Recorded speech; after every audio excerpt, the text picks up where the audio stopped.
My calculations are finally done. In another 10 system hours, the above dream will swallow the dream below. My hypothesis was correct. This place will cease to exist as the dream devours everything. Who are you all, and why haven't you left yet? This place is about to disappear.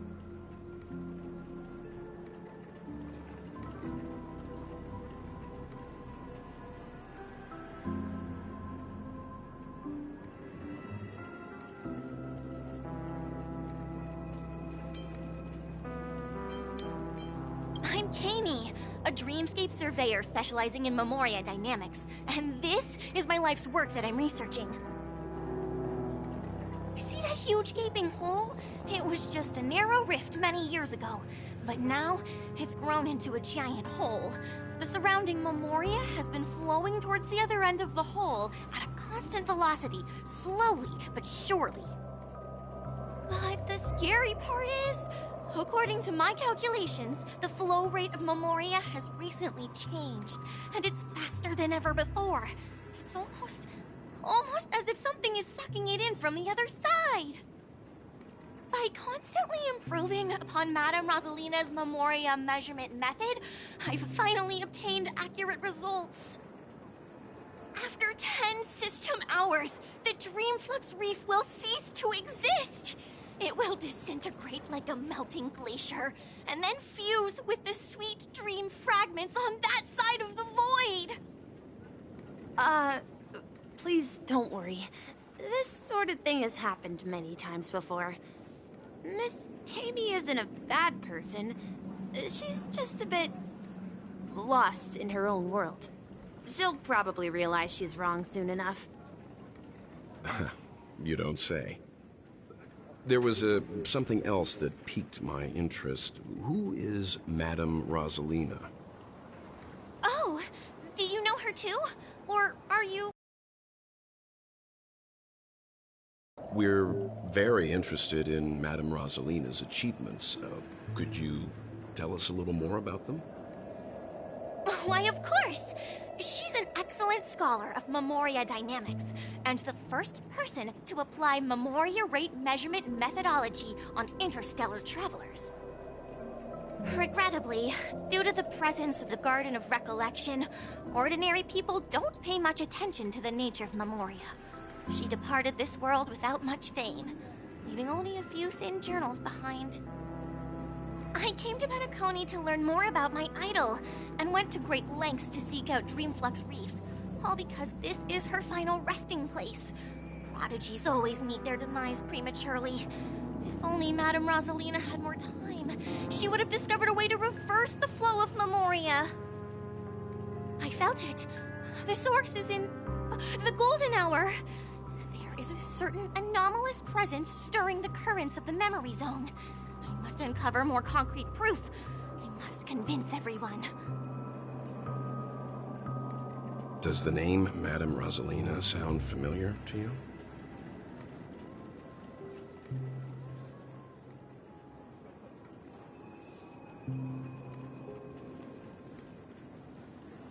That's right. It seems like she did a great deal of research and calculations in Dreamflux Reef before abruptly passing away. Miss Kami regularly mentions her. I hear Madame Rosalina passed away during the prison war. She could see the Penacony of today. Its people building homes in the memory zone. I bet she'd be really happy. Perhaps. Our destination is the commercial district. That's where the largest crowds gather in Dreamflux Reef. We might...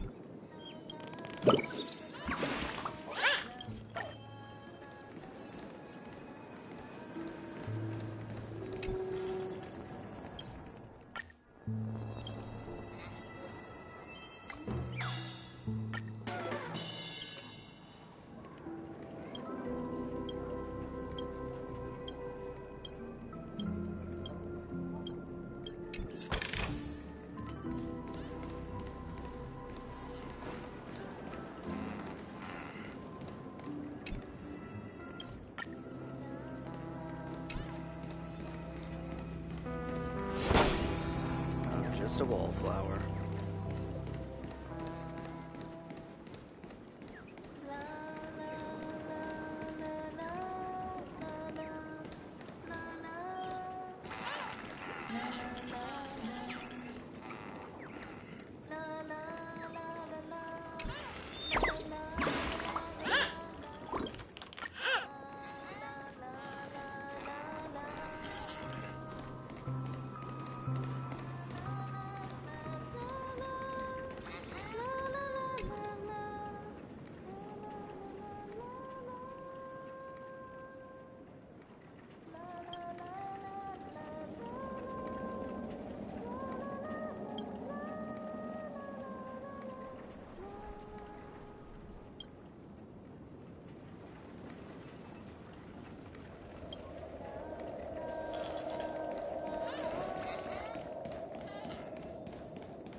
I'll take this back to the express. Let me go! Time to restart.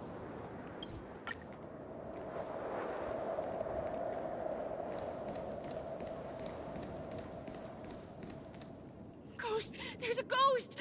Don't come near me! Oh my. I'm human and so are you. Can you get a grip? Ah, there you are. I've been waiting for you two. Quickly, come help. I bumped into a member of the family on the way here. He was so scared and I just wanted to calm him down. But... Let me go! Let me go! I've only done good in my life. Why can't I rest in peace after death?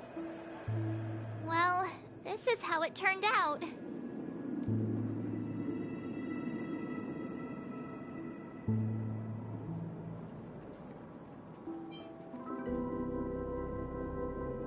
Me?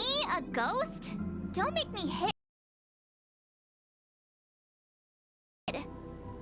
Although, when I first fell in, I also thought the same. Dear guest, this is not the afterlife. This is Dreamflux Reef. That's right. Did you hear that? Repeat after me. Dreamflux Reef. You're talking to someone invisible. If I'm not dead, what am I? I shouldn't have pushed my luck and tried sleeping in my dream. Curiosity kills the Papashi.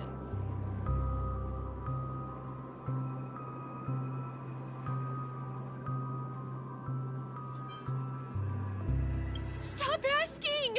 You'll alert the monsters! All the dead are right here. All of them! You're not talking about the Memory Zone meme, are you? Don't say that name! It's all your fault. They're coming!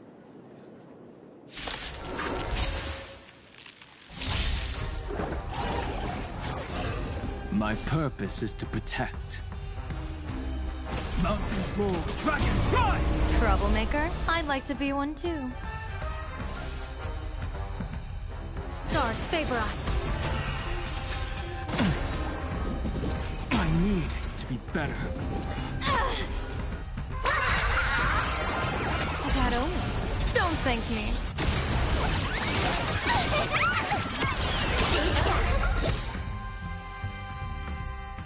He passed out.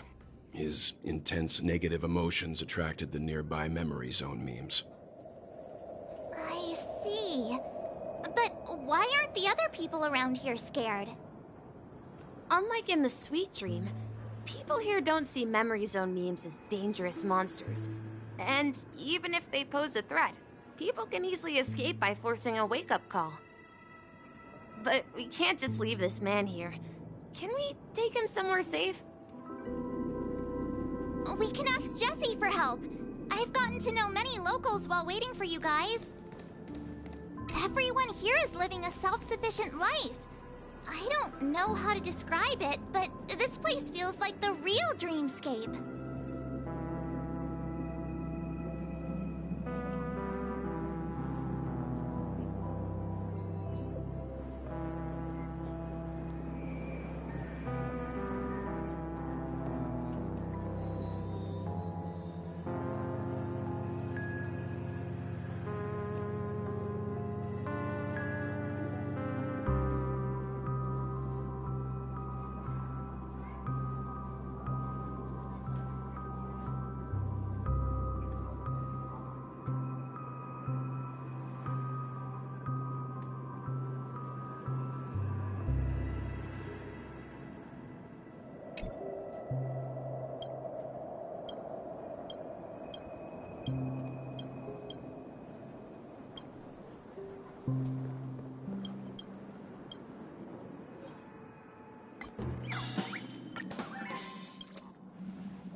What?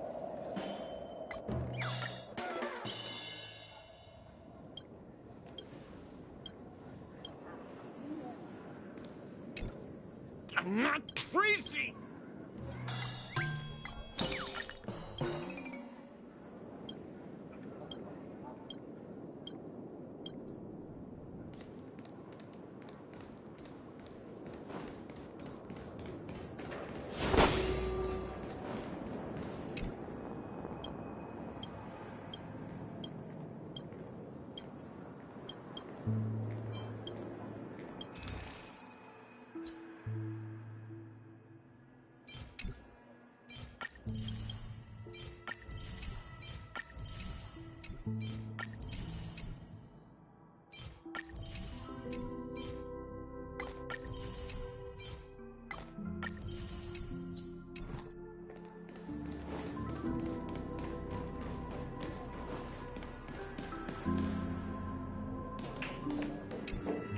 Evening, Jessie. Is it evening? Welcome, Miss March. Who might these be? These two are my friends. As for the man lying on the ground, he's a scaredy cat who fainted from fright. I see. Another poor guy who accidentally ended up here. I'll take care of him. There have been a lot of new faces lately. Things must be tough in the beautiful dream. The few remaining havens of freedom in Asdana will soon face trouble. Do such things often happen here? Not really, but they're becoming more frequent now. Guess it's one of the signs of the Sweet Dreams collapse. This man has had quite the shock. Could you help me find a Halovian lady, March? Her songs can heal mental wounds. A Halovian lady? That must be Robin. She's also here in Dreamflux Reef. Huh? Robin? But I thought she... Oh, right. If Firefly is here safe and sound, then it means Robin must be okay too. Misha is about to take us to her to find out what happened. But before that, let's meet up with Himiko. You were with her earlier, right? We met some stowaways in the residential area. Most of them came from neighboring star systems. I heard that places like Dreamflux Reef are scattered throughout the memory zone of As existed before the family arrived.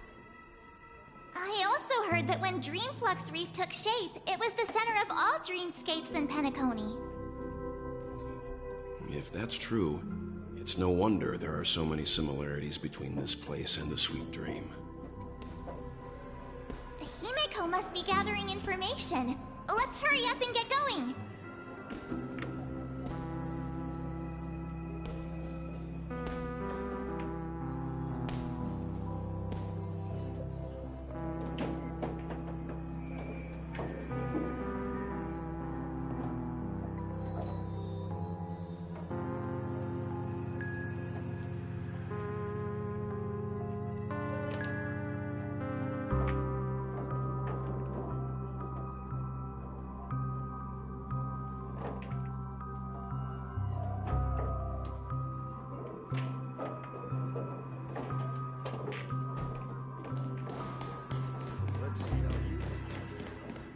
I knew you couldn't hold No! At this rate, the family will be done for!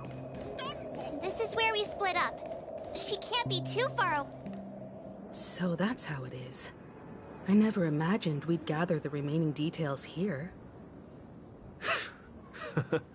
To borrow Gallagher's catchphrase, what an unpredictable twist of fate. Himiko, here they are.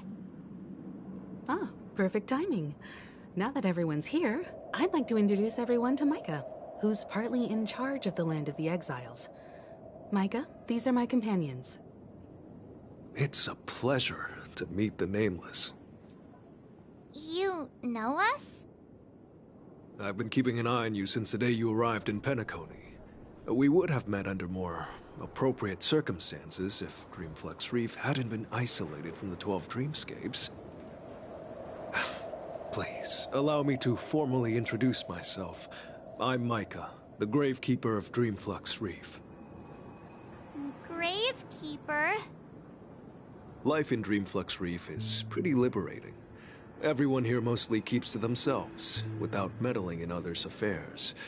My daily task involves cleaning a few tombstones. You're too modest, Micah. When lost dream chasers stumble upon this place, you're the one who takes care of them, guiding them back to the sweet dream, or showing them how to survive the wild dream chaos. So, a guardian of sorts. Were you talking to me, Mr. Yang?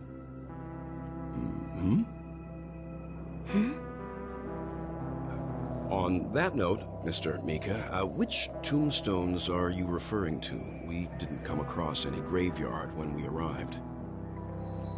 They're actually just symbolic stones. But since you're curious, Mr. Yang, I'll take you there. I have a feeling you might find something of interest there. But before that, you have an important guest joining you. An important guest? Who could it be? This way, please. The roads here in Dreamflux Reef are a bit run down, so watch your step.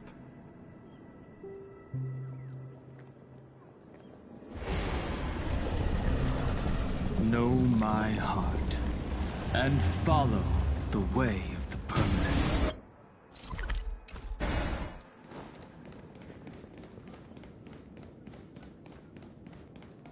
I remember when this place was all...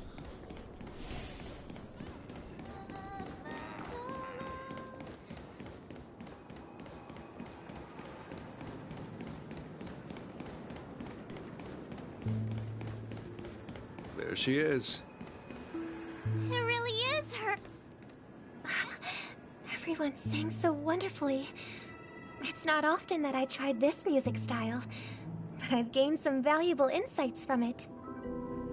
Oh, I can't thank you enough, Robin. Well, these kids have made incredible progress in only a few days. It was nothing, Grace. I merely taught them how to sing. It was you who brought hope into their lives. Life must be quite difficult for them in reality, I imagine. That's right. Whenever it's time to say goodbye to these kids, they're reluctant to leave. But I've explored every corner of Dreamflux Reef, talked to everyone I met, and they all told me the same thing. This shattered dream is not worth clinging to. It seems you truly are a child of the Harmony. Emma and Andy are orphans I took under my wing. Carol there, with her blind eyes, used to work at a nutrition center in the outer ring of Penacony. And as for Gary, he's been living with autism since he was a child. They're not old enough to enter the sweet dream managed by the family. If we compare people to birds, these kids are like fledglings with impaired wings. But in this dream, well, they can fly freely. Even if they stumble along the way, well, they're still relying on their own strength. And me, an old lady with no legs. Well, without this dream, I couldn't even walk toward them. I'm glad that you found a new life here in Penacony. It's just... Don't worry, Robin. Dreams have their significance, but they aren't everything. Both the children and I understand this. No matter how long we fly through this dream, we will one day return to reality. But you know what? Emma and Gary aren't plagued by their insecurities anymore. No, and Carol is learning how to cope with her blindness. And Andy is livelier than ever. Well, even I've become more optimistic. You see, in dreams, we learn how to live. Once we return to reality, we learn how to survive. And should our feathers be damaged, then we share our wings with one another. There's no need to covet an illusory sky in dreams, because we have the right and the ability to fly towards a broader horizon. It's a relief to see you safe and sound, Miss Robin. It's nice to see you all again, Astral Express crew. I heard my disappearance caused quite the commotion out there. I'm really sorry about that. Since you're here, can we assume that you're fully aware of the situation in Penacony? Ever since I returned to Penacony, my voice started to change, until it gradually faded away. At first, I thought it was a temporary ailment. I thought maybe it just takes some time for my body to acclimate to the high concentration of Memoria and Asdana. But now it seems the root of the problem goes way beyond me. There are elements around me that don't align with the harmony. And losing my voice is just one of the signs of the Sweet Dreams collapse. The Sweet Dreams collapse. That memo keeper mentioned the same thing. So it's real. While I was away from Penacony, the boundaries of the 12 dreamscapes kept expanding outward. But whenever I mentioned the anomalies in the dream, all the family heads refused to talk about it. Only my brother was willing to respond. Later, I discovered the secret letters from the IPC ambassador, which further convinced me that there are hidden secrets beneath the surface of Penacony. So, following the clues in the Oak family's dossiers, I found my way here. The land of the exiles, concealed by the family under the guise of death. A dream within a dream, where Penacony's past is buried. Hearing you speak, it sounds as if your voice has made somewhat of a recovery. I hate to admit it, but the harmony in this place resonates more broadly than within the Sweet Dream. It's regrettable, but the family has experienced betrayal.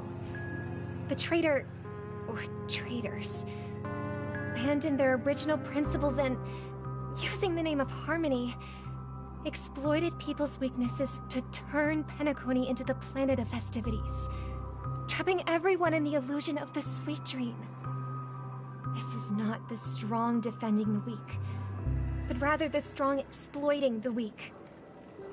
A world without equality won't ever be favored by the harmony. And naturally, those voices blessed by them have lost the ability to sing. Could there be another force influencing the family's shift in philosophy, Miss Robin? Considering what happened with Acheron, it's difficult to conceive of another entity within the realm of the harmony capable of influencing everyone. Unless a power surpassing that of an emanator is involved. I'd heard about what happened to the Xianzhou Alliance. But as far as I'm aware, the family hasn't faced any such external interventions. Who knows? Perhaps I've just been away too long and missed something. Regardless, I cannot accept my home is moving towards the very opposite of what the harmony represents, while still claiming to uphold it. I must uncover the reason why Mikhail cut ties with the family, and who exactly it was who betrayed us all.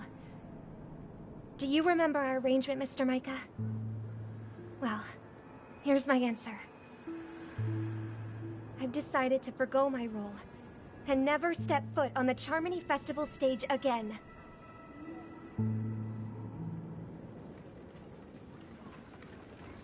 Look here, brother. A little bird. Looks like a fledgling Charmony dove. But Charmony doves don't live here. So how did this little bird get here? Maybe its parents abandoned it?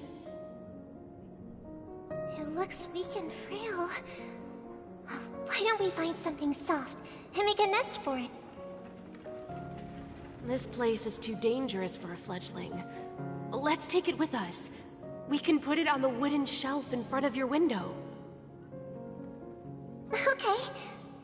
A bird like that must have a beautiful singing voice. But where will it live? I'll ask the family head to build a cage for it. A cage? But then it won't have the freedom to fly, right? Let's see. What is it that has captured the attention of the two best interpreters of the Great One? To the point that they've forgotten how to enjoy their dessert. Oh, poor little thing. Doesn't look like it's doing well. Do you want to rescue it? I do. But I don't want to lock it up in a cage. Why? Even if it's small and not fully feathered and can't sing, it didn't come into this world just to be locked up in a cage. Birds belong to the sky. That's quite the romantic idea. And what about you, a young scholar? Do you agree with your sister? I think she's right. But if we leave it out in the wild, it won't survive for more than a few days at best. Ah, I see. It seems our little scholar is still a bit unsure. Well, let me tell you youngsters a story. As you probably know, Charmony doves can fly through the air.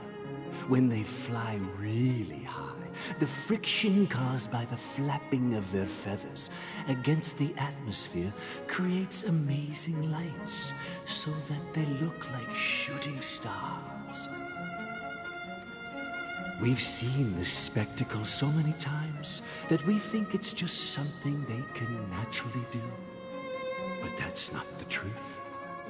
Their radiant display is the result of countless struggles against nature over generations. Their ancestors were too weak to survive on the ground, so to escape predators, they started seeking new opportunities in the air. After countless attempts by many generations, one of them finally figured out how to fly. It soared into the sky and never looked back at the ground again. So, you mean birds aren't born to fly, but they find a way to do it through their determination, right? Well, that's an idealistic way of putting it. So, what are your thoughts, Sunday? I think people believe birds are meant to fly because they've never seen those birds crashing to their death. That's an interesting perspective. So, have you decided what to do with the bird now? For now, I'll keep it in a cage until it can take care of itself because I want it to live, no matter what. Well said, kids. It seems each of you has found your own answer. Your insights are truly remarkable. And I hope they come true in their own way. We will take good care of it, won't we, brother? Yeah, but Mr. Gopherwood, there's one thing I don't quite understand. And what might that be, my son? What if this little Charmony dove never learns to fly in the end? I mean, if there are fledglings in this world that can never fly throughout their lives, should we let them go back to the sky, only to see them crash to the ground and die? Talking in your sleep, Birdie? Time to wake up.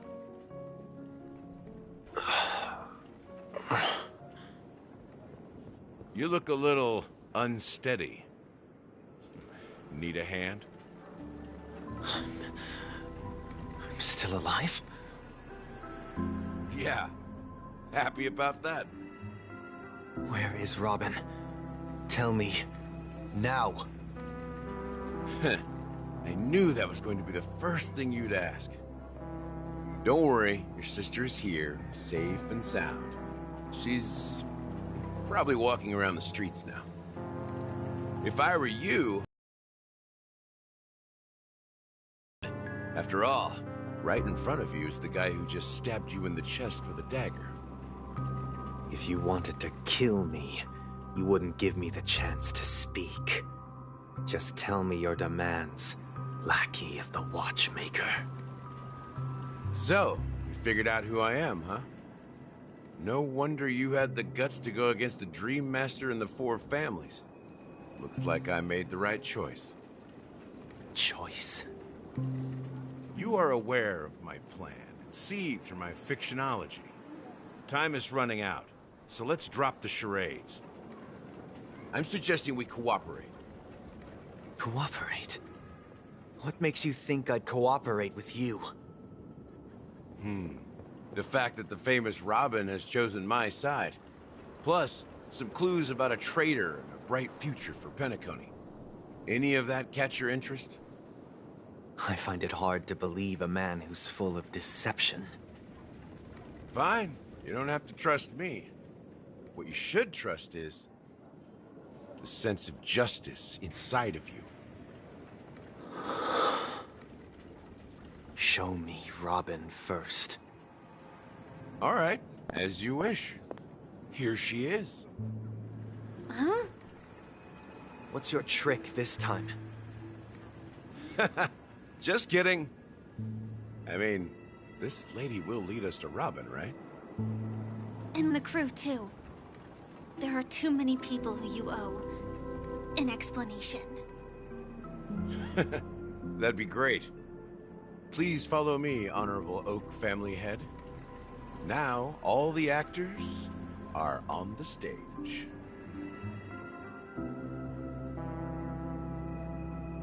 This is the monument I mentioned earlier.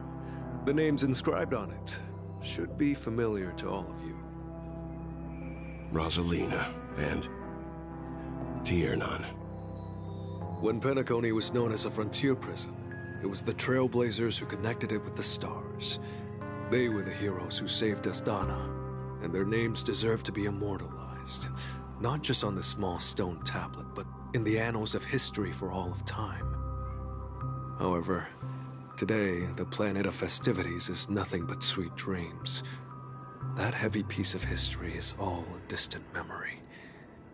Just like that prison. If their names are inscribed here, then that means... According to Micah, they died long ago. Rosalina was killed during the War of Independence. She ventured alone into the heart of the star system to investigate the flow of Memoria, but she never returned. Tiernan was a skilled gunslinger, strong and reliable. He led the people through countless battles, but he didn't live long enough to witness the arrival of true peace. In the decade following the war, Penacony faced challenges internal and external. To protect Astana, Tiernan picked up the way of the Trailblaze again, and led the Letmoth family to explore beyond the system, only to be surrounded and wiped out by the Swarm. Though I had expected as much, the tales of these heroes truly are sorrowful. True to the title of Trailblazer, they spent their lives venturing into the unknown. But what about this tablet? There are no names carved on it. When Dreamflux Reef was created, its owner was still alive. However, he insisted on erecting a monument for himself, saying that it will happen someday. Here we meet again. Everyone from the Astral Express. Robin.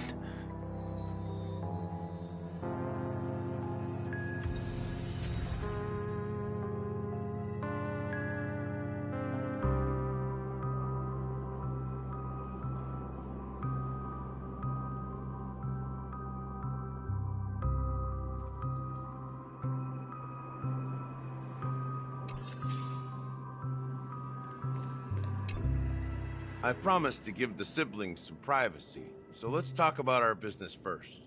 What do you say? That sounds sensible enough. Since you went through the trouble of gathering the family head, the crew, and the Stellaron hunters, I'm guessing you have something important to say, Mr. Gallagher? Oh? Is it that obvious? The look on your face is practically screaming, I'm the one behind all this. You're right, Mr. Yang. It is indeed time to come clean on everything. The siblings already know what they need to, and they've made their choice. But you, Nameless, arrived a bit late. So it's only fair that I answer your questions. Before we begin, let me reintroduce myself. I'm the founder of Dreamflux Reef, the deputy of the Watchmaker, and the one who sent out that invitation. As Gallagher, the history fictionologist, I humbly extend my greetings to you all. History fictionologist?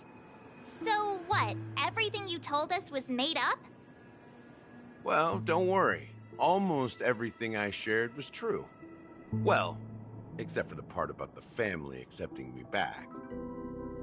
I double-checked with Micah, and everything he said about the family, the Watchmaker, and Mikhail is true. Thank you for your understanding. Now let's get down to business. I'm sure you're all wondering why I went through the trouble of setting up this battle for the legacy.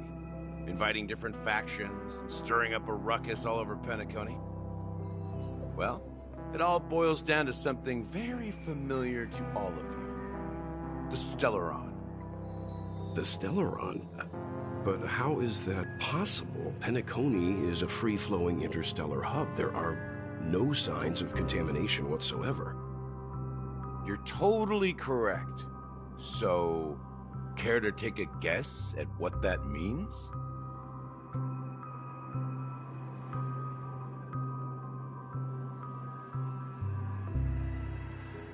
I wish that were the truth.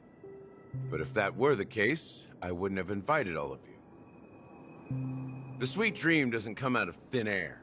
If you think of the memory zone as the sea, creating the land of the dreams is like filling that wild ocean with earth to make an island. To achieve this feat, without the help of an Emanator of Remembrance or Enigmata, the only way is to use a Stellaron. And that's not something you can achieve with a simple wish. It requires vast quantities of knowledge, time, and manpower. I'm sure you get what I'm hinting at. In Azdana, the planet of festivities itself is a Stellaron disaster. The planet of festivities itself is a Stellaron disaster? It all started a long time ago, back when the Watchmaker and his crew liberated the frontier prison. They faced countless challenges as they began building Penacony from the ground up. That's when the idea of using the Stellaron came into play. The Stellaron first entered the Azdana system during the war. The Nameless warned everyone against the folly of attempting to tamper with such a power, and most heeded their words. But there are always people in the shadows with ulterior motives. The turning point came after Tiernan's death. With two of the Nameless gone, the Watchmaker had to go to the front lines. It was at that moment his rivals saw an opportunity.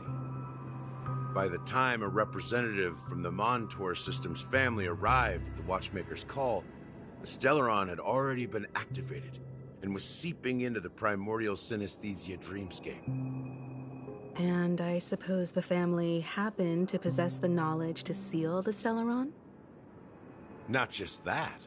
They knew far more about the Stellaron than the average person. They helped Mikhail swiftly quell the civil unrest and played a part in building Penacony under the disguise of the Harmony. Those three eras were known as the Age of Dreaming. The Watchmaker, who had been left in the dark, sent out invitations across the universe, spreading the hype around the land of the dreams. Then, how did they turn against each other? Remember the island in the ocean metaphor?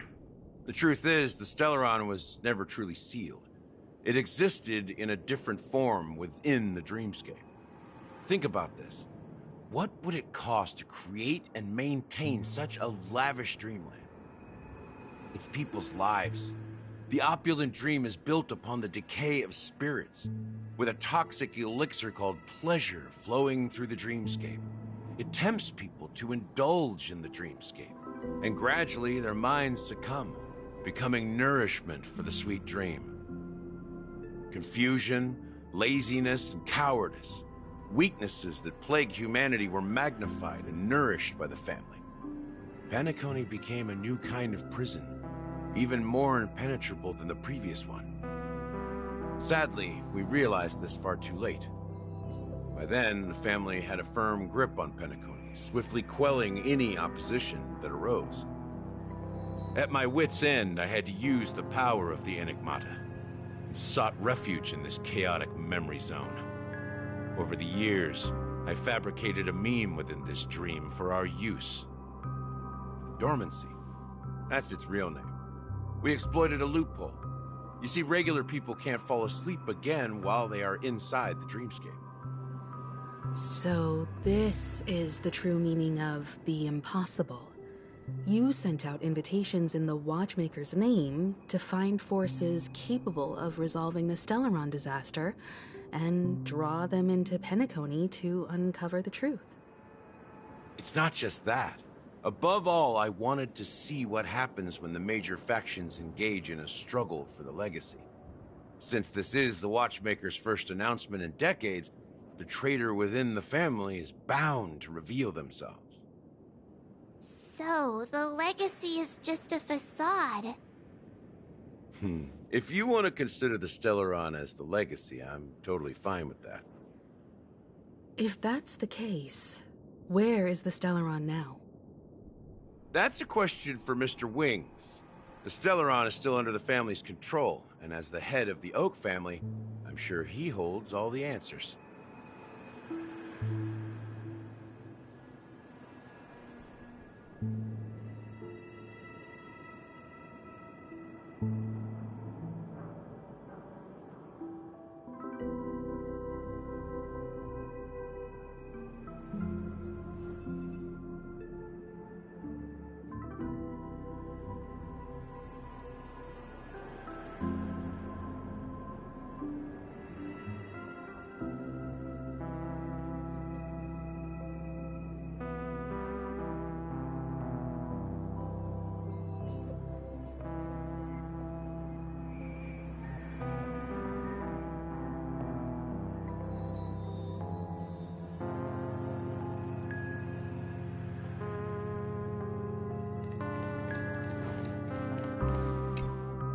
Are you done talking?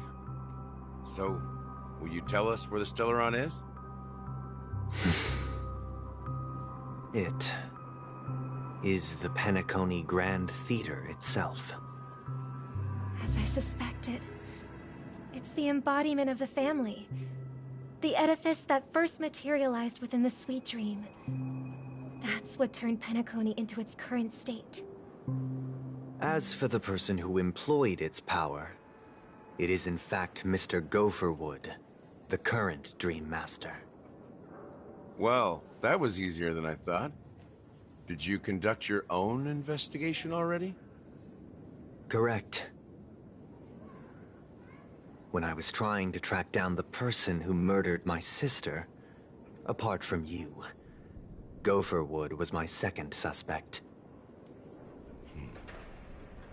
Confronting me first turned out to be a smart move on your part. I didn't have other options. The Dream Master has been elusive, and even the heads of the families can hardly get an audience with him. Moreover, Mr. Gopherwood has been kind to my sister and me. And I didn't want it all to end like this. What do you mean by that? To be honest, my brother and I are also victims of the cancer of all worlds. We grew up as orphans, and were adopted by the family when they came to help. Mr. Gopher Wood recognized our potential and brought us to Penacony. But I can't just stand by and I won't use my voice to support an evil cause. I won't step on that stage and sing, no matter who the traitor is, or what orders they give me. I won't let the Charmony Festival become an event that destroys Harmony itself, or the paradise in our dreams. Indeed. For the paradise in our dreams. As the head of the Oak family, I'm responsible for ensuring Penacony's promising future. Robin and I will head into the Sweet Dream and confront the Dream Master. And if it turns out that the family has truly strayed from the Harmony, I'll fight alongside you. We'll put the Charmony Festival on hold and make sure Mr. Gopherwood pays for his blood debt. The enemies you are about to face aren't like this old dog here, who can barely even bark. Since our interests are aligned, why don't we team up? Maybe, just maybe, we'll have a shot at success. We have always been following in the footsteps of our nameless predecessors, and there's no reason to stop now. Yeah, we Nameless won't back down from a challenge. Isn't that right, Mr. Trailblazer?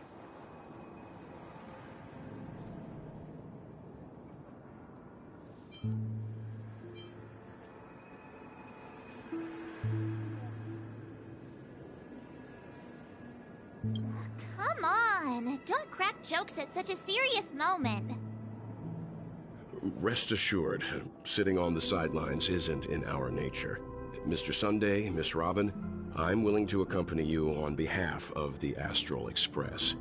Having a third party present should help with negotiations, and could make all the difference if things get ugly. Thank you, Mr. Yang. Thank you all very much. The Charmony Festival is about to start, and time is against us. We must hasten. Everyone, let's gather over here. We still need to make some preparations.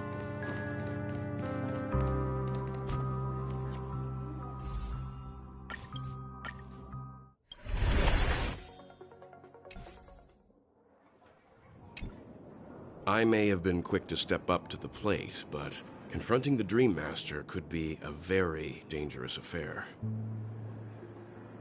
Huh? Even you're saying that, Mr. Yang? How powerful is that Dream Master?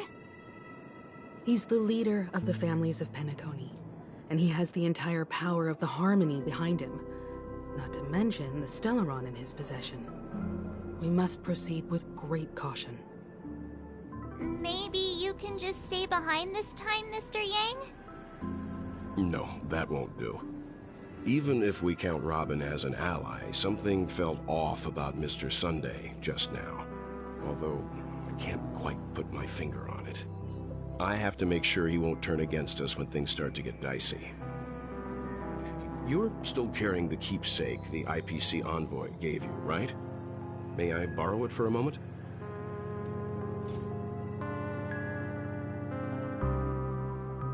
Huh. I knew it.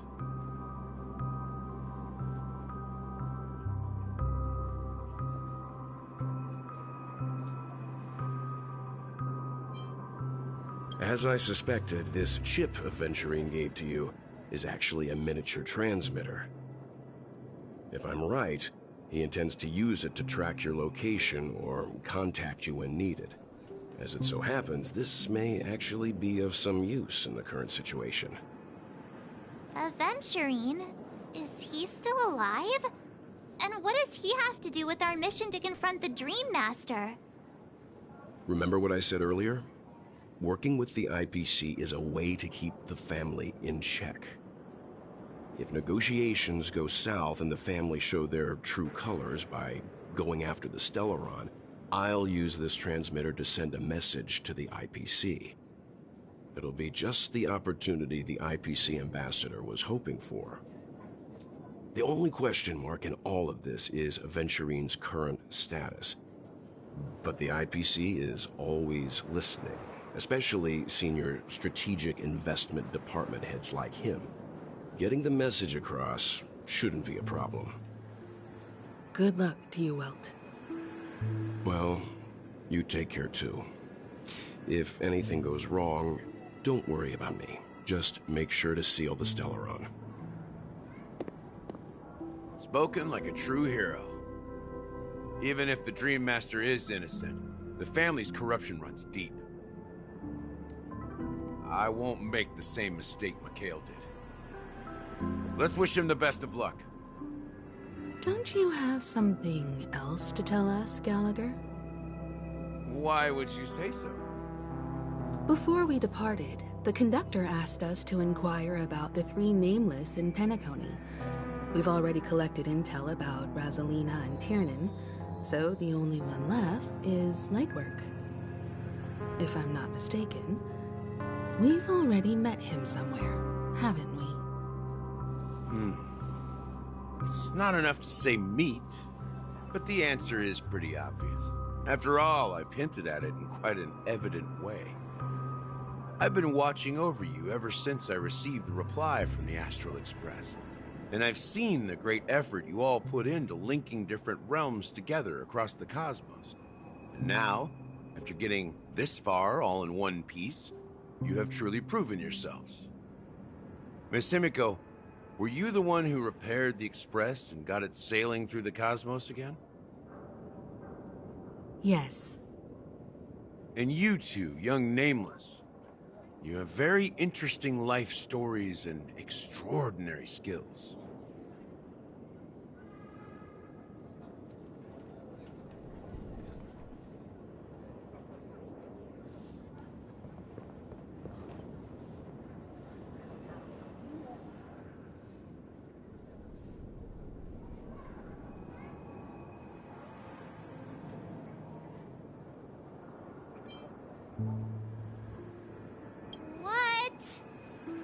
Hey, you can't just make up titles like that.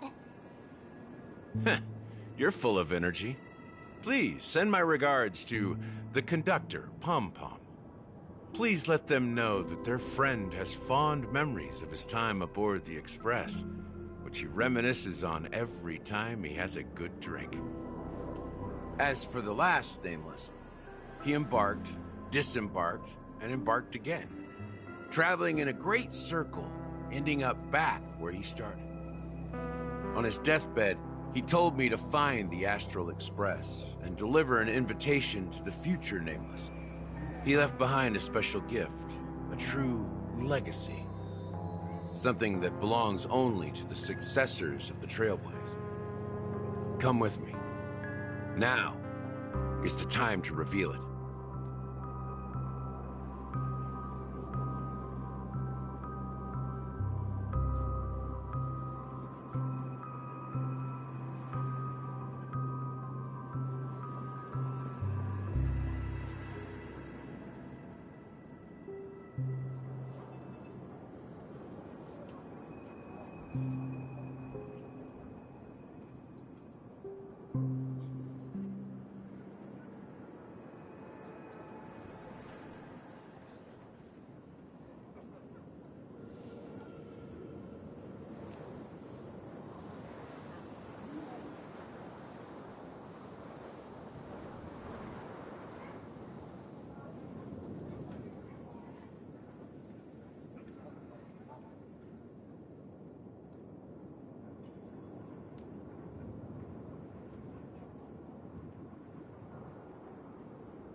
Back here again. Sometimes I feel like you're still alive, old friend. Like you've still got so much to say and do. I've kept my promise, brought the future Trailblazers you've waited so long for. I don't know why you were so obsessed with that train, but I remember your last words. Don't let us down, old man.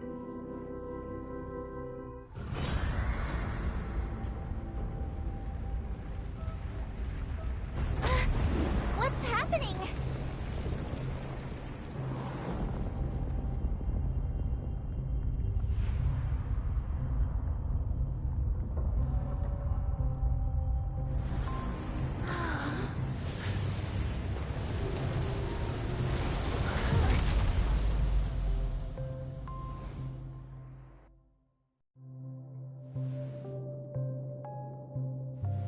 Go ahead. His resting place lies in the garden up ahead. The first and last nameless of Penacony. Mikhail Char Legward, the Watchmaker.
Sure enough, the Watchmaker is the third nameless.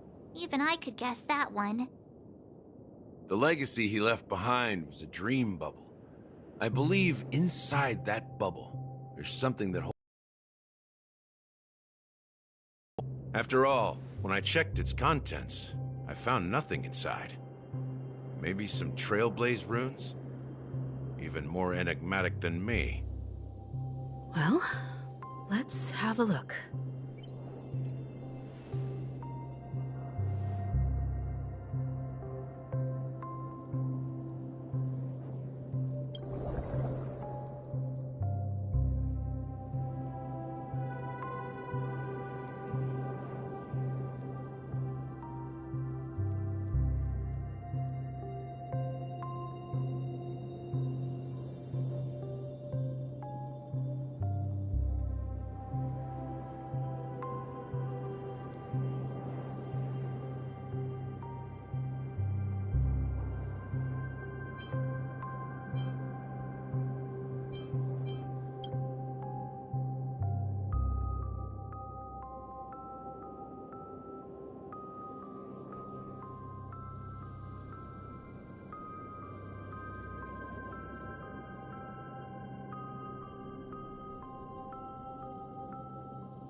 Wait, what's going on?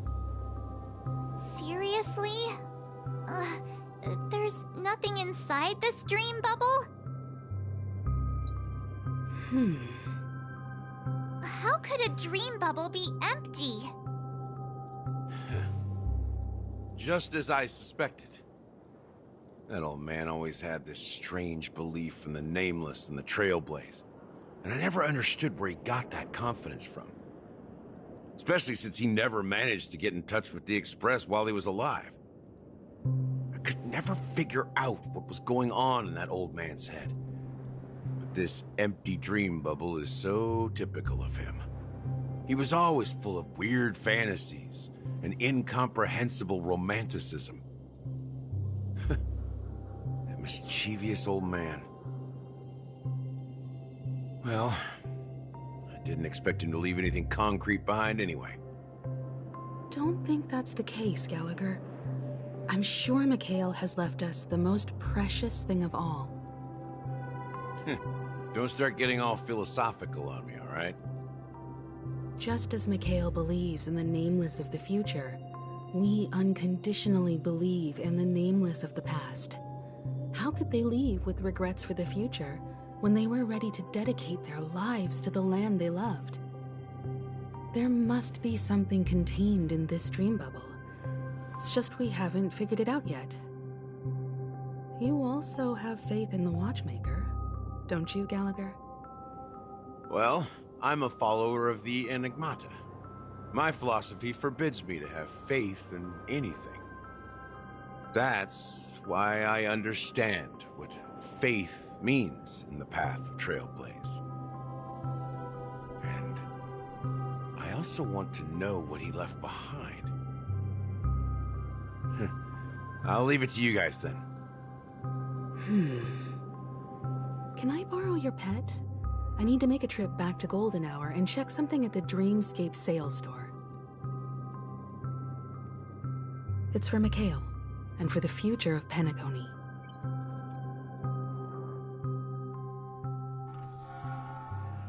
Welcome to the Reverie Hotel. How may I help you? Greetings. We're the Nameless from the Astral Express, and we'd like to check in. The Astral Express? But I thought... Yes, my companion's already checked in. My name is Dan Heng, and I believe my personal information is recorded in your system. I see, but your companion said you wouldn't be coming due to a change of plans. Now the plans have changed again.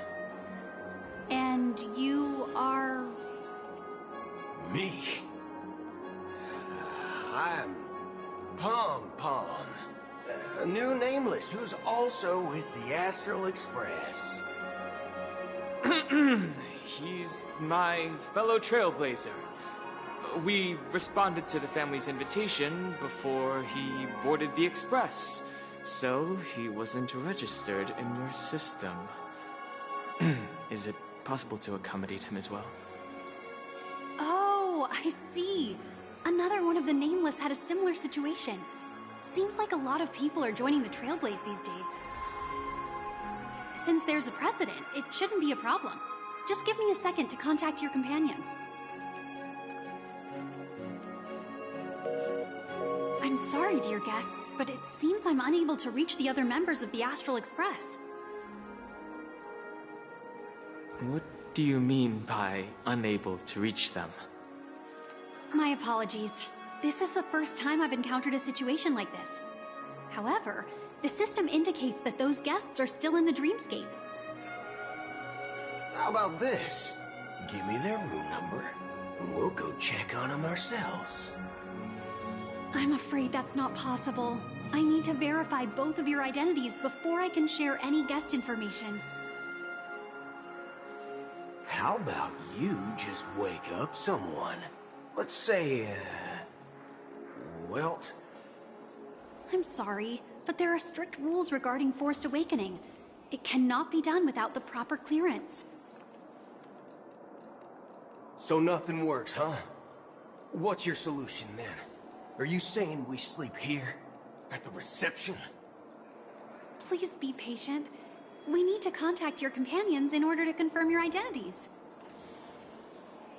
And now it seems you need to confirm our identities before you can contact our companions. It seems so. Oh, fudge! Look, nothing personal, but if you can't handle this, go find someone else who can, okay? Please calm down, dear guests.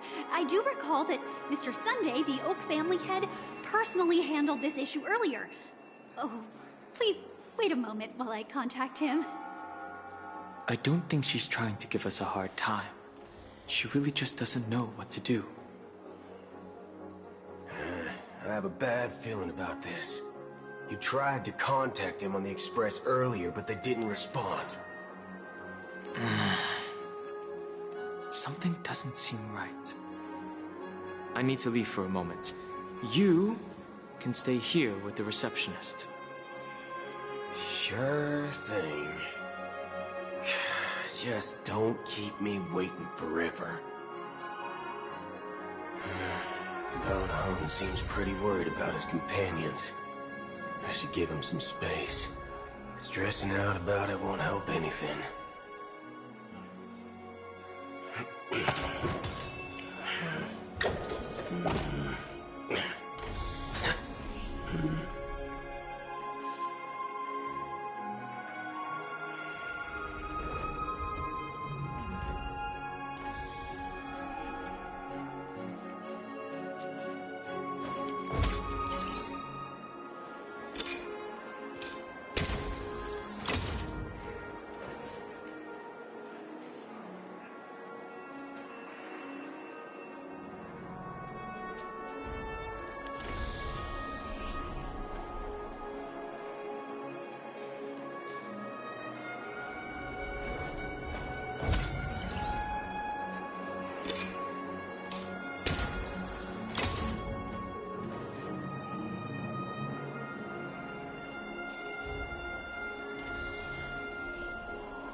Charmony Festival is about to start! I'm so excited! Hey, you guys here for the Charmony Festival too? Well, I didn't come all the way here specially for the festival. Honestly, I don't really even know what it's about. But I heard it's a lot of fun! Well, back in my homeworld, Anaria, we have festivals like that all the time. My dad threw me a birthday party one time that was just as extravagant as the Charmony Festival. Oh, come on! The Charmony Festival is a once-in-an-Amber-era event! How can a birthday party compare? Well, you never know, right? Maybe on her world, birthdays only happen once in Amber Era. Anyway, let's forget about that. Have you heard about the, unsettling things happening in the dreamscape? Unsettling things? What could possibly go wrong? It better not ruin the Charmony Festival! I've been looking forward to it! Relax. With a big event like this, there's bound to be lots of gossip and rumors. Don't worry. If anything does happen, the family will be on top of it. Oh, that's a relief. I didn't come all this way to see the festival go down the drain. Well, looks like I won't get any fudging clues out of these two. They're clueless.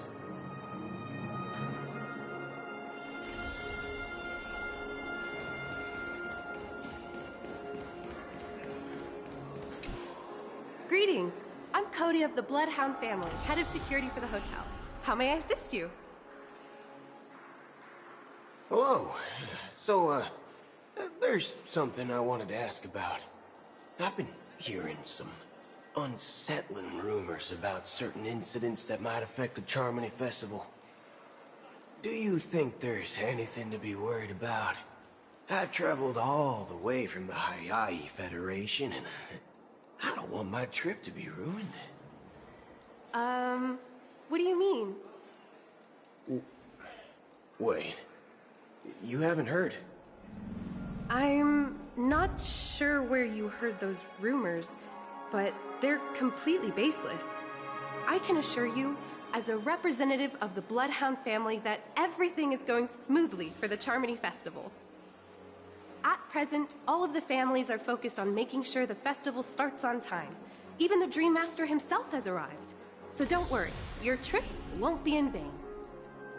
Ah, that's a relief to hear.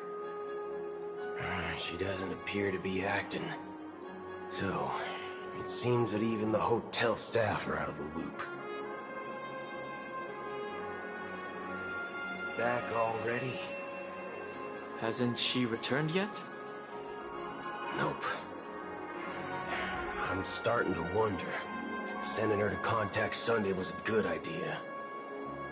Neither the staff nor the guests seem to know anything about what's happening in the dreamscape, and wherever we go, all we see is people enjoying themselves. Definitely not a good sign. I agree. Another unusual thing is that the Oak family is supposed to be in charge of organizing the council and managing everything inside and outside the dreamscape. However, I walked around the hotel but didn't meet a single member of the Oak family on such an important day. Well, I'll be forked. If I remember correctly, the head of the Oak family is that Sunday guy, right? We shouldn't linger here too long. Let's go back to the Express for now. Not so fast. Have you ever robbed the IPC, bro? If you run away now, everyone will be chasing after you. Are you suggesting we sit here and do nothing? I wouldn't say do nothing. But let's stay put for now. Even if the family has ulterior motives, they couldn't have anticipated us showing up here. We're the surprise factor for them. They don't want to attract unwanted attention from certain outsiders, so they won't do anything reckless. See? The IPC lackeys are keeping a close eye on this hotel. If I were a family member, I'd find an official excuse and keep the surprise factors here. If we just wait here, that would be like walking into their trap. Of course, we don't need to walk into their trap. I gave a backup plan to the Memo Keeper. If it turns out we won't be allowed to enter the dreamscape, she'll order a drink for me in the VIP lounge at the hotel. In reality... a secret signal. That's right. Oh, a concrete object can indeed help the Memo Keeper establish a connection with you. But Boot Hill, if you have more backup plans in the future, I hope you'll let me know in advance. I'm sorry, but it's one of my quirks. I have too many unreliable friends. And if I reveal that I have backup plans, things can go awry. And that would leave all backup plans completely useless. How do we get into the VIP lounge? This is where my street smarts come into play.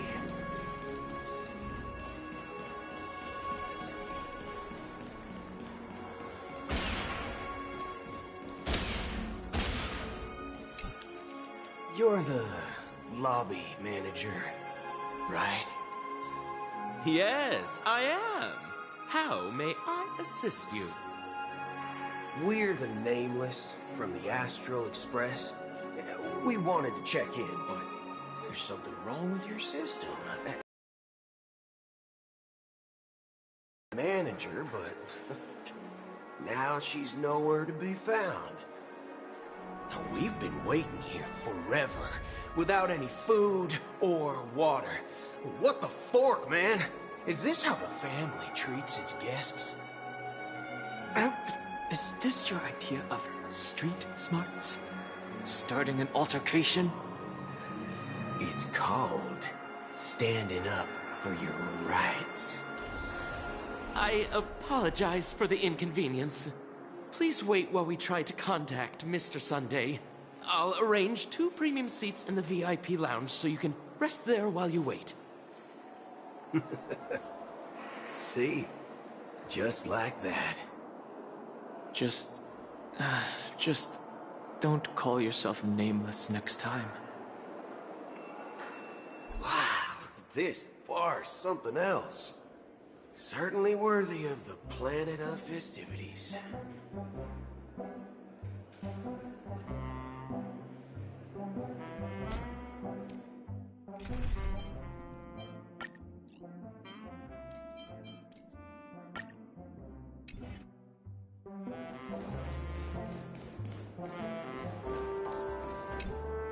Good evening, gentlemen. Hey, I have an order for a bottle of Hasdana's White Oak. Can you help us find it? Hasdana's White Oak? I think there might be a misunderstanding. We don't serve that here. Oh, no way. Are you sure you're not mistaken? If someone had reserved such a beverage, I would definitely remember it. It sells for hundreds of thousands of credits per bottle, after all. I couldn't afford to cover for such an item if it were broken or lost. That's strange. Well, could it be that the Memo Keeper couldn't afford it? And what should we do now? No need to rush. Well, let's grab some drinks first.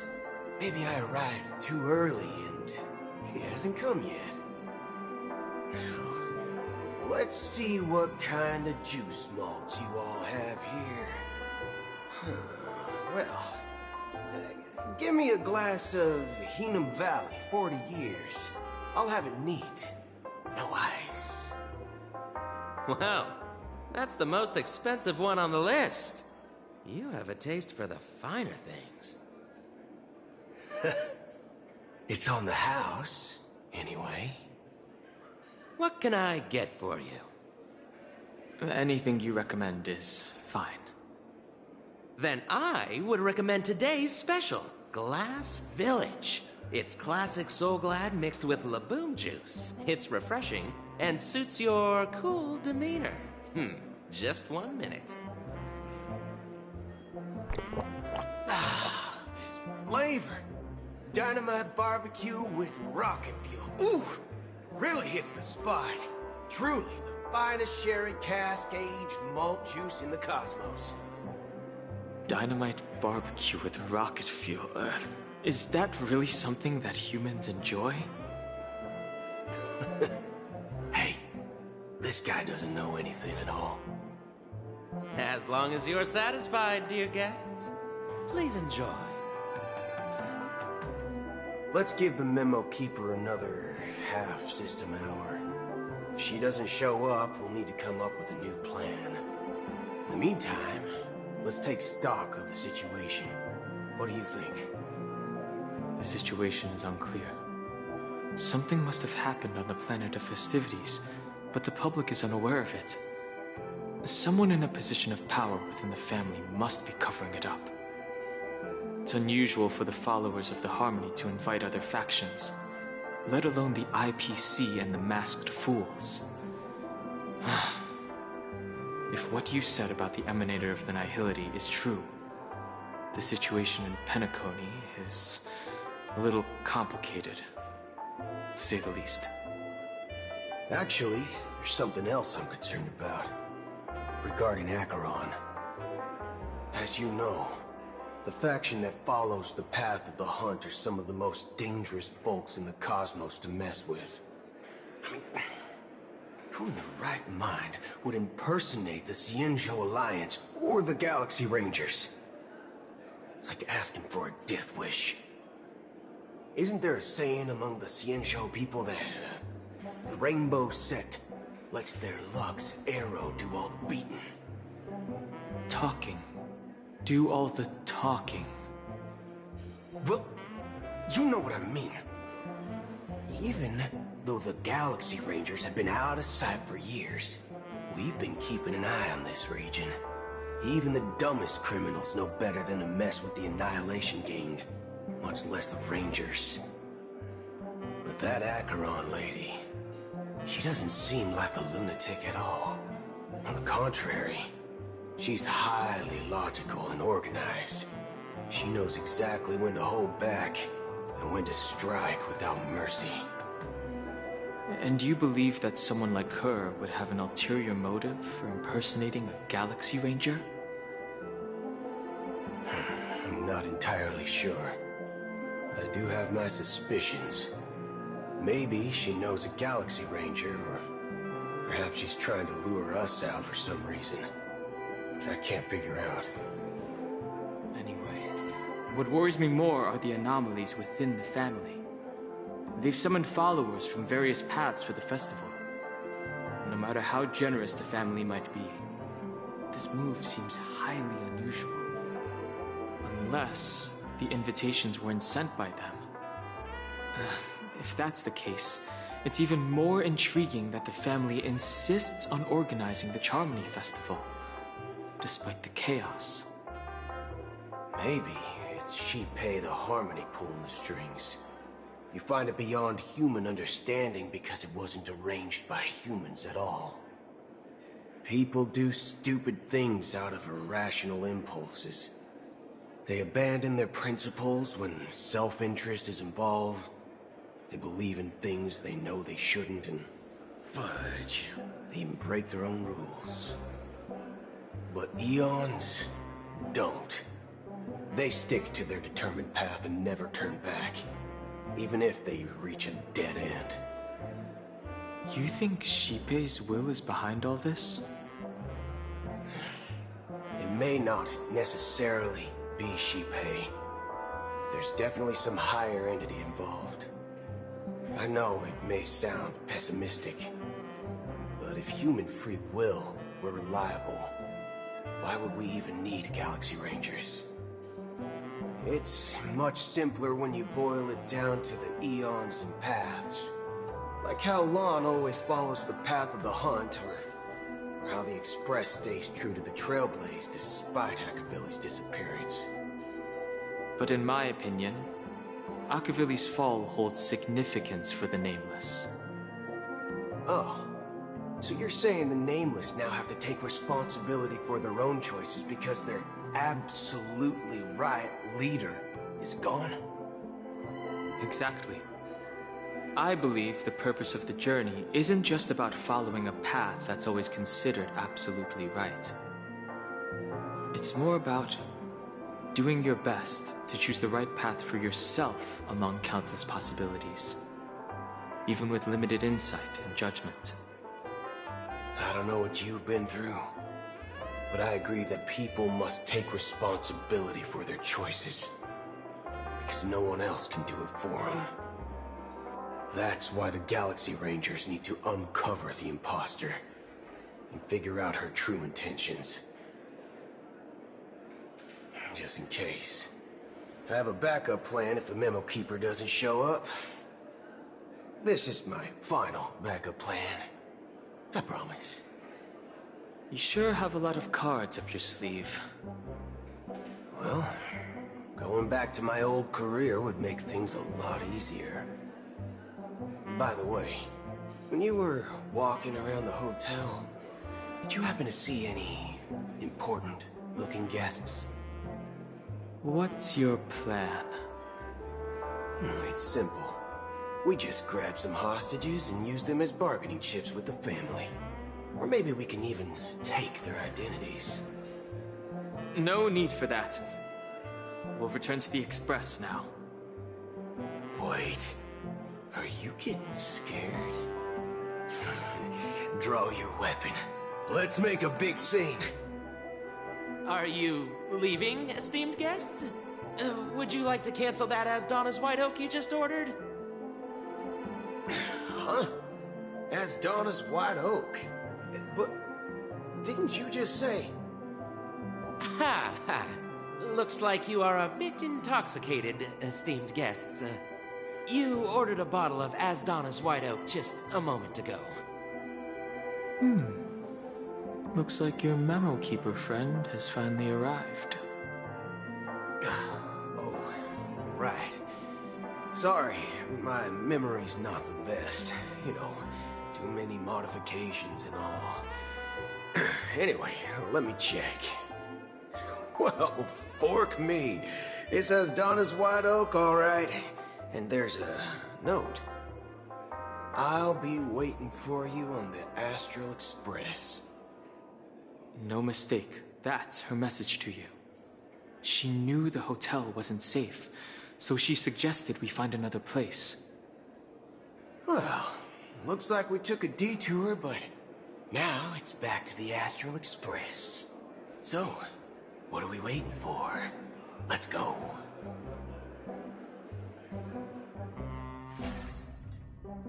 You're back? 2 guests just boarded saying they were looking for Boot Hill, so I told them to wait in the parlor car. Oh, just in time. 2 guests? She's one of them. Look, we welcome all passengers on the Astral Express, but sneaking in like that? You have no regard for etiquette! My apologies, conductor. It was an oversight on my part. I assumed you were already acquainted with the garden. Given the chaotic situation in Penacony, the Nameless are the only ones we can truly trust right now. You are the Memo Keeper.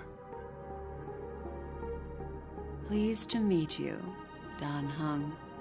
I've seen you in others' memories. And as for Boot Hill, this is our first face-to-face meeting. I hope you enjoyed that bottle of Asdana's White Oak. You sure have a refined taste. Finally, Memo Keeper. Well, let's cut to the chase. Spill everything you know. That's precisely that. Please allow me to introduce myself. My name is Black Swan, and I serve the Garden of Recollection as a memo keeper.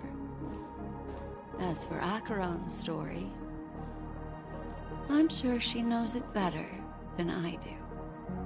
Greetings. I'm Acheron. What?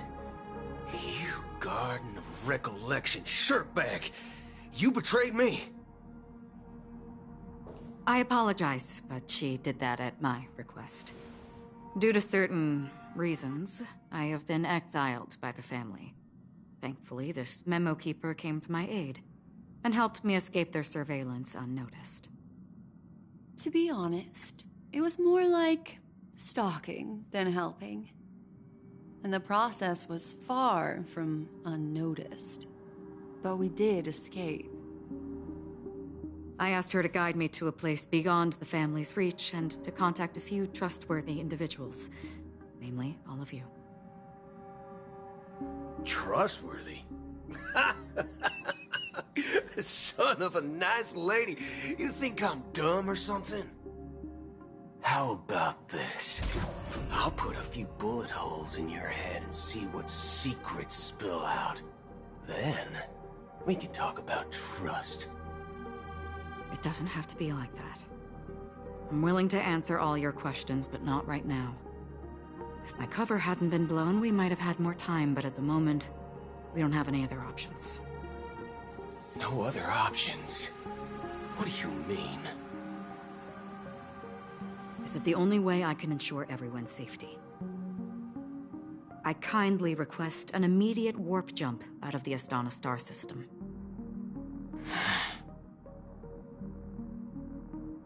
This passenger is requesting... As far as I can tell, she's not a threat, and seems to be telling the truth. I've briefly traveled with your companions and know their whereabouts, Dan Heng. Please rest assured, your nameless companions are safe, but they need our help. As for Boot Hill, you may have guessed, I've been waiting for you. Galaxy Rangers are known for their elusive nature and limited contact with each other, so this was the only way I could reach out to you. Only by doing this can I find a true Galaxy Ranger and fulfill a long-standing promise. To return his relics to their rightful owner. Someone once told me that every rainfall is like a gift from the heavens, a sign of their mercy upon the world. Raindrops are said to be the tears of the gods, shed in response to the sorrows of the world. Their constant pouring is a reminder that the gods haven't abandoned us yet. So, how long has this rain been going on for?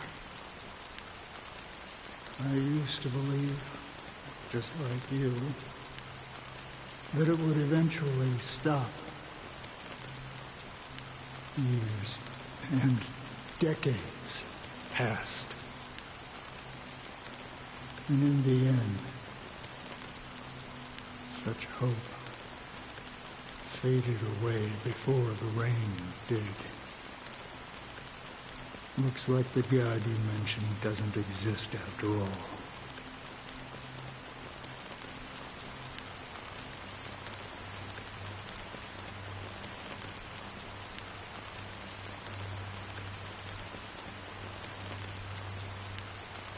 Well, let me share a story with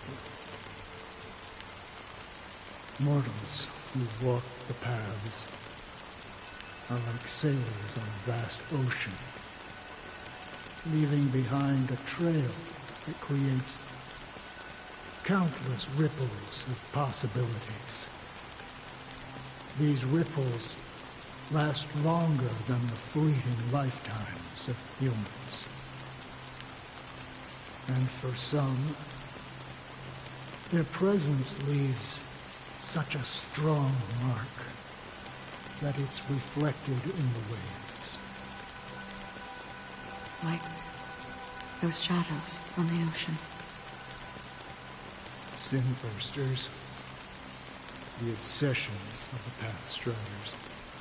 They emerge from the depths of IX, seeing themselves as masters of their own destiny, unknowingly repeating the actions of their past lives. They emerge from the nihility and head toward it, leading purposeless lives. However, these hollow phantoms, they were once my dear companions. A group of Galaxy Rangers. Are you watching over them? Watching over them? No. I'm guiding them toward transcendence. It was a brutal war. A crusade that shook the universe.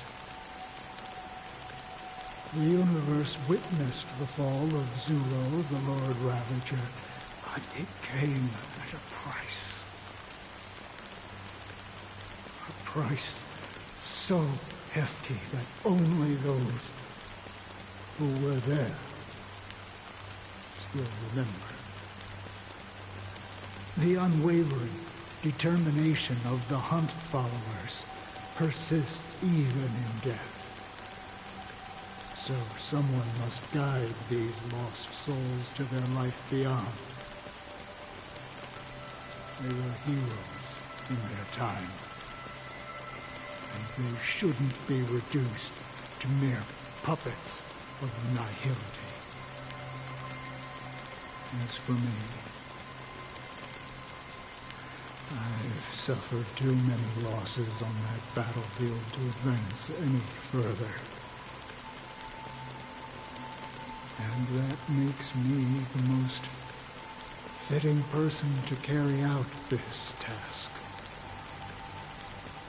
But you know, these Sin-thirsters, they're not who they used to be. Does this seem pointless to you?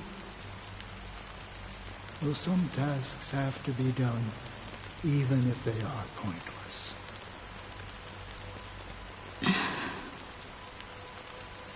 I can help you.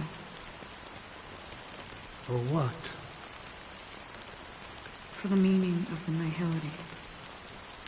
That's what I've been seeking. I see. After all, this realm is off limits to ordinary souls, right? Thank you, stranger. I wish that you find what you seek. Before we part ways, I have one more question. It is true that their actions and even their entire lives may seem pointless from our perspective. But if, and it's just an if this is what the departed ones expected, should we try to change it? A good question, and a profound one. I don't know the answer. What I do know is that one day I too will pass away. I hope that when that day comes,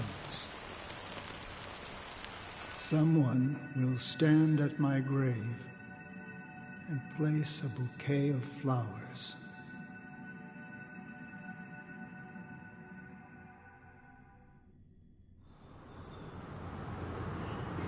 When I appeared as a child, my speech, mindset, and soul reflected immaturity and innocence.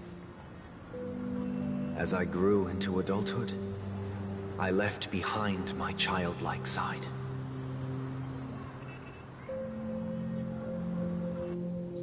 I humbly request your blessings, esteemed advocate of Xipe. Come to me, my kinship. I have sought their presence with us. As you wish. I have faithfully served the Alfalfa family for nearly a decade. promoting the path of the Harmony to the best of my ability. However, I made a mistake yesterday. While I was preparing dinner for the family head, I accidentally dropped a prepared dish on the floor. Out of laziness, I lied and claimed that everything was ready. Although the head has dismissed me as punishment, it has been tough to sleep with the guilt still gnawing at me, as I worried that the seeds of evilness may have taken root in my soul. So, I confess to you now to seek atonement for my sins. Do you sincerely repent and vow to change your ways? Yes. Have you examined your soul and confessed all your sins? Oh, yes. Are you willing to accept the process of atonement? Yes. Very well. Show your dedication and goodwill to the family, and you shall be reinstated among them. Now, please, leave in peace. Oh, praise Sheepy. And thank you, esteemed advocate. Next, please step forward. I wholeheartedly confess to you. Please, pardon my sins. Rest assured, I have implored their presence to be with us. As long as you are sincere, absolution will be granted. Oh, great. You know, I arrived in Penacony as a stowaway. I sold everything to get a ticket. My house, my land, and my 2 children. I see. Please, go on. My children were chance at survival if they became slaves here. If I can strike it rich here, I'll lift them out of that situation and give them the life they deserve. But the Bloodhound family got wind of it. They're on my tail, hunting me down. I thought I could bring my kids here. It was all my fault. All my fault. The family is ready to forgive all sinners. I'll ask the Bloodhound family to cease their pursuit. You don't need to live in fear anymore. Oh, thank you. Thank you. I'll work my hardest to redeem my children and make them part of the family. Praise the Harmony! Next, please step forward. Hey! Long time no see, Mr. Sunday. The most esteemed individual in Penacony, and the next leader of the Oak family, right? I have sought their presence with us. Let us proceed. Sure. Let's just get this over with. I have sinned. Please forgive me. I wasted half a pizza at breakfast, and a bottle of Soul Glad. That's it. Nothing more. When we wrap this up, I've got a Robo-Ball game to catch, you know? Do you seek to atone for your sins through good deeds? My sins? Starting to sound like a saint, huh? Well, let me tell you something. Neither the family nor you have the right to judge me. You think nobody knows what your precious family has done? About the Watchmaker? Huh? Don't kid yourself, Featherbrain. Those dream chasers might be fooled by your act, but don't fool yourself. before you start spouting off your holy verses, answer me this. Where does the power of the Oak family come from? And your power? What makes you think you can sit there, all high and mighty, looking down on everyone else? Well, I've spent enough time in confession today to enter the Harmony's paradise, right? Then I'll take my leave. Good luck with your election, and, don't make me regret my investments in you.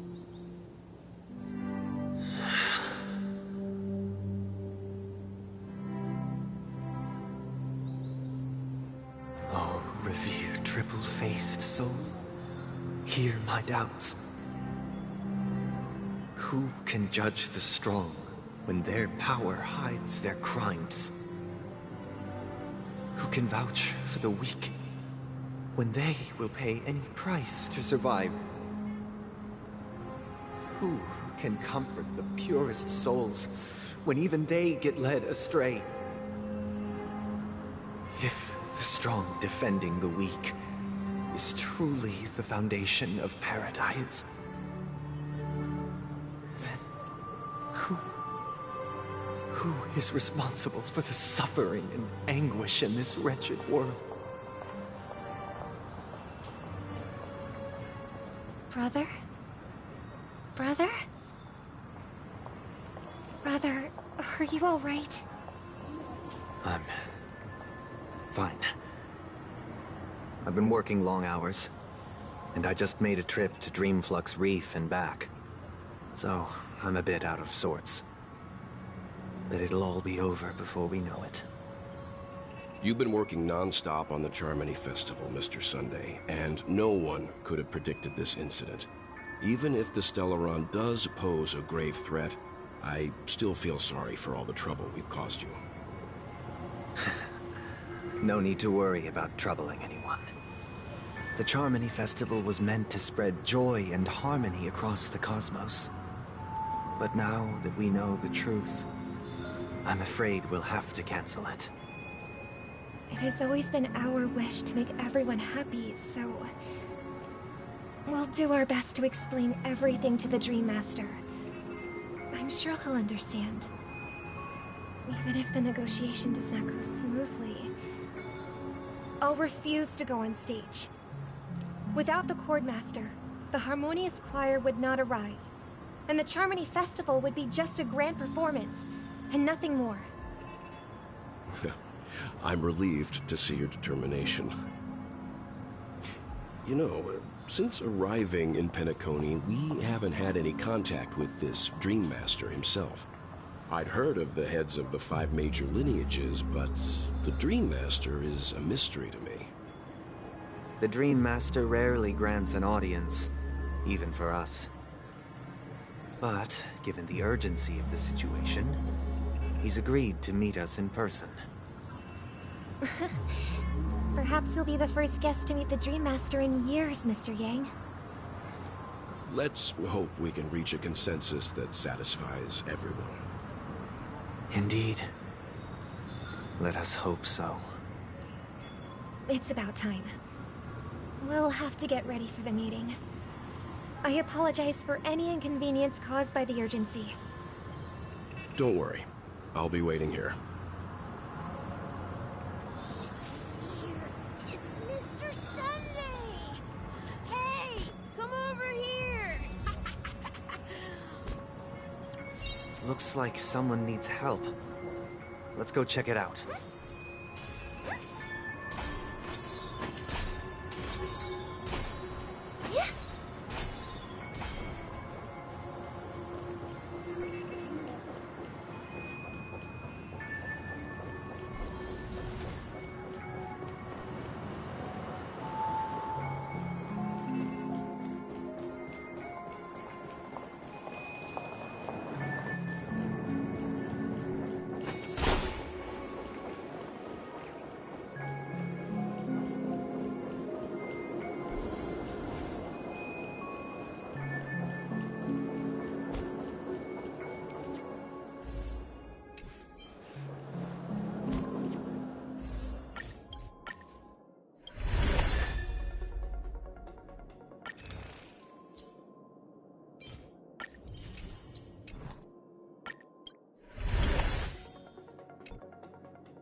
It's Mr. Sunday!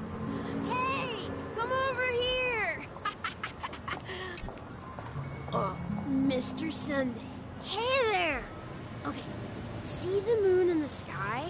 It's about the size of the cap on my Soul Glad bottle. If I just reached out my hand, I could grab the moon, couldn't I?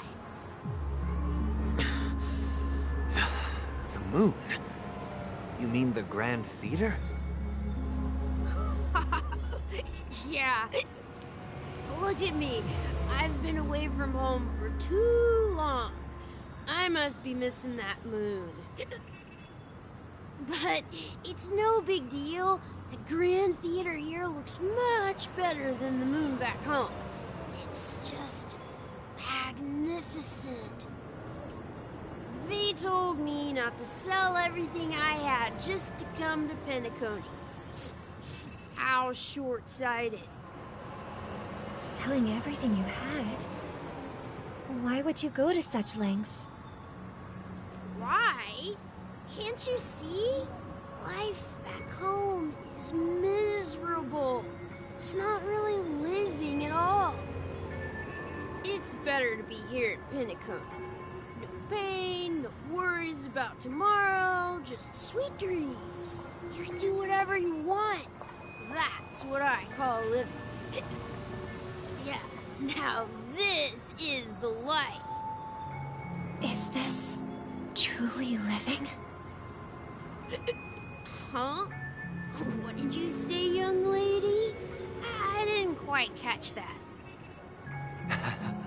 Oh, it's nothing, sir. You see, the traffic on Glocks Avenue can be dangerous. How about I ask a Bloodhound family member to escort you to Ideen Park over there, so you can continue enjoying your sweet dream?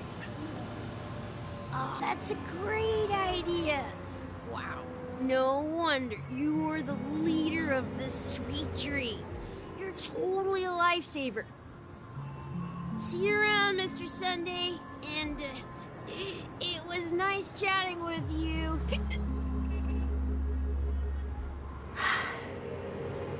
What's up, sister? This is the land of the dreams. But why do they live like this? The man we ran into, he doesn't seem happy at all. Even though sweet dreams are nice, they're just illusions. But for him, they're the only way to survive, even if it means giving up on reality. That's not really living at all. I suppose you have a point. But, in my opinion, that's how most people live their lives. Why do you say that? You think that man is not actually living, but that's not quite accurate. Even without Penacony, people create their own illusions called self-value. People believe they have a predetermined value to fulfill. Gaining value means gaining power, and those deemed worthless are seen as the weak. However, value doesn't come out of thin air, and there's a limit to it. To accumulate value, people have to take from others. So, the weak get exploited and oppressed. Are you suggesting that this is not how things should be? Exactly. But, ironically, people don't think there's anything wrong with it, because they uphold the illusory notion of self-value, and even the weak believe in it. The survival of the fittest. That's where all the tragedies in the world come from. People come to the sweet dream in Penacony to escape from that reality and find solace. No tragedies exist here, only happiness. although in its nascent form. Isn't that the same paradise we yearn for in our dreams? Perhaps that man is just an exception. Let's not jump to conclusions. We should experience the dreamscape ourselves. Just as I did at Dreamflux Reef. Yes. Seeing is believing. I'll accompany you. The Dream Master hasn't shown up yet, so we have some time for a stroll.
Glad to meet you again, Robin. How are the preparations for the Charmony Festival coming along? We're all so excited about it. It's going smoothly. Thanks for making the trip to join the festival. You're too kind, Robin. It's a pleasure to have guests from all over the universe celebrating day and night. I can't stand being lonely or bored, so this jubilant dreamscape is perfect for me. But if this went on forever, would it get boring too? Nah, not at all. Who would get tired of having so much fun? Every day, you get to wear fancy clothes, explore all sorts of dream bubbles, indulge in delicious food without gaining weight, and you never get old or sick. As long as you can afford a room, this place is the ultimate paradise. But you know that only a few things can be brought back from the dreamscape to reality, right? That's exactly why I don't plan on bringing anything back. Just enjoying the dream itself is good enough for me. I mean, I'm not one of those long-living species. I only have around 60 or 70 years in this. Being happy here is pure bliss. Only in this sweet dream can I truly feel like I'm in control of my life and fate. Who would want to go back to reality after experiencing this bliss? I see. I genuinely wish you all the happiness in the world. And I wish you a fantastic performance, Robin! I'm off to the Blue Hour for the ball. See you later.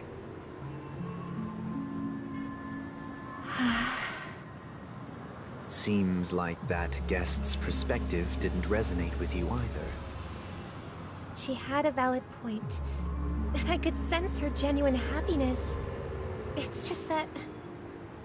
What you're trying to say is, she thinks she's in control of her life, but in reality, she's just escaping from reality and seeking solace in this sweet dream. Once she steps out of this sanctuary, everything will be lost. Well, she did make mention of being able to afford a room, didn't she? However, the paradise in our dreams, it doesn't have to end. No.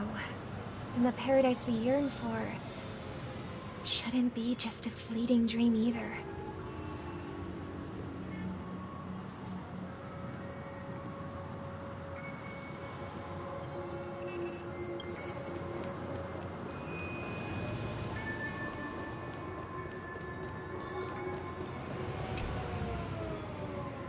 The scenery in this dreamscape is truly breathtaking, isn't it?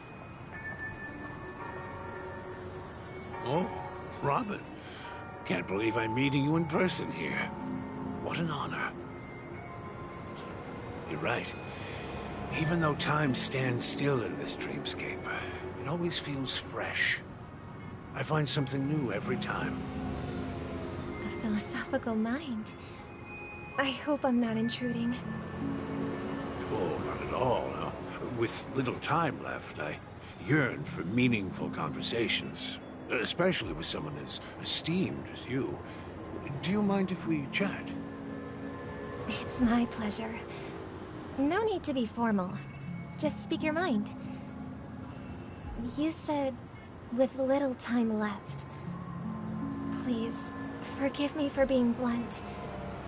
But is that why you came to Penacony? Yeah.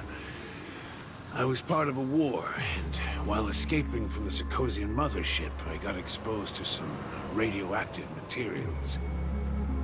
And then, all my comrades died, and my hometown was wiped out by neutron bombardments. I couldn't bear to live with everything I knew gone.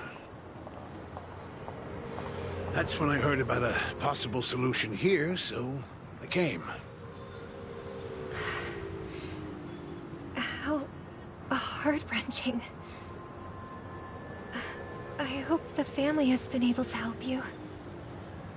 They have, and I'm truly grateful for that. They provided me with a comfortable room, the most advanced life support devices in the cosmos, and a stellar team of caregivers. My physical body is now in the dream pool, sustained by life support. The me you see here is whole, rational, and no different from any other person. But I can't say the same for the me in the hotel room. My true appearance? No. I hope you never have to witness it, Robin. So, you'll be living forever in this dreamscape, right? Just being able to live at all is good enough for me. Whether it's in this dreamscape or not, well, I don't really have much say in the matter. My world has been torn apart, and my life could end any second. So, even if this whole place is an illusion, it's still my paradise, and I'll treasure every moment I spend here. How I envy those everlasting things. That old man's story. It's so tragic. Fortunately, this sweet dream gives him joyful memories to hold on to for the rest of his life. That's precisely why this sweet dream in Penacony exists. However, even the sweet dream has its limitations. While it provides solace to the disillusioned, it can't completely eliminate pain in reality. There will be a way out. Penacony is already on the right track.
Look what we have here.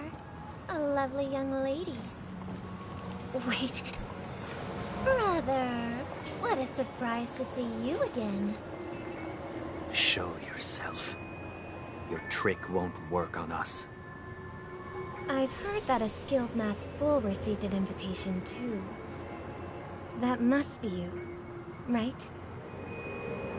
Did you enjoy yourself? Barely. The people here are way too gullible. A little bait is all it takes for them to bite. And they run away at the slightest hint of danger. In other words, they're naive and cowardly. Now that you've had your fill, it'd be wise to leave before it's too late. The music of the Harmony doesn't tolerate discord. What? Now that you have the real Robin, I'm useless? Oh, how disheartening. I've done so much for the family. You should be thanking me, because if it weren't for me cleaning up this mess, Penacony would still be in shambles. Don't you think? That was a personal request from the head of the Iris family, and it has nothing to do with us. Step aside and stop causing trouble for the Charmony Festival. The Charmony Festival? You think you can scare me? You think I have no idea what you're planning? I don't care what you're thinking, Chicken Wing Boy. But I'm pretty sure lovely Robin won't be appearing on stage. After all, you're well aware of what a sorry state this dreamscape is in under the banner of Harmony. Penacony, the land of the dreams. Is this truly the paradise you desire? Stop it. What's the rush, Chicken Wing Boy? Did I get to you? Our paradise is none of your concern, masked fool. Leave now, or the family won't tolerate you anymore. All right. I'll go. But Robin, I suggest you seriously consider this. Do you really believe those living in dreams can escape pain and find true happiness? Well, I've done my part, and now I'm simply waiting for the fireworks to begin. Here, the last 2 gifts for both of you. And don't lose them. If by some unfortunate chance the Charmony Festival starts against all odds, remember to use them during the show. And it'll be thrilling. Bang! I heard a raven cawing in the distance.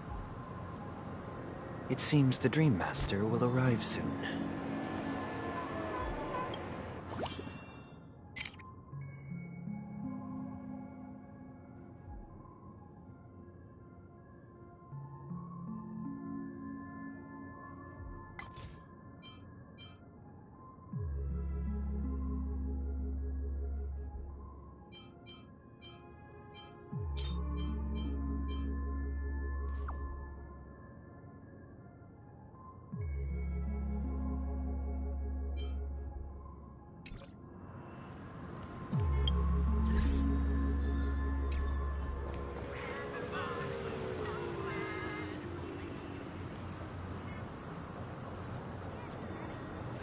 Let's wait here for the Dream Master to arrive.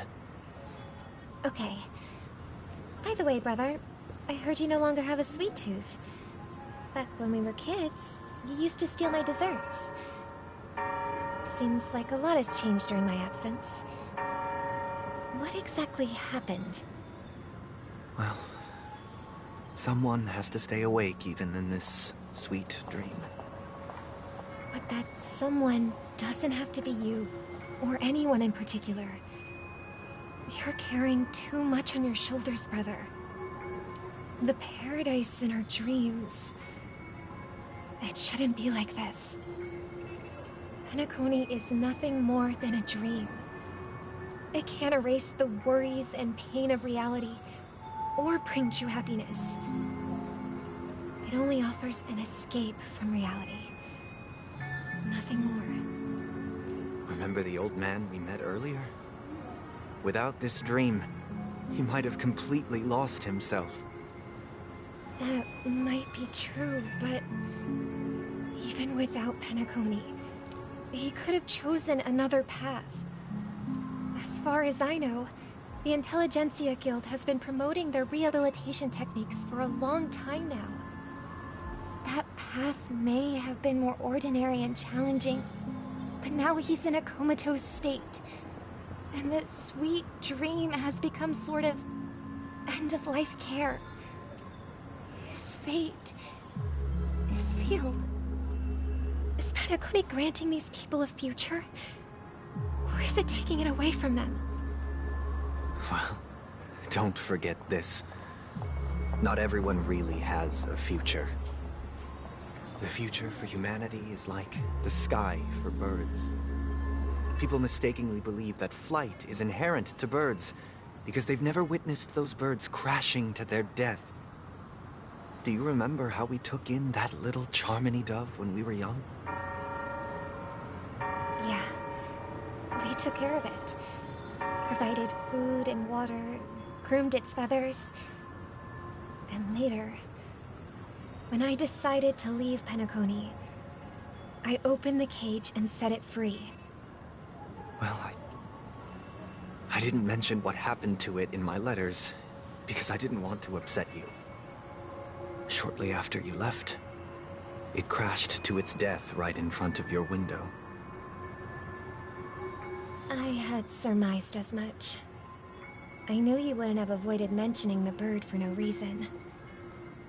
Despite that unfortunate outcome, I still believe it was the right decision.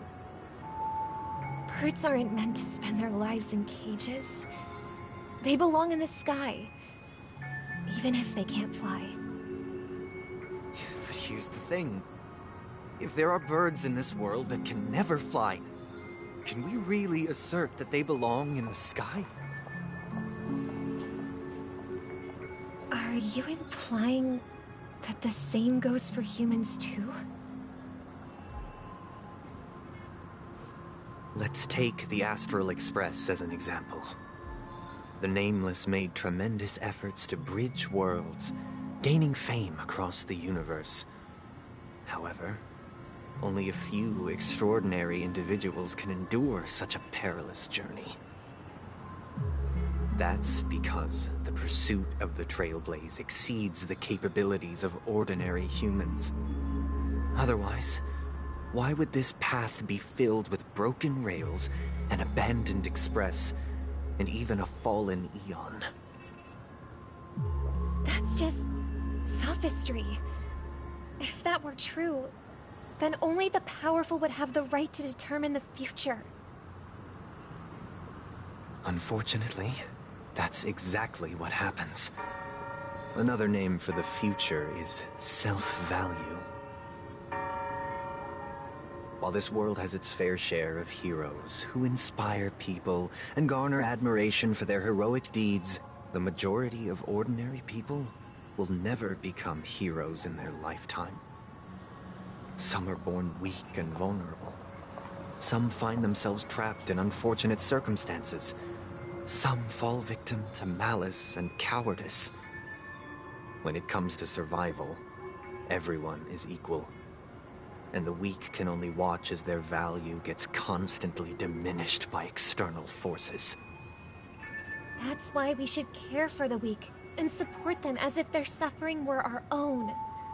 That's what the Odes of Harmony have always taught us. While the Harmony holds noble aspirations, the strong will always be strong, and the weak will always be weak. Even in this carefree dream.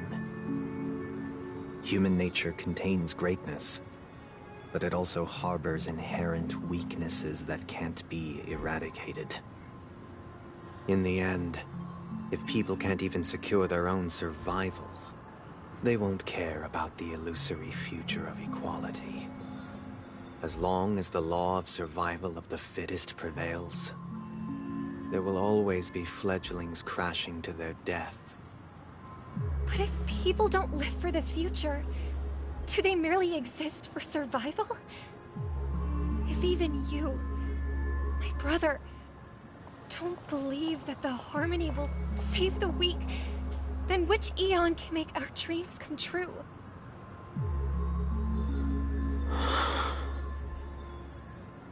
People often forget that when the first bird took flight, the entire world envisioned a future where no more fledglings would ever crash to their death. Are you reading, sister? What are you reading? Mr. Gopherwood gave me a picture book. It's about the story of the harmonic strings. If I could become a chord master, I'd like to summon Dominicus, the harmonious choir. I want to sing with everyone and spread our wishes so that all can feel happiness and joy. I see. Then, I would summon the harmonious choir too. Don't you have a wish of your own, brother? Of course I do.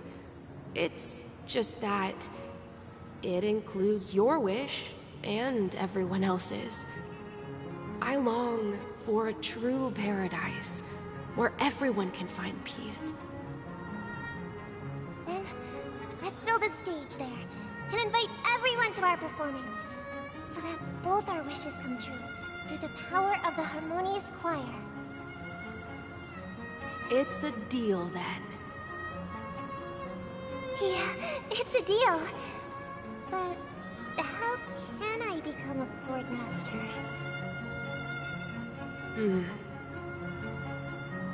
Maybe you'll have to become a star first.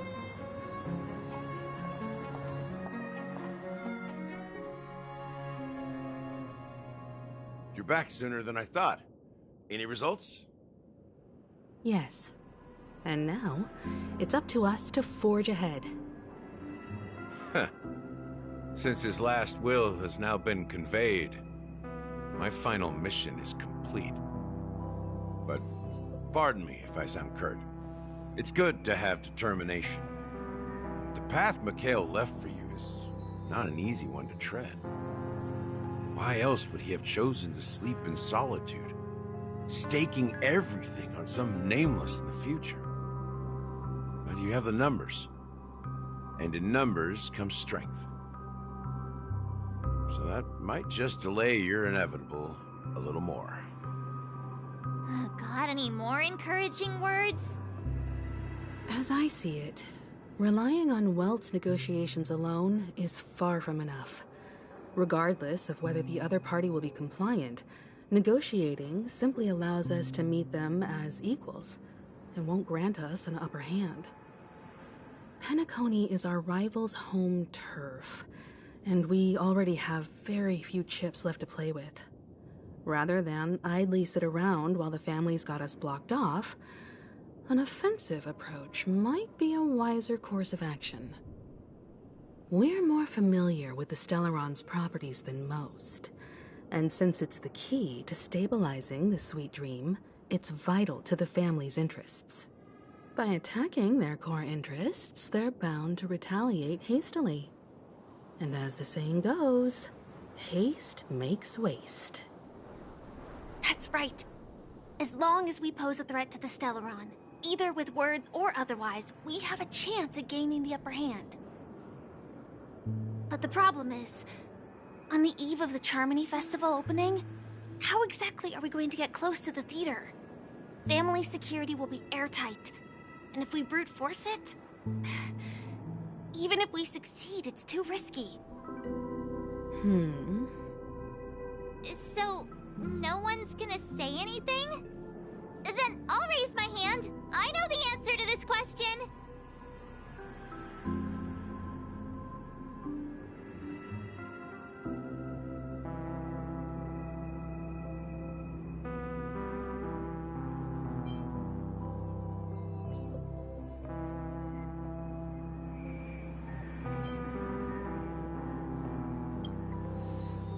Why are you speaking like the General of the Luofu? So, I heard that before the Charmony Festival begins, there'll be a pageant to kick off the festival. It's called the Soul Glad TM Festivity Auditions, or something, and it's going to be held in the moment of Scorch Sand. As long as we clinch the top spot, we'll be able to attain the title of Festive Superstar, and be able to personally bask in the graces of Miss Robin. Not that that's important. What's crucial is that we can enter the Grand Theater before the audience arrives. So, how do we go about participating in these festivity auditions? I've already procured special invite tickets from Miss Robin's fan club. To tell you the truth, I had been preparing to join the auditions all along. But now it looks like even if I scrape through, I probably still won't have the chance to shake Miss Robin's hand. So they're still running this thing, huh? It was originally just a publicity stunt, set up by Mikhail to drum up attention. But it looks like it might be worth a shot. We'll follow Marge's plan. Mr. Gallagher, will you be joining us? I'm afraid I won't have the time. As a virtual character, I've already completed my final mission. Is all down to you. Should we ever cross paths again? I'd love for you to visit the Express. All right. I'll have to add to that databank of yours you've got on the Express. And Miss Firefly, we thank you for all your support. We're faced with a formidable enemy. As long as the Astral Express and Stellaron Hunter's objectives are aligned, we're willing to cooperate with you. We've already come this far together. I'd like to join you for the rest of your journey on Penacony. I'm pleased that we can finally fight shoulder to shoulder. I couldn't ask for a better ending. This is also the spirit of the Trailblaze. Now, everyone, let's prepare to move out.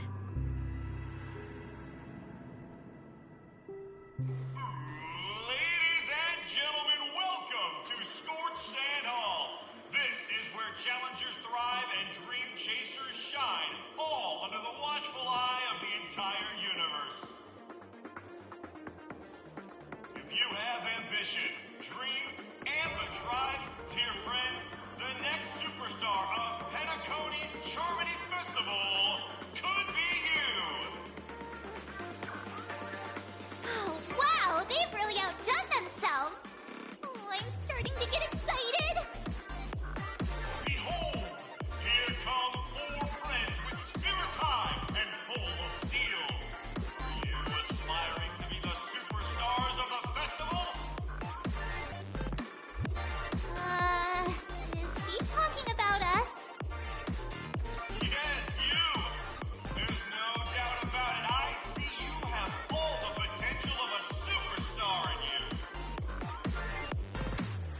Excuse me, you four. What are you hoping to get out of all this? As the last group of contestants, how confident are you in overcoming all of the challenges?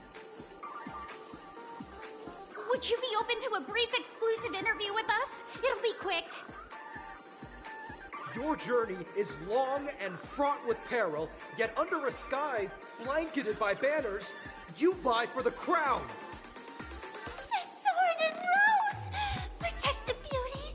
The beauty, the beauty! Magnificent and majestic! A knight's head is hard as steel. Brother Lance Focus is stubborn as a heel. We don't all have to be winners. But if we don't have fun, we'd all be sinners.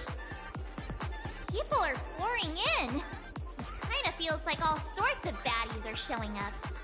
Let's get in there quickly and enter the competition. Ladies and gentlemen, please make way. Make way. Coming towards us now is one of Penacony's top 10 wealthiest tycoons, and the soul-glad business empire's founder, Mr. Ideen. allow me to introduce myself. I'm the director of Soulglad's factory, Ideen Lena. My four friends, introduce yourselves to the audience across the cosmos.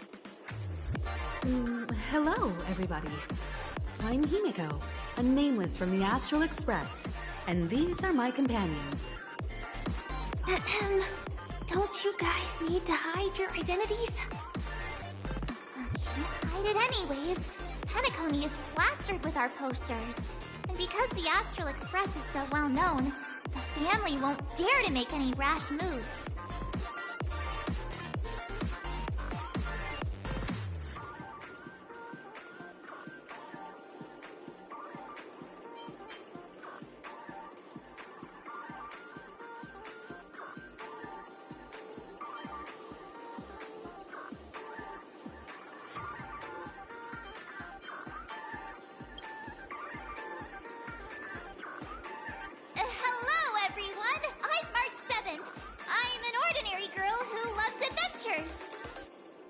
Hello, everyone. I'm Firefly. I am also an ordinary girl who enjoys adventures. So it's a bunch of nameless guests. This final face-off is bound to be spectacular. Time is precious. My four friends, come with me. Grab a bottle of Soulglad and make your dreams a blast.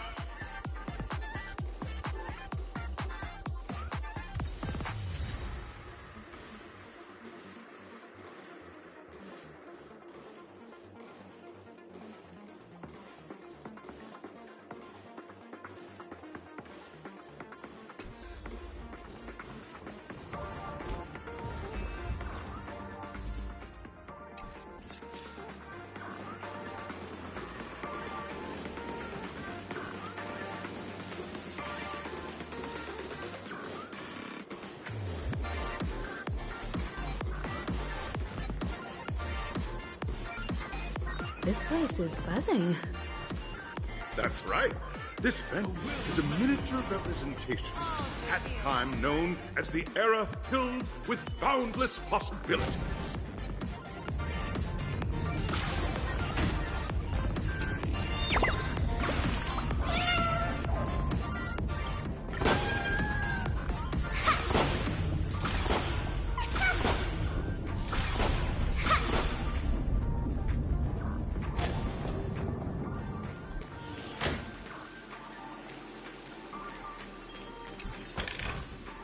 Perfect. That's going in today's content reel.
Grab a bottle of Soulglad and make your dreams a blast. Nameless, your arrival reminds me of the grand occasion when Penacony was first established. I was still a young, bright-eyed lad back then, lured here by the watchmaker's ads, full of zeal and ready to make my first fortune in life. Once, during a particularly grueling day, I passed out and was resuscitated by a drink from Mr. Sousa. That sweet taste has since been etched in my mind, and that was what drove me to create the Soulglad that we all know and love today. The dream-chasing era was truly a wondrous time. Oh, I miss those days, and the Watchmaker. Scorched Sand Hall is my homage to that time of boundless possibilities. I wholeheartedly hope you make it to the finish and emerge as the next superstars of Penacony. Now then, is there anything you'd like to say before the competition officially begins?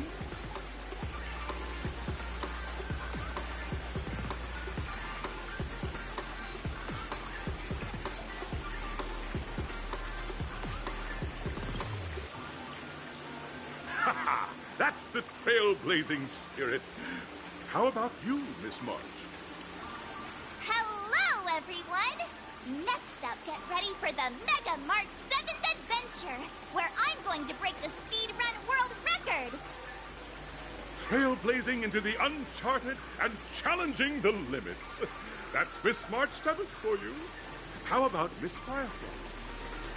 I hope that by the end of this journey, everyone will have achieved the outcome that they hoped for.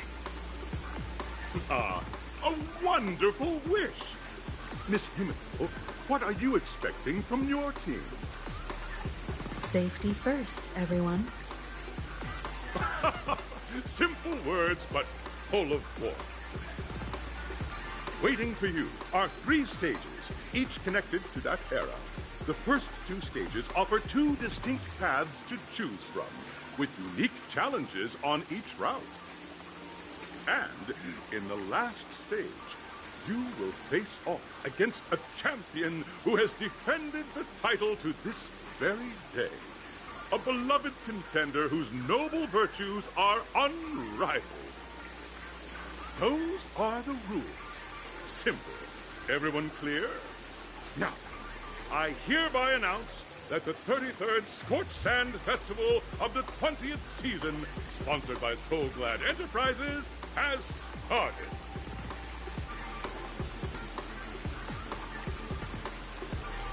Everyone, as the Charmony Festival is drawing closer, we must reach the end as quickly as possible.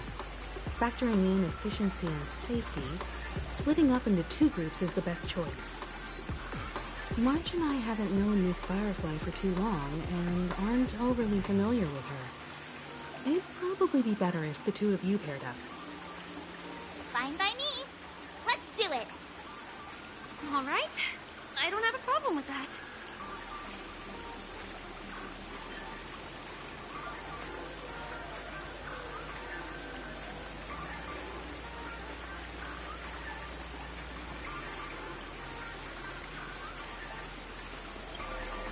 We'll split into the assigned groups then.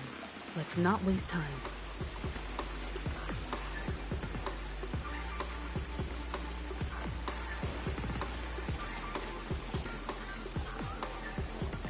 Welcome to the first stage of Soul Glad Enterprises' 33rd Scorched Sand Festival of the 20th season, Dream Play Fantasia!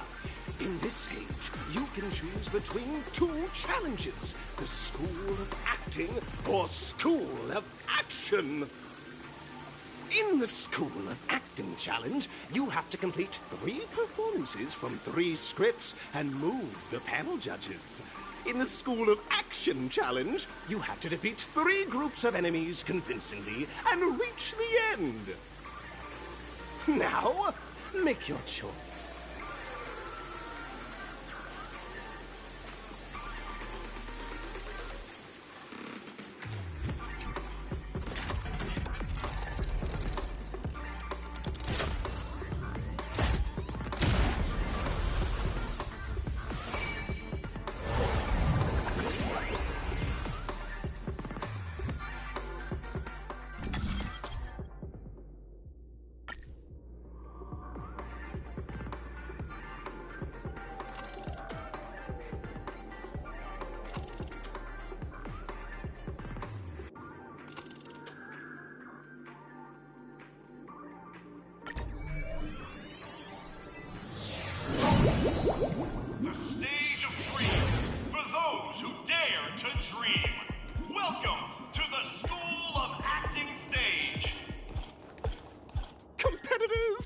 allow me to introduce the rules of this challenge to you.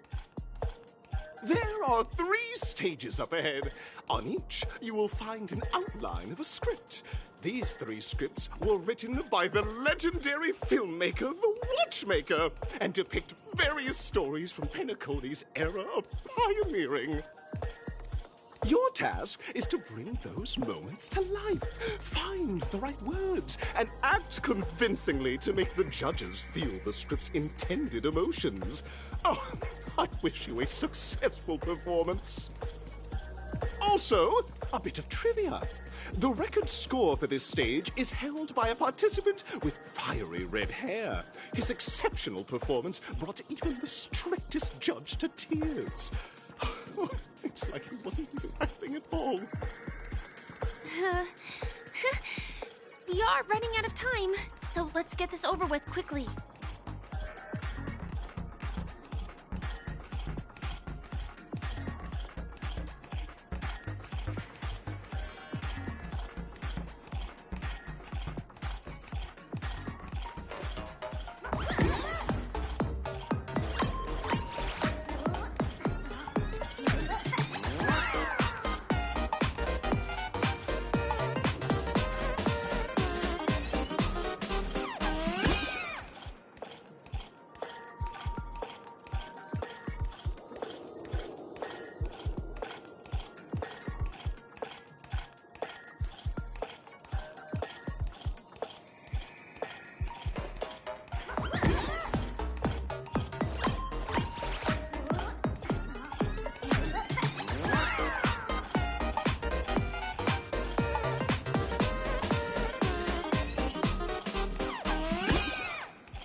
Small donation.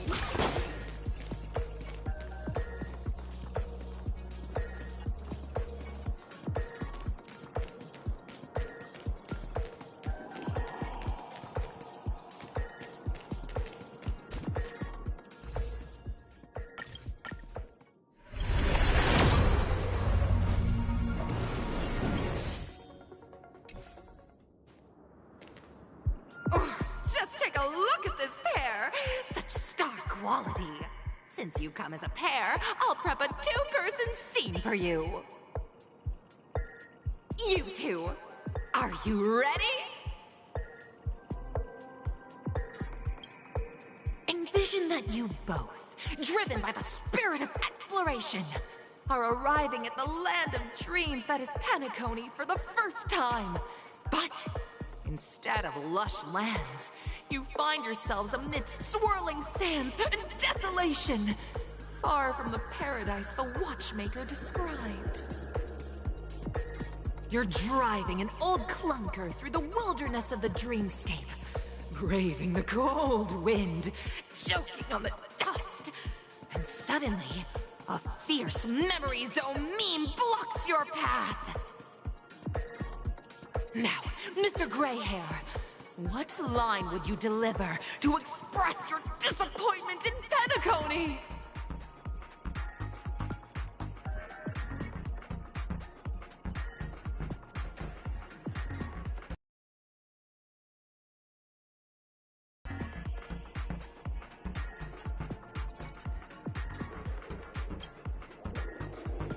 No, that's not right. You're trying to express disappointment. Why do you sound so chipper?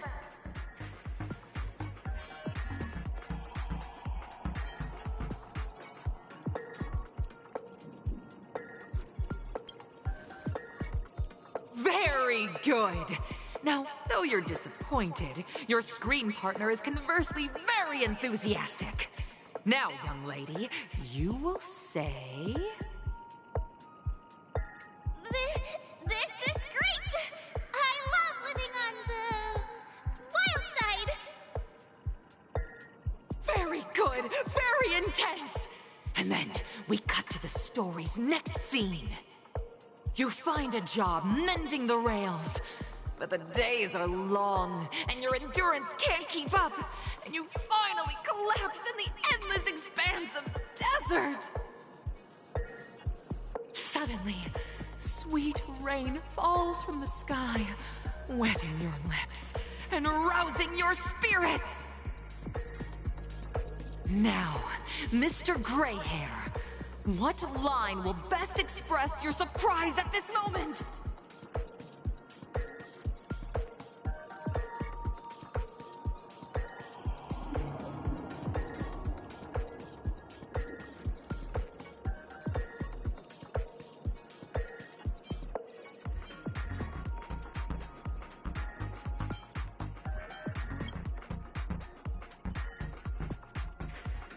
But at this moment, your partner yet gazes into the sky, both her eyes closed.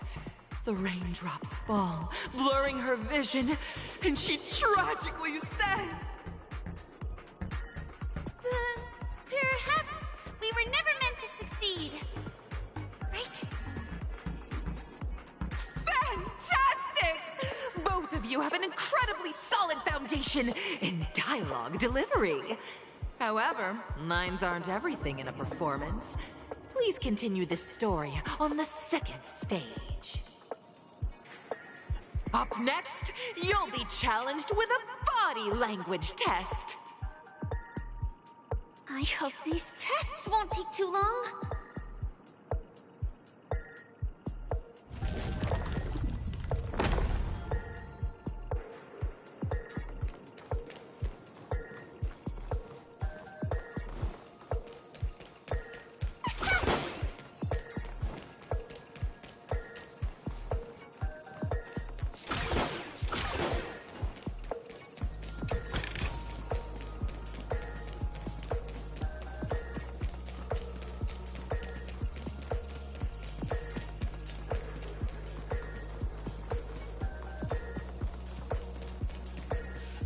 Here, you two are required to skillfully utilize body language to portray the story context I've laid out for you.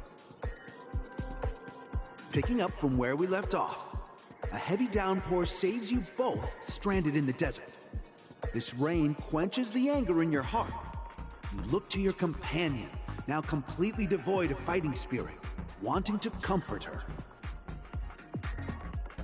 At this moment, what should you do to make her laugh?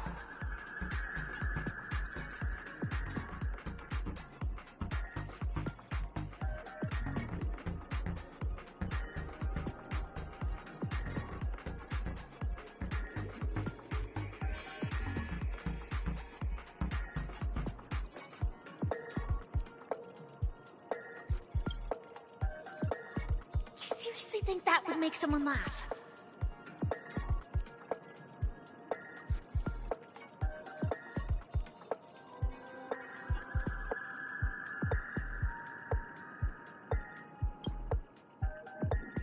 The test now is about body language. I don't think dialogue is allowed here.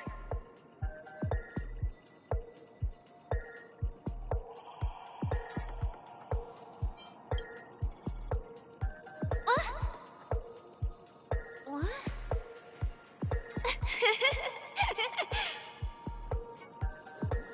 Right answer!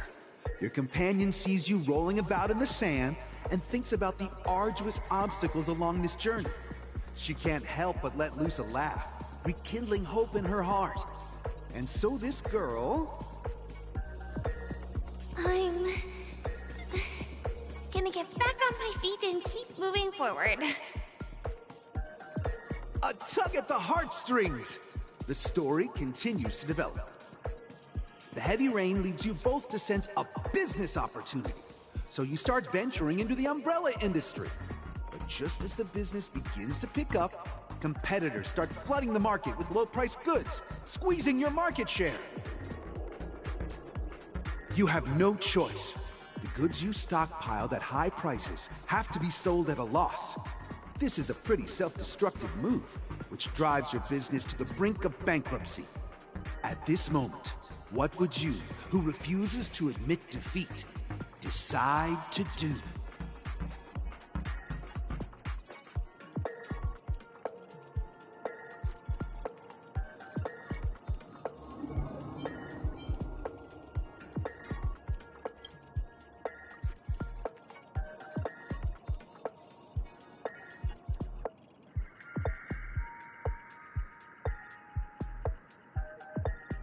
Fantastic! But it's a pity your friend does not agree. Seeing that you're up to your eyeballs in debt, she sees nothing but despair in her future. And then... I leave Penacony in utter disappointment. Is that okay? Of course! Absolutely! I was this close to tears! Both of you possess exceptional acting talent! However, the true test is yet to come.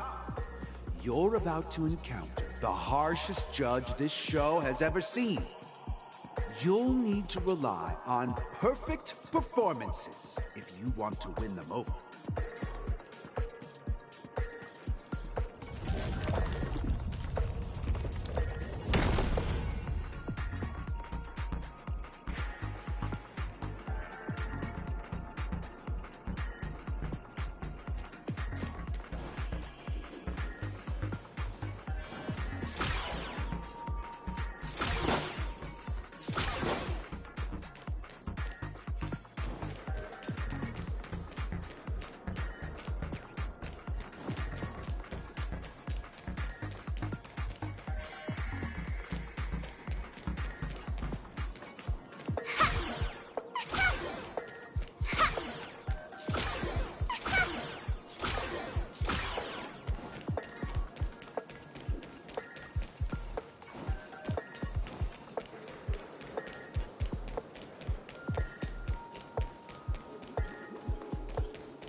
I take both big and small donations.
Welcome to the final stage. Actually, all the scenarios that you previously encountered were all from the film Once Upon a Time in Dreams. Two companions arrive on Penacony with nothing but a dream. Their desire for achievement is met with continuous setbacks. Ultimately, one continues on, despite spiraling into debt, while the other concedes defeat and leaves. later, their paths cross once more in the thriving Penacony. Yet, they refuse to acknowledge each other because...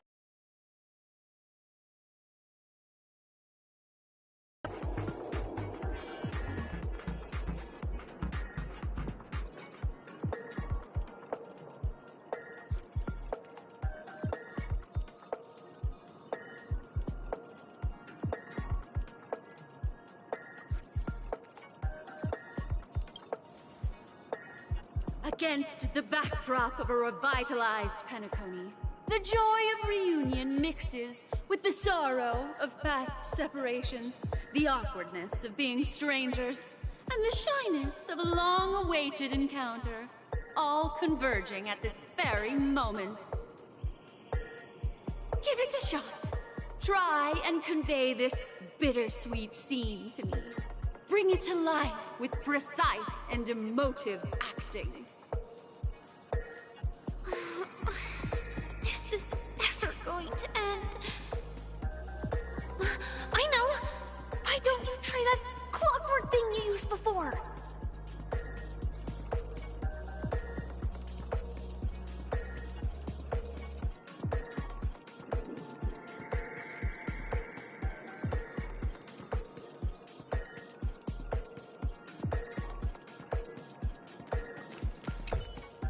Your performance is far from satisfactory.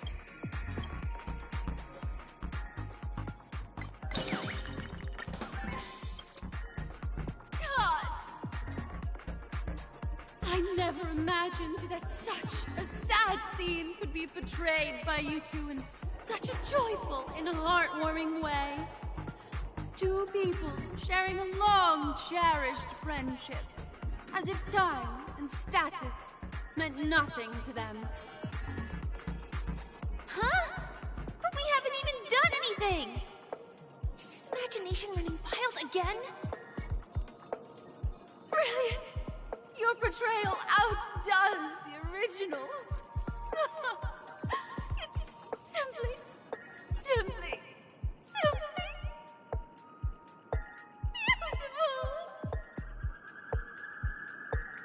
We have passed the test. We ought to hurry up. Stellaron is at stake.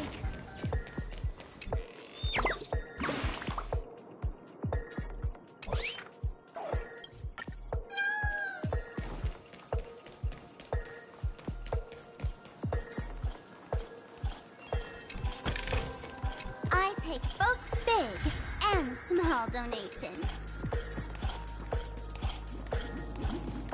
Congrats to both of you for clearing the stage, but more importantly, are you having fun? Fun is more important than success. Look at the time! You finished much faster than that red-haired contestant did. That red-haired contestant. Who is that exactly? You'll find out eventually, but only if you clear the next test first.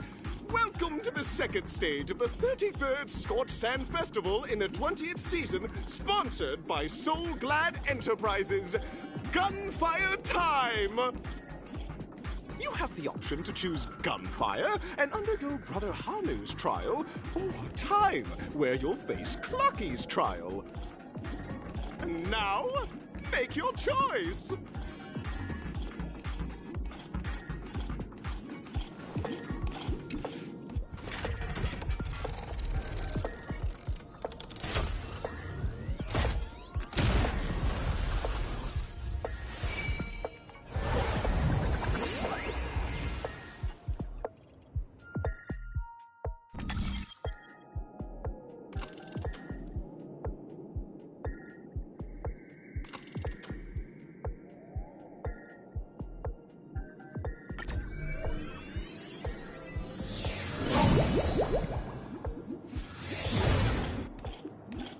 Friends, welcome to the wonderful world created by the Watchmaker.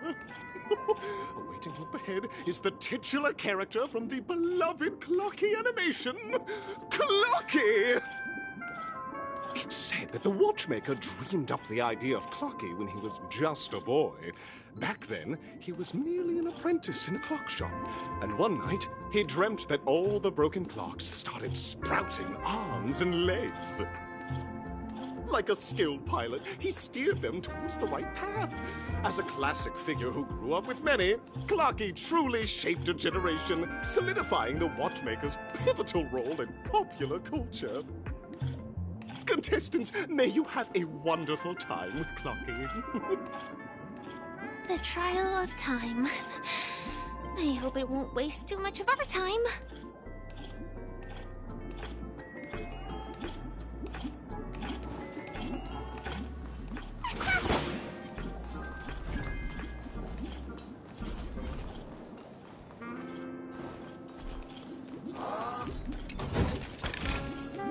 Perfect. That's going in today's content brief. Did it just speak?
Look at today's gift count. So much enthusiasm. Am I just a failed? I'm just an expendable failure of a clock, aren't I?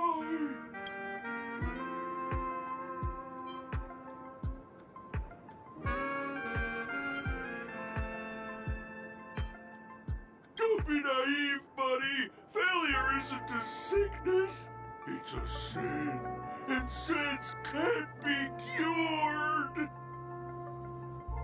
You guys are just like the other challengers. You want to enter my inner self? Then please be my guest. But you won't find anything worthwhile. I'm just a failed piece.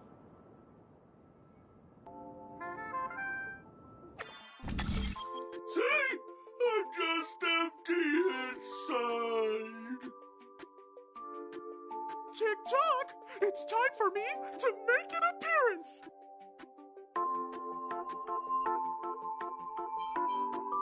Clocky? I can also see him. Is this character part of the show? In Dreamville, Clocky is everywhere and can do anything! Like, right now, I could solve this problem with your big ticker pal, Tick-tock! I can't believe it's actually Clocky! Why would you come and visit a failure of a clock like me for no reason? You see, we're all clocks. We're family. I want to help you be happy! Tell your pal Clocky what's troubling you. I came across a startling revelation yesterday. Apparently, Dreamscape Ticker isn't the same as Clocky at all. It's just a discarded prototype from Clocky's early development. Please, just leave me be, Clocky. I just don't know how to face you. I'm just a failure. Oh dear. Seeing it like this is utterly heart-wrenching. But fear not. We're here to help it rediscover the missing parts of its inner self and guide it out of despair.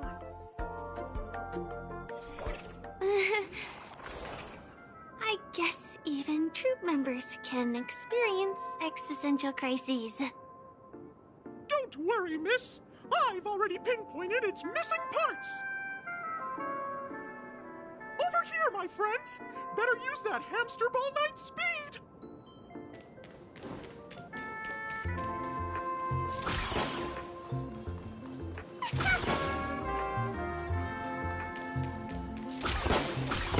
This must be one of the missing parts that Big Tigger needs. We're here! There's a missing part on the opposite side. But how do we get over there? There's also a dream side left here by a Dreamweaver. We're running out of time. We'll have to use it if necessary. I take both big and small donations.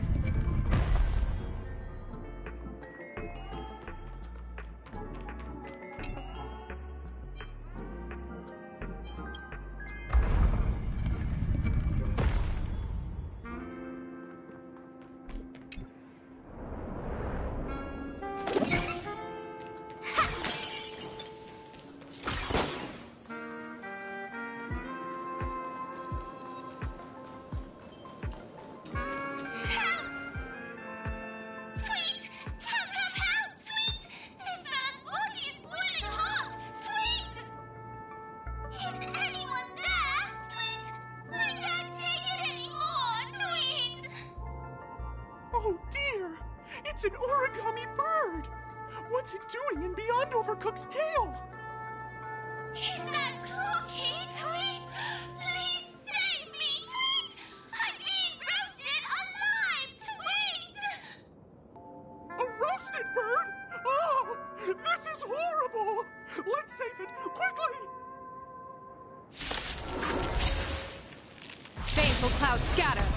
Earth shatters, heaven trembles! Mountains roar, dragons rise!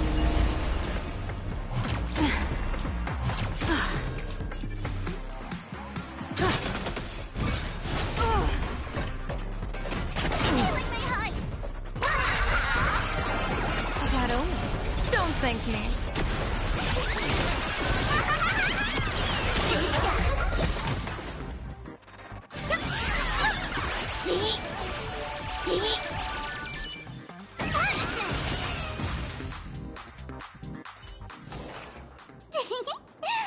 See you during my next stream.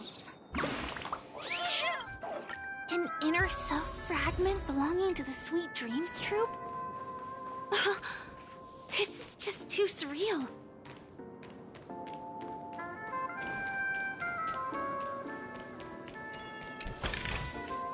Perfect. That's going in today's content reel. A will of metal and All's revealed in...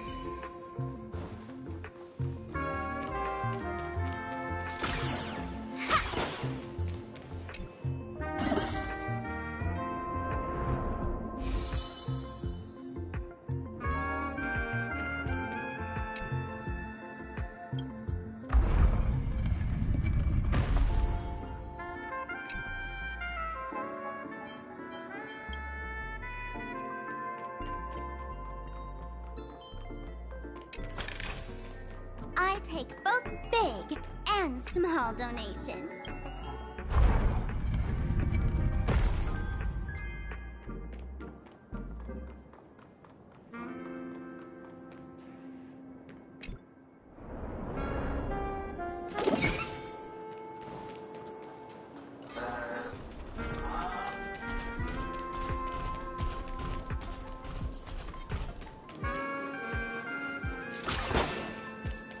We've gathered all the missing parts.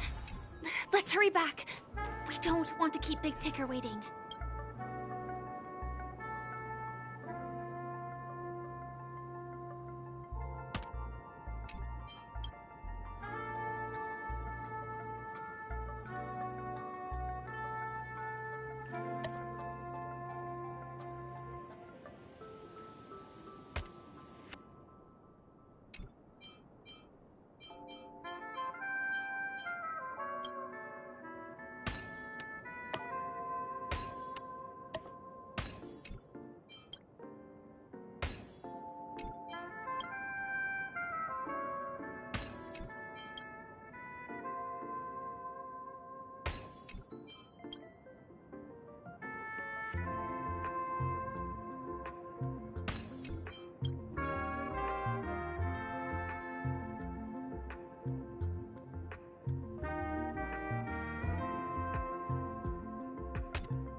going in today's content reel.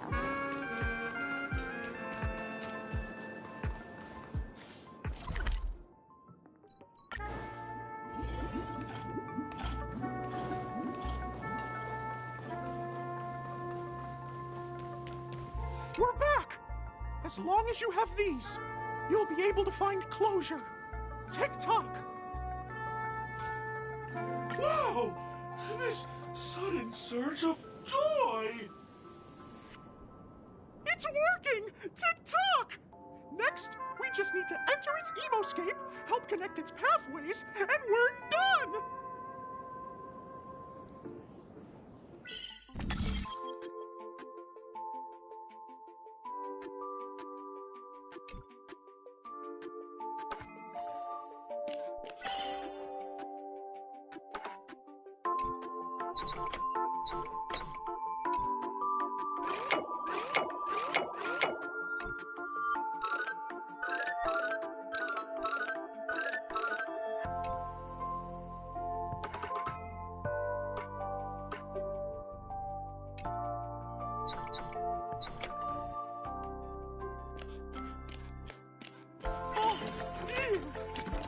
What's going on in here?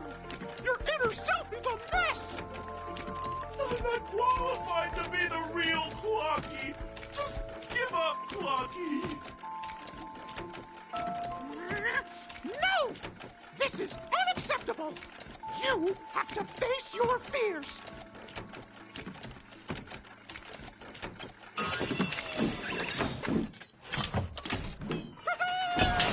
Success!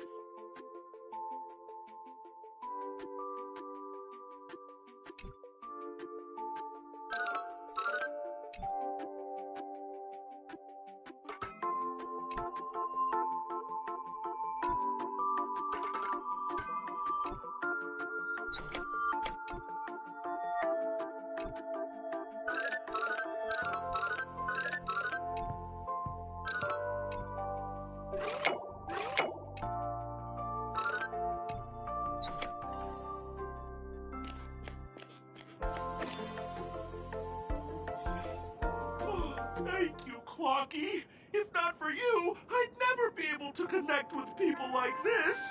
You helped me find myself again. No problem at all. As the guardian of Dreamville, it's what I'm here for. Tick-tock! My friends, you still have other important things to do, right? Go forth, my friends! When the moment comes, all the Dream Tickers and I will cheer for you! It's all done! Victory's in sight! Let's head to the final stage.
Congratulations to both of you! Oh, you've overcome all obstacles and proven yourselves!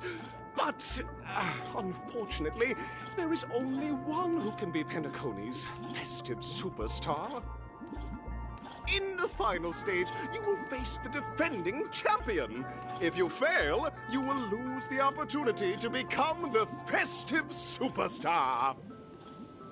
Welcome to the 33rd Scorched Sand Festival's third stage in the 20th season, sponsored by Soul Glad Enterprises, Superstar Showdown!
No way.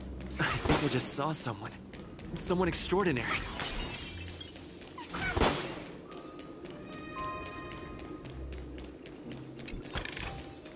I take both big and small donations. Please wait!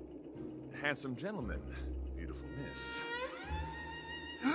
By the glorious light of beauty! I never thought I would see you again. In such turbulent times, your kind faces are as spring's gentle breeze, bringing solace to my scorched heart. Are you the Knight of Beauty?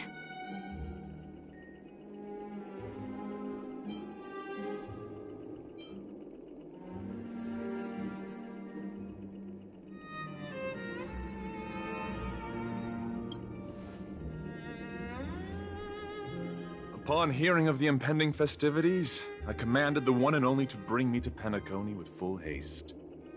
Alas, the cosmos unguarded by the beauty. Disorder prevails. Thus my passage was delayed by tending to the sick and injured. Fortunately, the mini-rabbit mech pilot, stray cat duelist, galactic ninja, and quad-drive Intellitron, along with 32 other souls in distress, all emerged from their predicaments safe and sound. I then led them all here to revel in the harmony with the countless other splendid beings.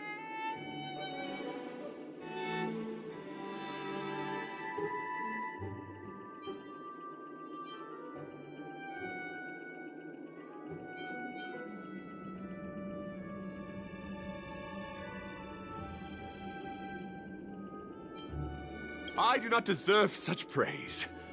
Unfortunately, that dashing IPC ambassador, whose radiance matches that of a beautiful peacock, remains in a woeful state. Ugh, how I wish he too could partake in this splendid occasion. Okay, let's get back to business. Since fate has brought us together, it stands to reason that you both seek the accolade of the audition's victor, correct?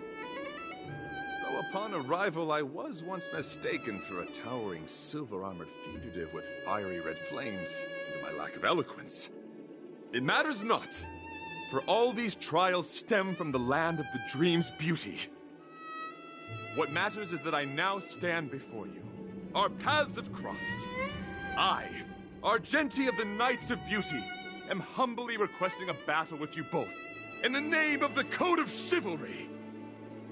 If I am fortunate enough to emerge victorious, kindly grant me passage to the Crown of Victory, and recognize that Idrilla, the beauty, is the most peerless beauty of them all. Dear friend, please ready yourself for this trial set forth by the beauty.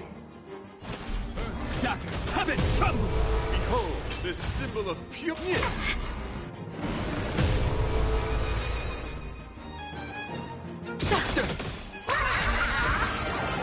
That omen.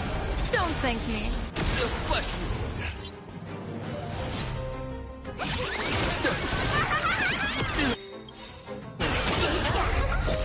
Your convictions, friends, are indeed awe-inspiring. It's a pity. The laurels of victory belong to Idrilla.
Observe the heavens with my divinations! Cast Explosive start! That's enough! I have come to grasp the sincerity of your cause. I yield. Beautiful! Truly a captivating contest. It is through you that I realized to uphold the honor of Adrilla. I must further hone my skills.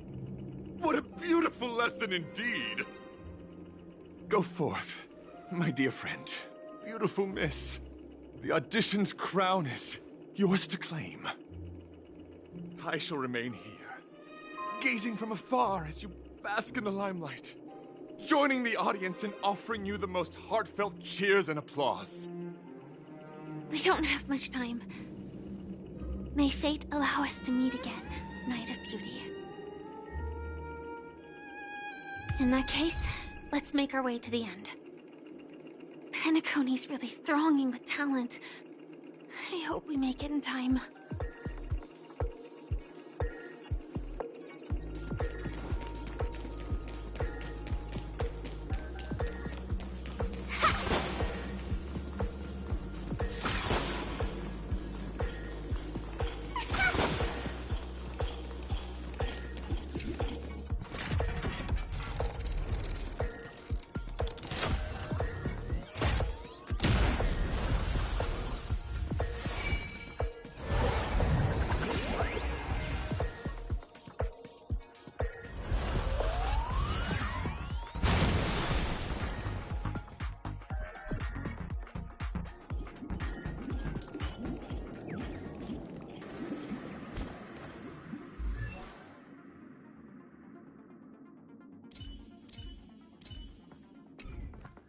Congratulations to the Galactic Baseballer and Firefly on becoming this Scorched Sand Festival champion! We look forward to their amazing entrance in the Charmony Festival! Let's give a round of applause to our aspiring young guests!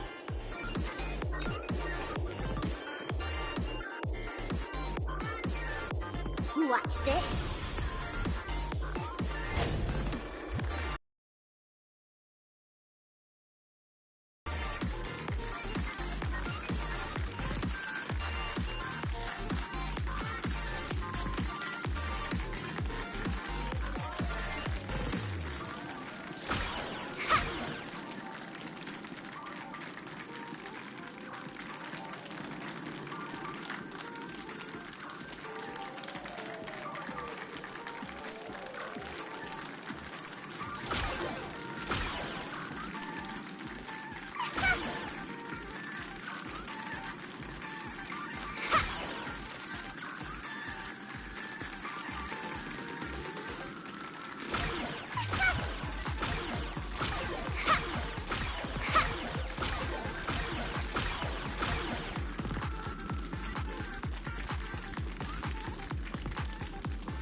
Congratulations to the both of you on becoming the festive superstars of this year's Charmony Festival.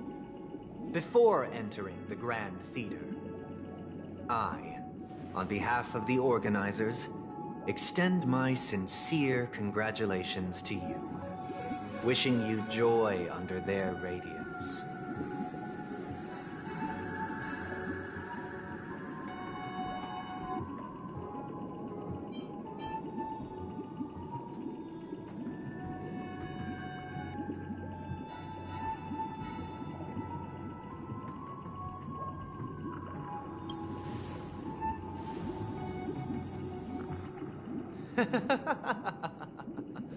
Your endeavors are worthy of extra recognition, and I've taken steps to ensure that.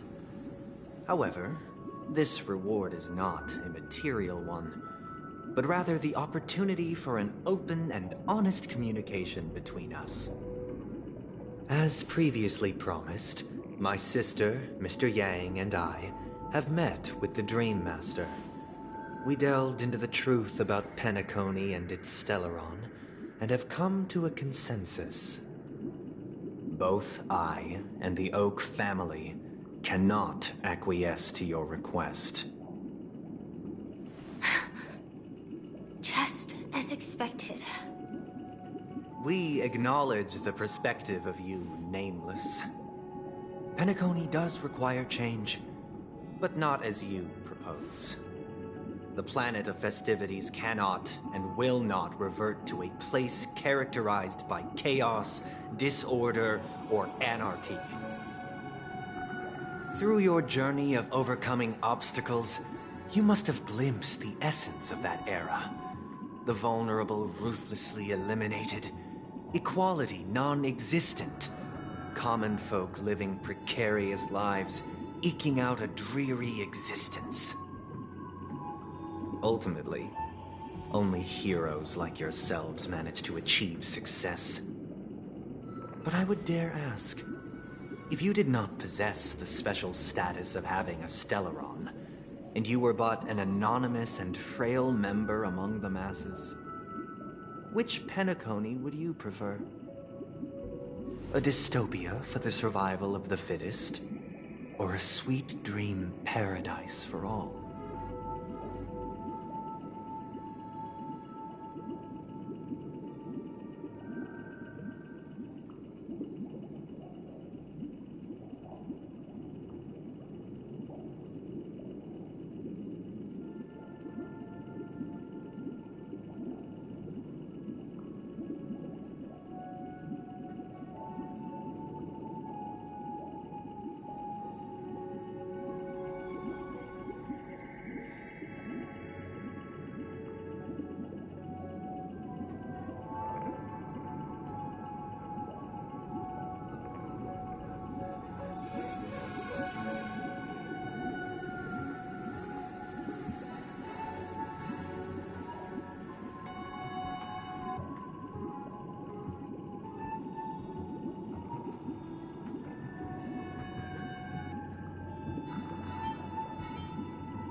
That's not the point! Don't let him mislead you! Mr. Sunday, even if the members of the Oak family can't fully agree on what to do about the Stellaron, now's not exactly the time to be holding an extensive discourse about Penacony's past and future, is it? The Stellaron issue concerns the life and death of everyone on Penacony. If anyone has a better suggestion, the crew is more than willing to listen. Also, it'd be best to tell us the ins and outs of that meeting. This way, we'll at least know what Welt and Ms. Robin are dealing with, and the reason why they failed to make our appointment. Ah, Navigator. That is precisely my intention. With all present, let's begin by discussing the details of that meeting. Let's talk about our tribulations and choices, our ideals and beliefs, and our final course of action. The only path to take.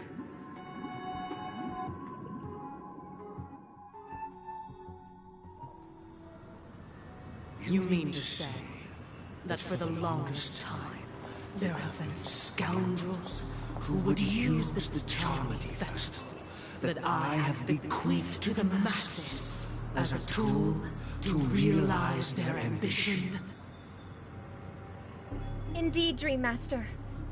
Once the Charmony Festival begins, the Stellaron's powers, along with the song, will be broadcast across the entire planet of Penacony. And then everyone in their dreams will be unable to awaken.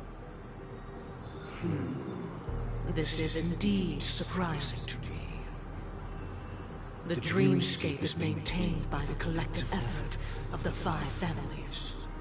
If someone were to use the Charmony Festival to recklessly disseminate the power of the Stellaron, this individual must hold a position of great authority. Do you have any suspects? I'd like to ask, did you really not know of the Stellaron's existence? I would have never thought that this Nameless would point the spear at me. Quite astonishing indeed. If I have offended, the Astral Express extends its sincere apologies.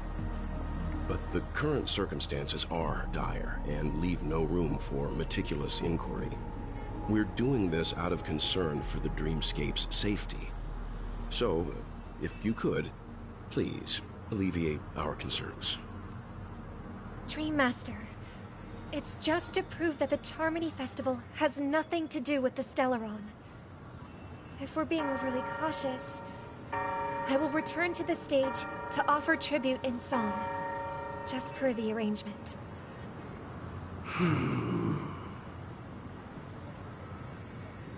Sunday, Robin. I've watched you two grow up, and know your dispositions like the back of my hand. Both of you, right now, can surely be lauded as their most devout advocates. I already know your resolve.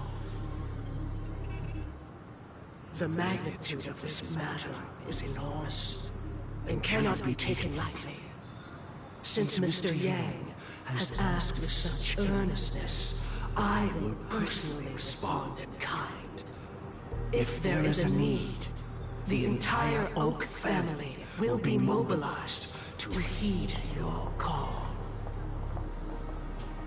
Sunday, might I ask you to beseech them to cast their light unto me, and question me in their stead, so that no lies may be concealed? I will do as you command. Robin, could I entrust you to be present as a witness, to document the truth, and to proclaim my innocence, so that all slander may be utterly dispelled? I will do as you command.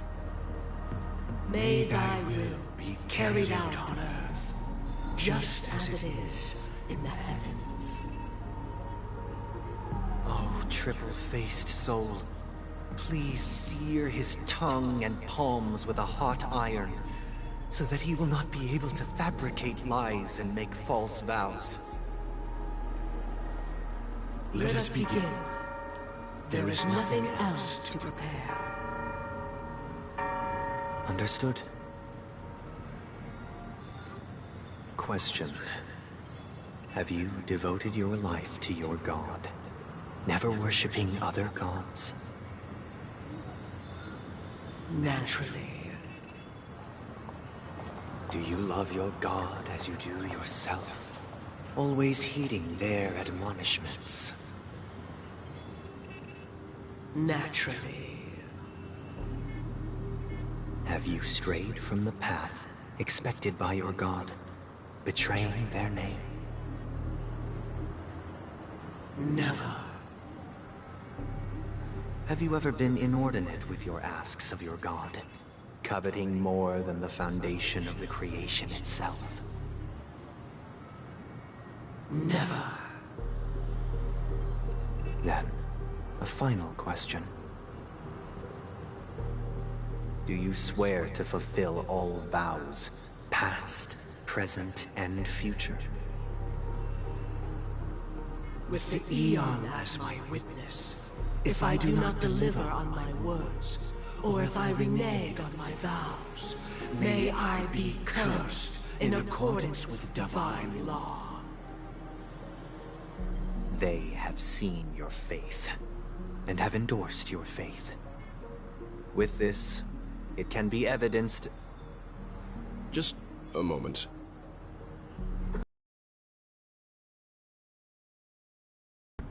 I have another question I hope to have answered. To my understanding, the family's harmony and prosperity have never relied on so-called divine laws. The god you both mentioned, are they truly Xipe? Mr. Yang should know that those belonging to the family toil together as if they were kin, embracing solidarity and unity under their light. All duplicity is laid bare before the harmony. Such a delicate and complex symphony. Which other god could perfectly harmonize this, if not for the Great One, Xipe? Perfectly harmonize. Therein lies the problem. It isn't an outsider lurking in the shadows who changed the harmony, but a dissonance that has surreptitiously emerged from within this very symphony itself. In the distant past, there existed an Aeon. With one flick of the wrist, they crafted the laws of the cosmos. Their followers formed the Beyond the Sky Choir, spreading solemn and reverent hymns throughout the universe. Later, they fell. The route traversed by this Aeon clashed with the harmony, ultimately being absorbed and fused into it. The chorus that once reverberated across worlds fell silent, and when it echoed anew, it was transformed into the hymn of harmony. Though an Aeon may perish, paths with no masters still linger. In the all-forgiving harmony, echoes of bygone dissonance may subtly arise. Mr. Yang, being overly astute can be a detriment, especially when you find yourself alone and without allies. So this is how it is. For the sake of our grand cause someday, please afford these two an opportunity to rest. What?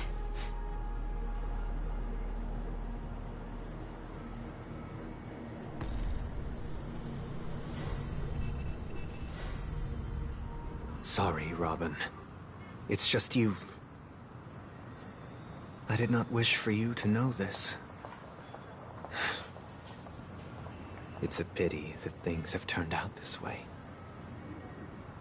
So, this is the true reason I can't sing?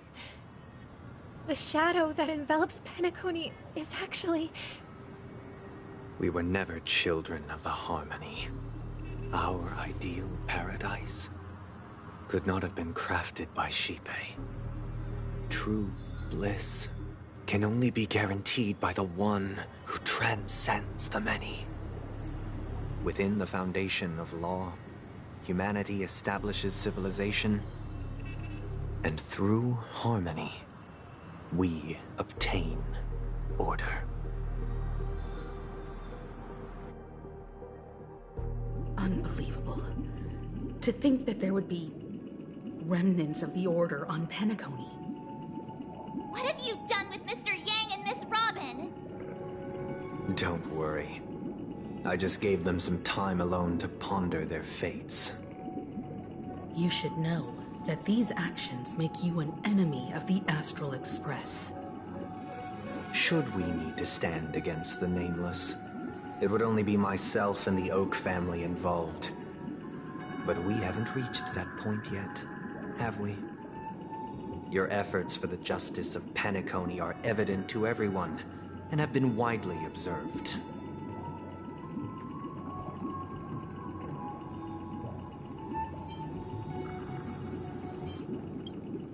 Oh, I intend to. But that hinges on the outcome of this negotiation.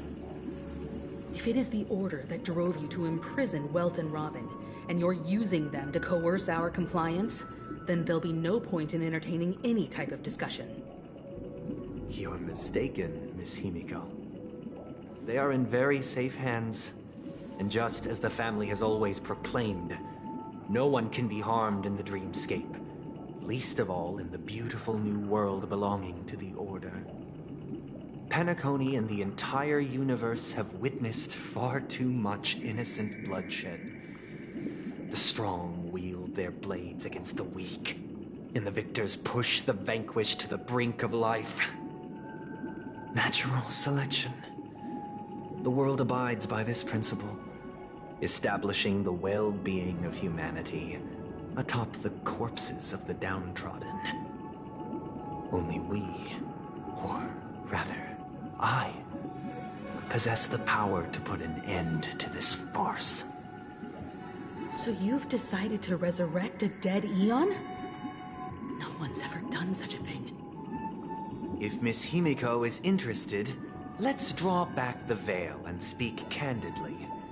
I've always firmly believed that people can understand one another through peaceful means.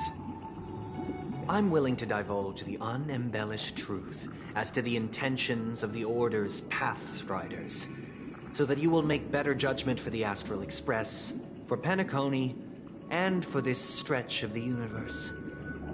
Words can hardly do justice to the beauty of that ideal. So, come with me, everyone. Let us retrace our steps and see once again where this road leads. Huh? Where'd he go? Welcome. This isn't any location in Penacony's dreamscape. It's my inner world. The reason the scenery before you remains unchanged is because your consciousness has drawn on similar concepts to fill in the gaps.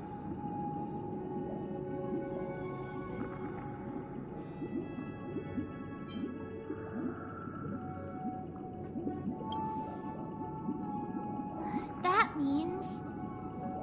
Did you do the same to Welt? It's a tuning process. Stronger in effect and more draining on the mind. The gray-haired guest has experienced it before, so he should understand what it entails. Tuning allows you to intuitively grasp my feelings, which also means that I cannot hide anything from you.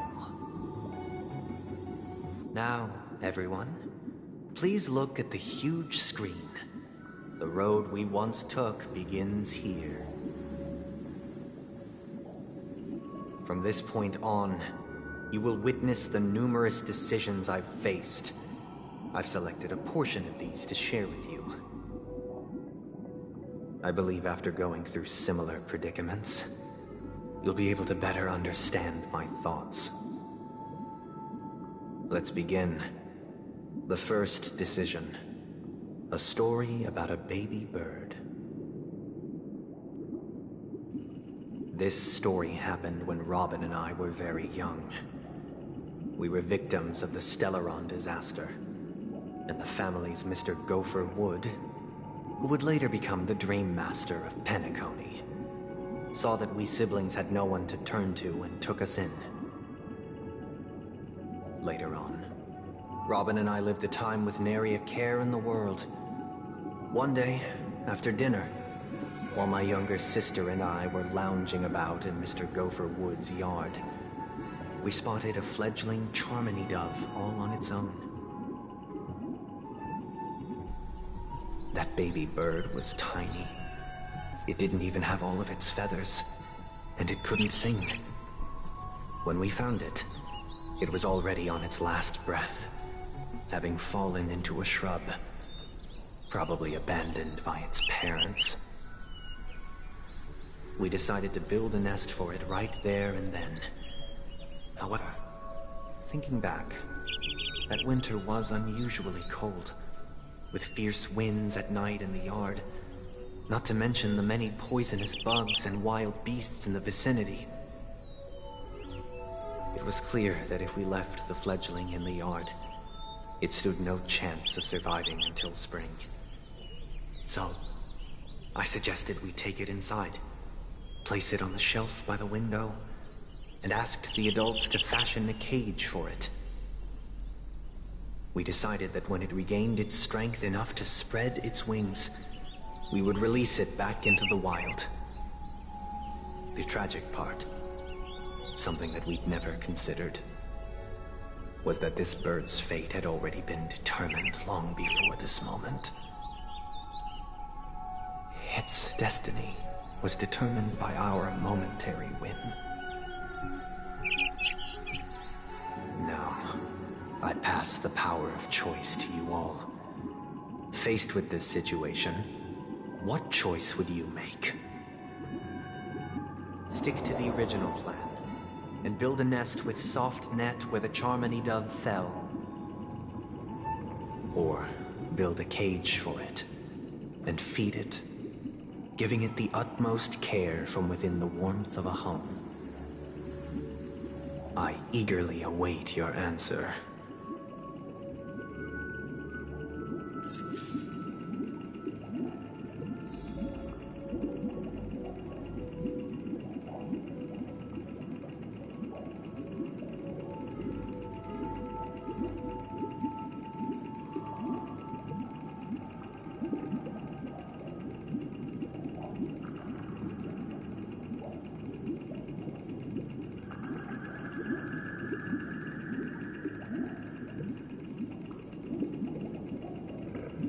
Look at today's gift count.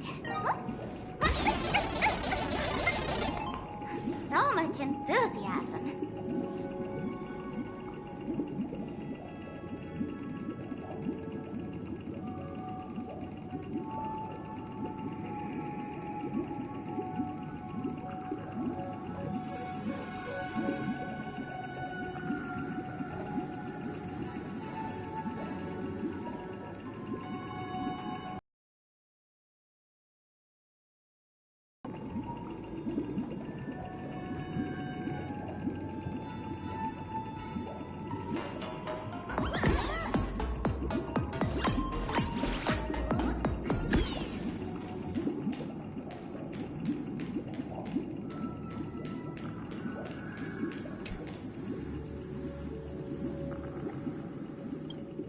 I'm happy to see that you made a choice similar to ours. If your mind is made up, let me reveal the outcome of this choice. We passionately nursed it back to health, preparing only the best food for it every day. We even preened its feathers. Later, on the day that Robin left Penacony, we opened the cage door and let it fly back into the sky. I watched it for a long while by the window, probably about 3 or so days. In those 3 long days, the little Charmony dove tried again and again to spread its wings to fly into the sky, but fell to the ground, only to keep trying. Finally, on the 137th attempt, it succeeded. But its attempt did not go perfectly. After flying unsteadily for a while, it fell to the ground, unable to grasp the direction of the air currents. The fall shattered its wings. It writhed helplessly in my embrace. But it was all for naught, finally succumbing to a painful demise. And in that instant, our tender care, our given love and hopes, they all became the inevitable push that sent it to its death. I deeply regret the choices we made. Next, let us head to the second decision. This time, it's the story of a dream chaser. This story happened when I was appointed as Bronze Melodia, a position exclusive to the Oak family, charged with listening to the problems and vexations of Dreamscape residents, and providing them with the relevant guidance. It was during that period that I had the opportunity to hear voices from all corners of the Dreamscape. Joy, sorrow, arrogance, regret. The complex tapestry of human nature that formed the world. And I was fortunate to catch a glimpse of it. He was a dream chaser, and an illegal stowaway. Just like the rest of them, he came to Penacony in search of a better life, except that, to most people, the price he paid, I suppose you could say it was everything. He told me I sold everything I could at home. The house, the land, even his 2 children. He said he could not afford to raise them, and that at least they could eat if they lived as slaves. He had a plan in place. He would buy back his children once he had made his fortune, and enjoy Penacony's beautiful dream with them. Alas, his plan to smuggle himself was somewhat clumsy, and he was sniffed out by those pig-headed hounds. After hearing the Dream Chaser's story, I immediately appealed to the Bloodhound family to cease their pursuit. That way, at least he could live peacefully. But I was still too naive to the ways of the world. I did not anticipate that what I thought was a kind gesture would later lead to dire consequences. I'll tell you the outcome soon. For now, I'd like you all to make a choice. Will you do as I did, and try to convince the Bloodhound family to stop their pursuit, so that the Dream Chaser may live peacefully and realize his wishes? Or will you remain silent, leaving him to languish while the hounds are hot on his heels, until his inevitable judgment arrives? I look forward to everyone's decisions. Who knows? Perhaps they might even alter the outcome of this tragedy.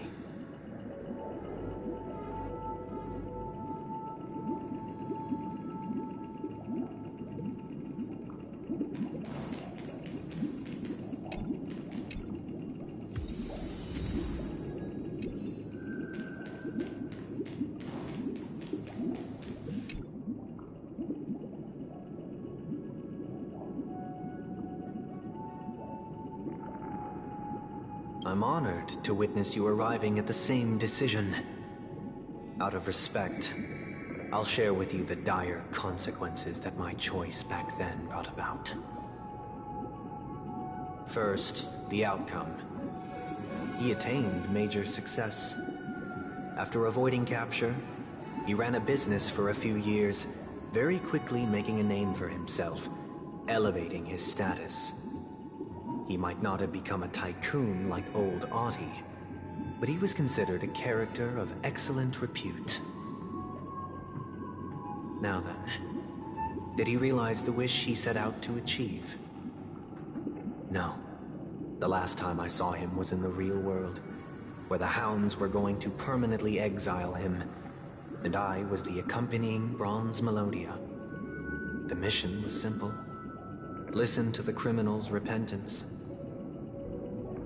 He told me the reason he was in this predicament was because he conspired to usurp the head of the Alfalfa family. When I asked him about his 2 children, he instead responded with a question. What children?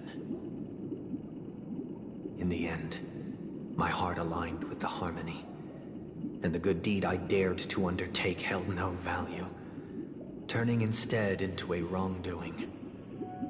It created a lamentable oppressor and countless oppressed individuals. As to your choice, I once again offer my heartfelt apologies. Next comes the third and final decision.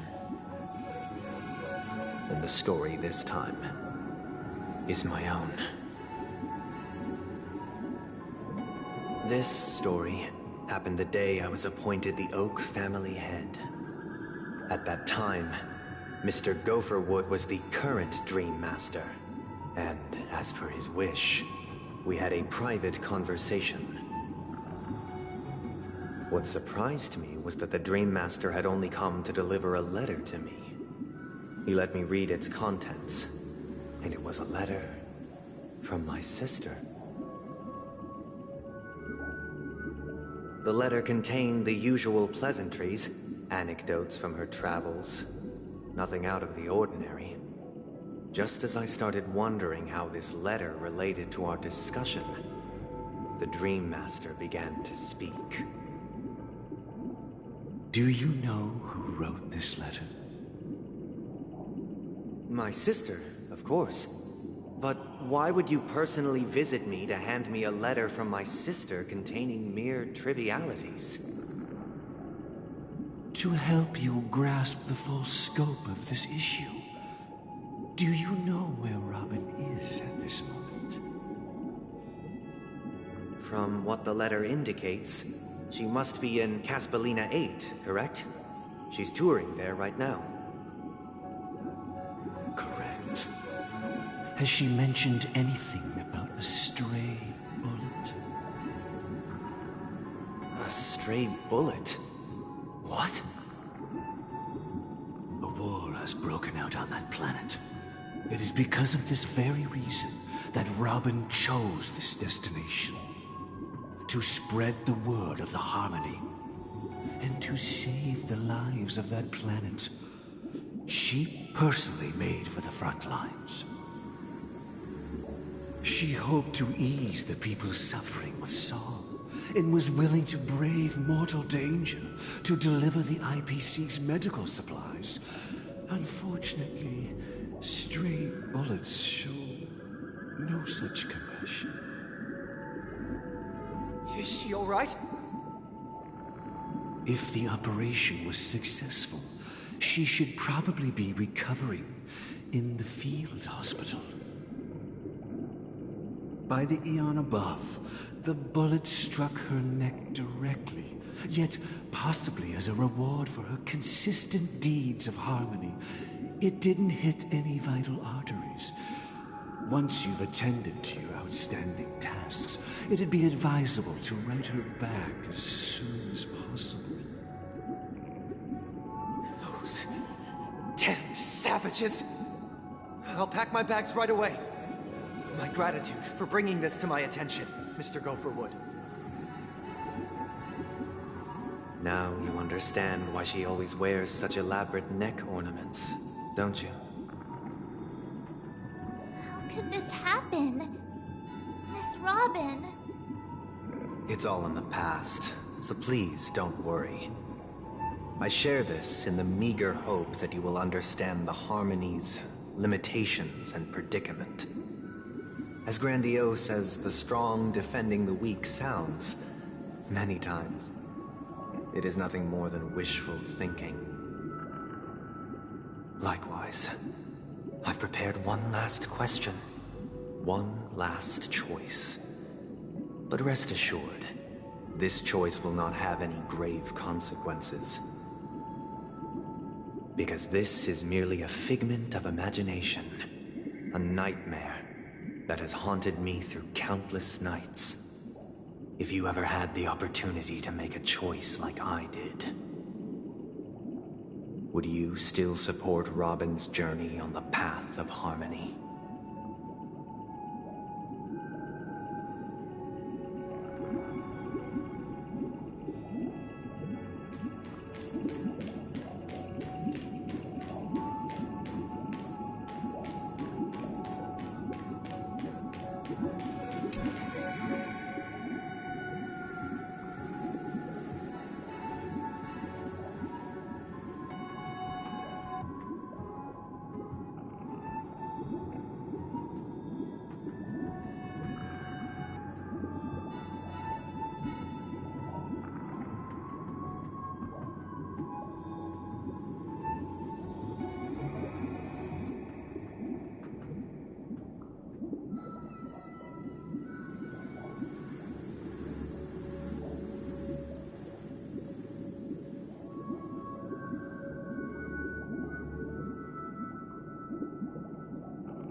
I see.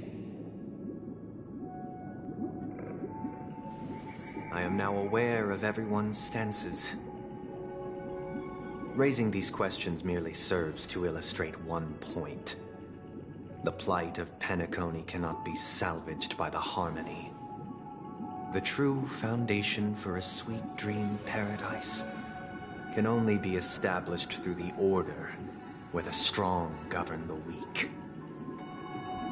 I know the suffering of being tormented, the turmoil of losing your way, how sorrow and even despair set in when matters don't work out.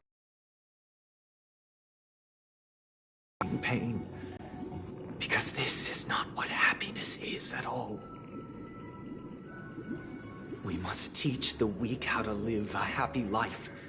And this life isn't some noble propriety that the upper crust preaches, but in definitive terms, a way of survival that belongs to everyone.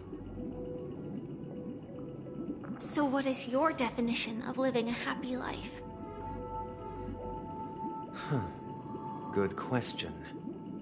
Human consciousness is fundamentally an illusion, a cage known as self-worth.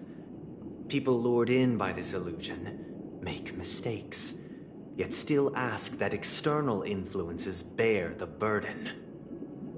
When one mistake after the next permeates the masses, they become impossible to trace. Thus, the amassing of these individual cages culminate to form a prison, a place dictated only by the rule of survival of the fittest.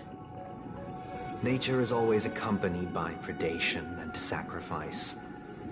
Its antithesis is known as order. That is what I want to do. Unite people's happiness under the banner of order. They won't need to make bitter choices any longer, nor face the weaknesses of humanity. They can cast aside their primal instincts to build a haven for mankind. Simply describing thoughts is far too abstract, so allow me to provide a simple example. As you all may know, there are societal norms like weekends and long weekends that exist on some worlds.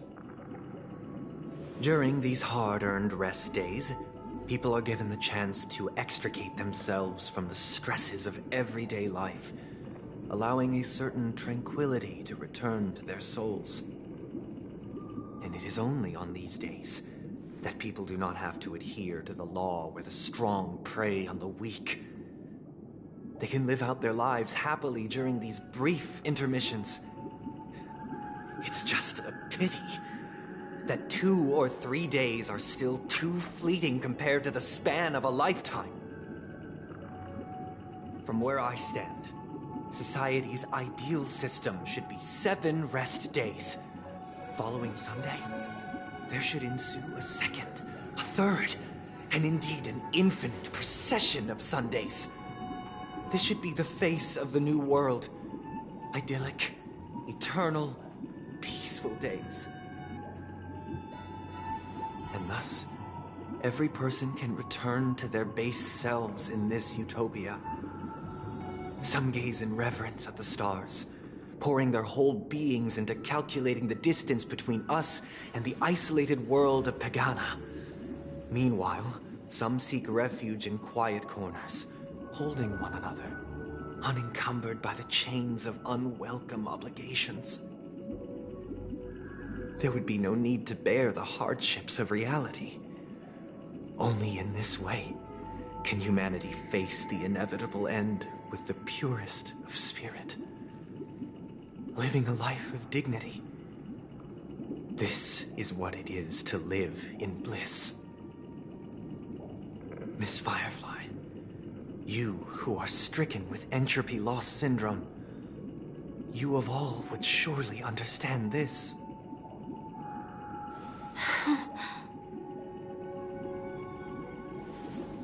It sounds like a flawless theory.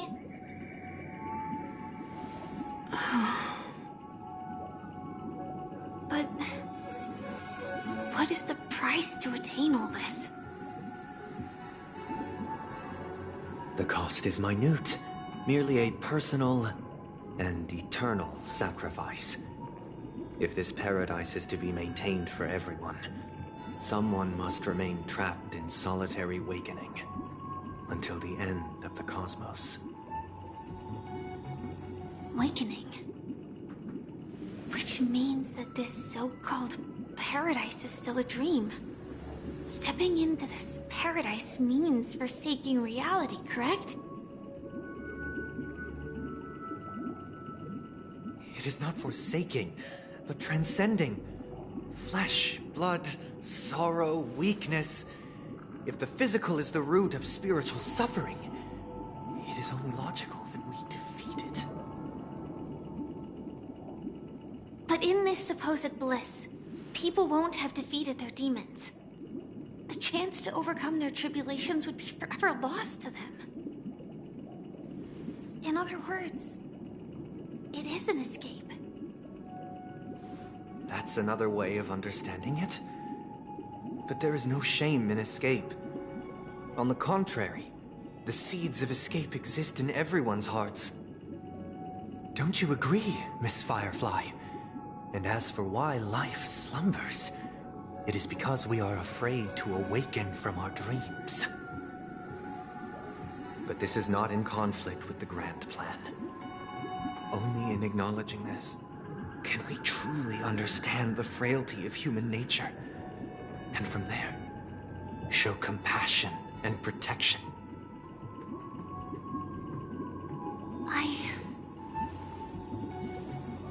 I admit that you are a born leader. Your perspective on humanity brims with pessimism. Yet you express compassion for all, even when your heart pities them. But unlike you, I live for the self. From my perspective, individuals making choices for themselves is their birthright. The want to escape may be innate in the weak. But whether they are weak or not, it is not up to another to decide. Perhaps in your mind, you also view me as weak?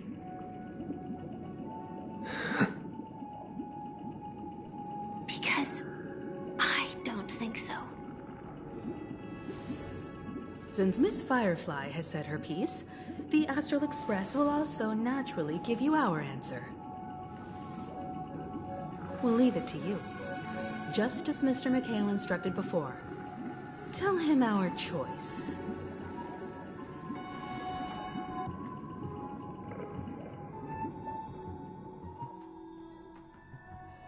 What is this place?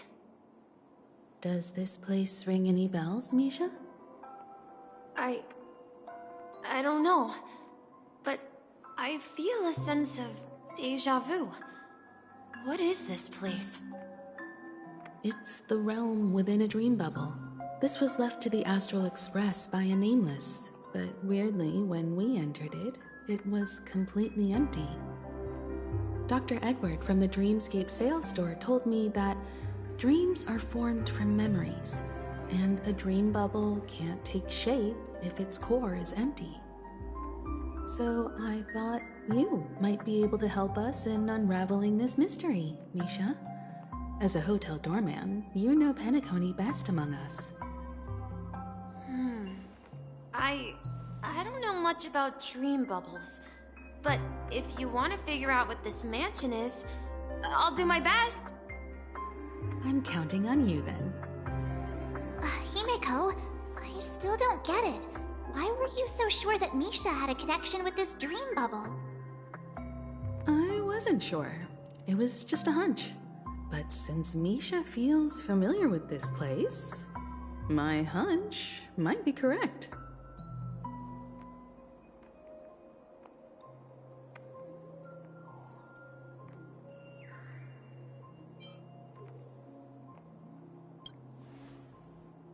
Exactly.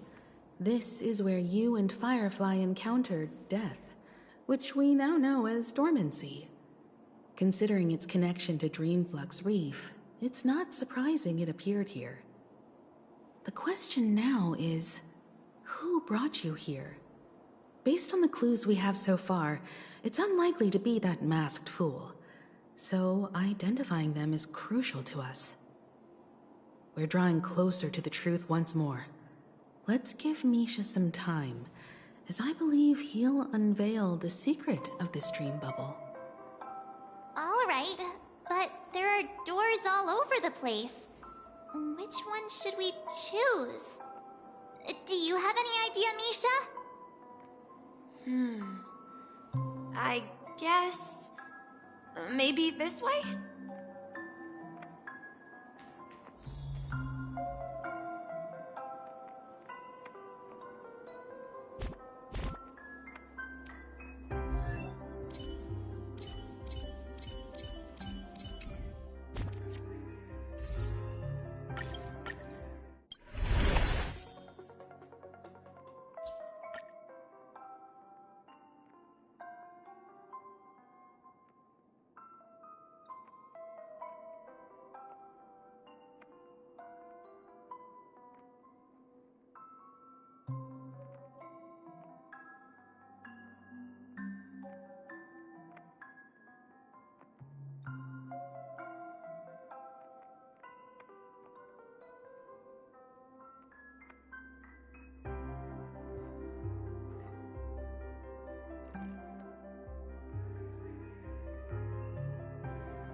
I'm not entirely sure, but let's give it a try. Wait, you managed to choose the right door on your first try? Weird. This place is quite different from the hotel. But I feel like I've been here before, and even lived here for a while. If I remember correctly, there should be a fireplace down that hallway. Clocky and I used to sit by the fire, listening to the crackling of firewood. And the room on the other side was the toy room. On the floor and making up stories for each of them. Hold on. This doesn't make sense. Didn't I grow up in Dreamflux Reef?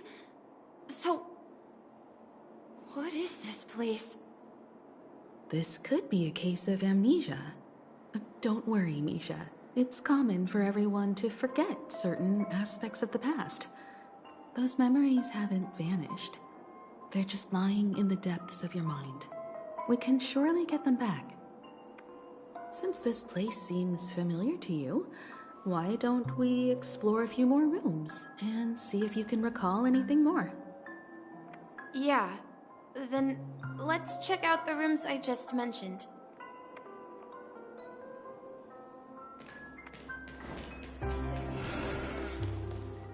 I heard some noises from the room.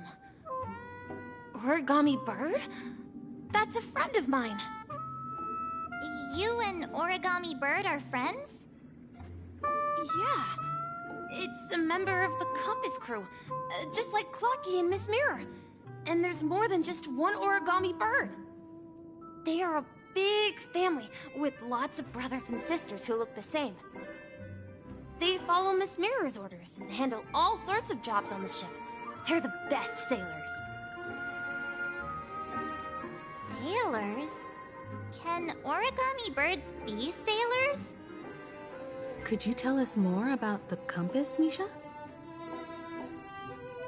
The Compass is a ship bound for the New World. Clocky and his partners travel through layers of fog to the depths of the sea. Whenever there is danger, Clocky will use a compass and guide the ship in the right direction. That's a great story. But in the Penacony cartoon, Clocky and his partners have always lived in Dreamville and never ventured out, right? Huh? Oh, that does seem to be the case. Weird.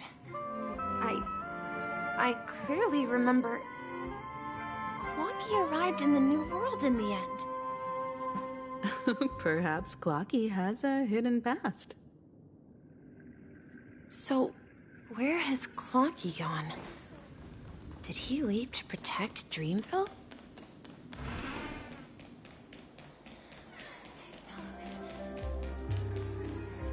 Mikhail, that's the name. Now we all know him as the Watchmaker. So, who is he talking to? Do you know anything about it, Misha? I'm sorry. I don't know much about the Watchmaker. But, Mikhail... Anything special about that name? Mikhail is Grandpa's name. Grandpa? Do you mean you're the Watchmaker's grandson? But we haven't heard anything about the Watchmaker having descendants. And the name Mikhail is not rare. Perhaps it's merely a coincidence. Could you tell us more about your grandpa, Mikhail? Yeah, sure. He was a seafarer who fearlessly ventured into mysterious seas and storms. He was always on the sea and had lots of friends who accompanied him on his travels. He didn't want me to call him Grandpa because that would make him sound old. He believed he was still young. The name Mikhail was given to him by his parents, Mihaly and Elise, both renowned seafarers. Every time he came back, he'd share his logbook with me and tell me about his adventures at sea. I want to become a great adventurer, just like him. It appears that the seafarer has nothing to do with the Watchmaker. So, perhaps it's just a coincidence? So, where is your grandpa now? He went off on a new journey. And it's been quite a while since I last saw him. I think I hear the sound of water. You once mentioned there's a magnificent fountain up ahead.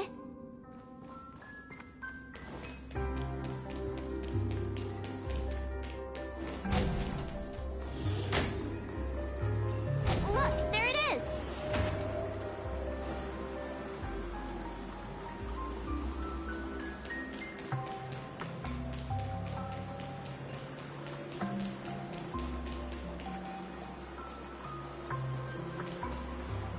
The water resembles a precious jewel embedded in the dreams of all seafarers.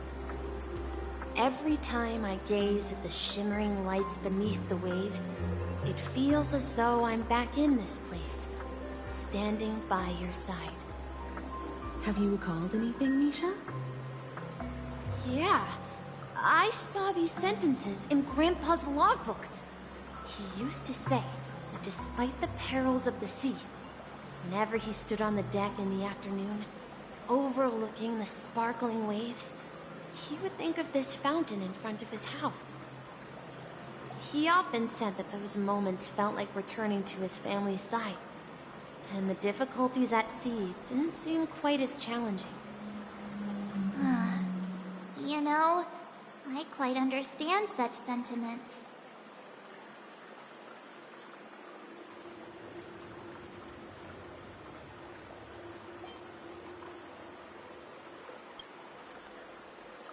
I'm not an elder. I was just being a bit sentimental. Perhaps every adventurer far from home carries a fountain within their soul.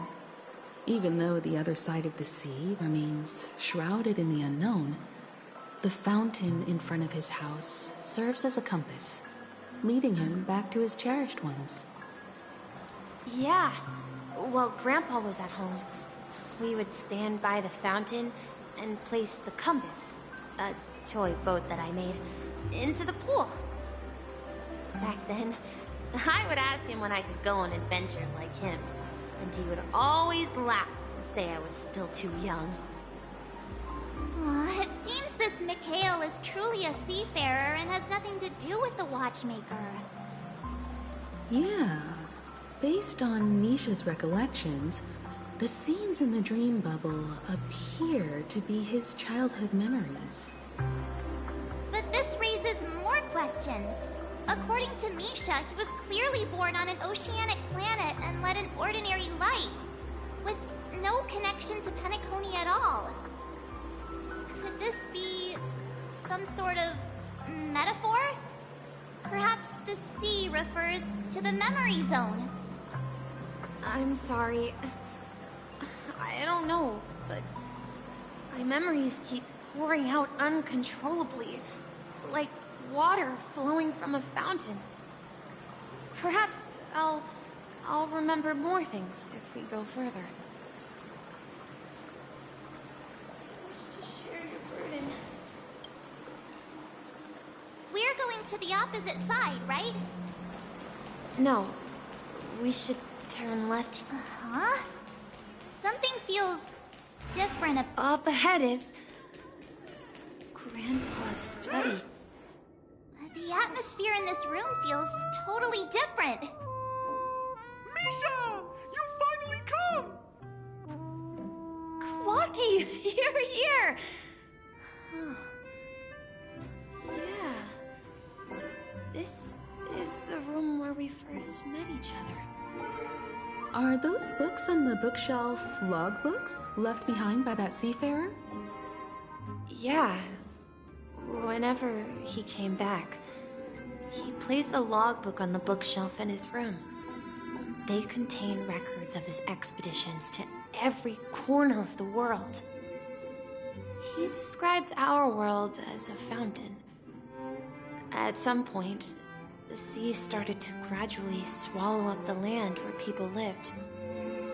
To ensure that everyone had land to settle on, he had to continue exploring the sea in search for the source of the rising seawater.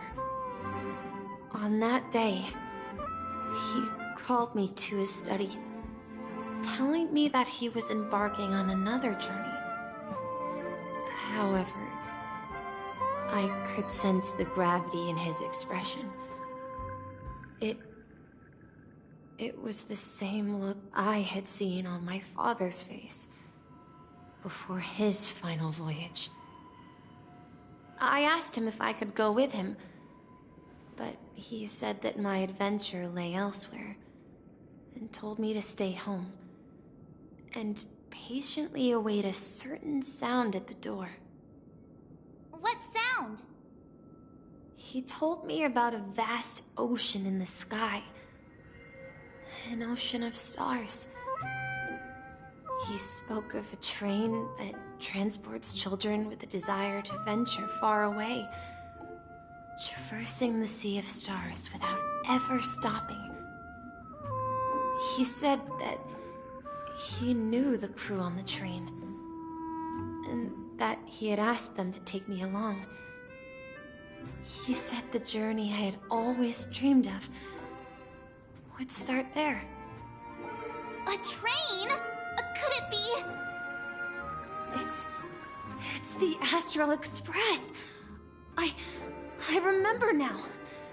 Grandpa's friends are a group of nameless who came to this world to resolve a disaster caused by a star. Then, he gave his pocket watch to me. It was his cherished treasure, appearing in every one of his adventure tales. He explained that difficult times were ahead, but assured me that the watch would guide me. He said, as long as I kept moving forward, I'd eventually reach my desired destination. And then, it was as if I heard the distant sound of a train whistle, echoing throughout the room. Exactly, Misha! And then we followed that whistle, didn't we? Yeah. I think I can still find the way we took back then.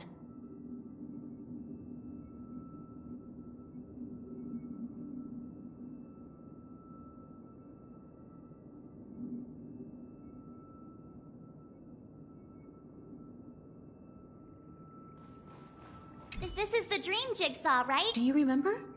You said you obtained a mysterious shard when you stumbled into this place.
The shape seems to match.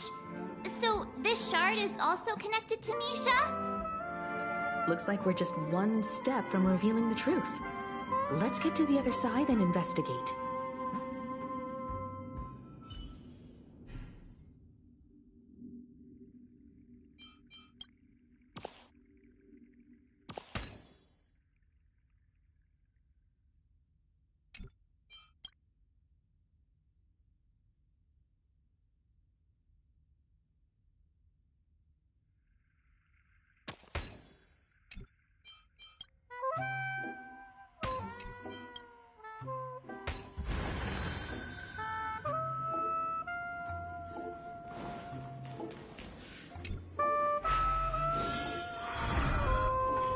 This is it. This is my room of clocks. While I've spent my time waiting for Grandpa to return from his voyage, Walter gave me this workshop, and it became my secret base. Here, I learned how to repair clockwork and gears out of my fondness of precision mechanics. In my dreams, I was the captain of the compass, embarking on adventures with my companions, Clocky and Miss Mirror, in search of the new world. I was born and raised here. So, this building in the dream bubble is your childhood home? Yes, but not exactly. To be more precise, this dream bubble itself is my home.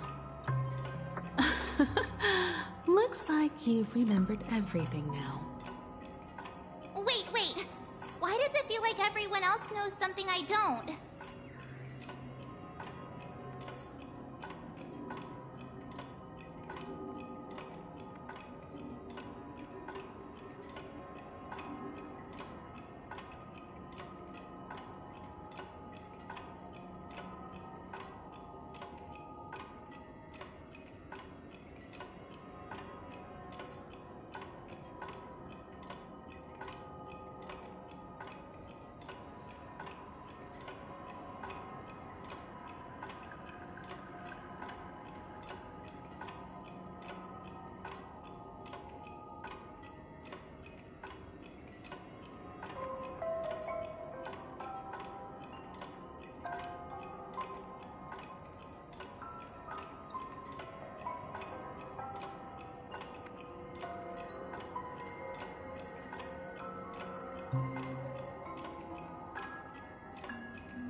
March, do you remember when he mentioned a Clocky that only he could see?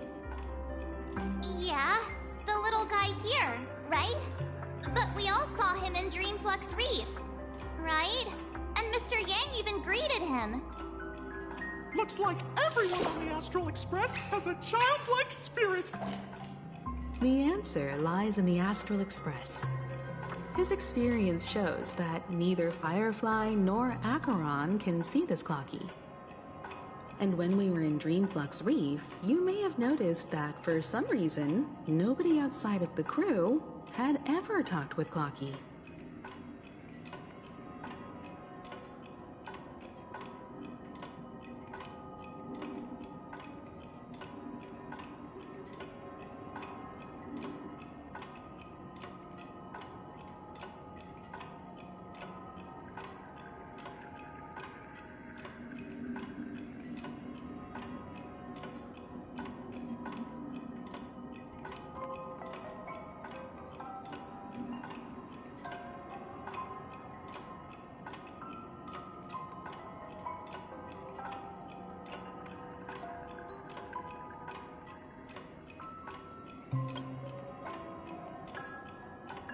A mimetic life that can only be seen by a select few?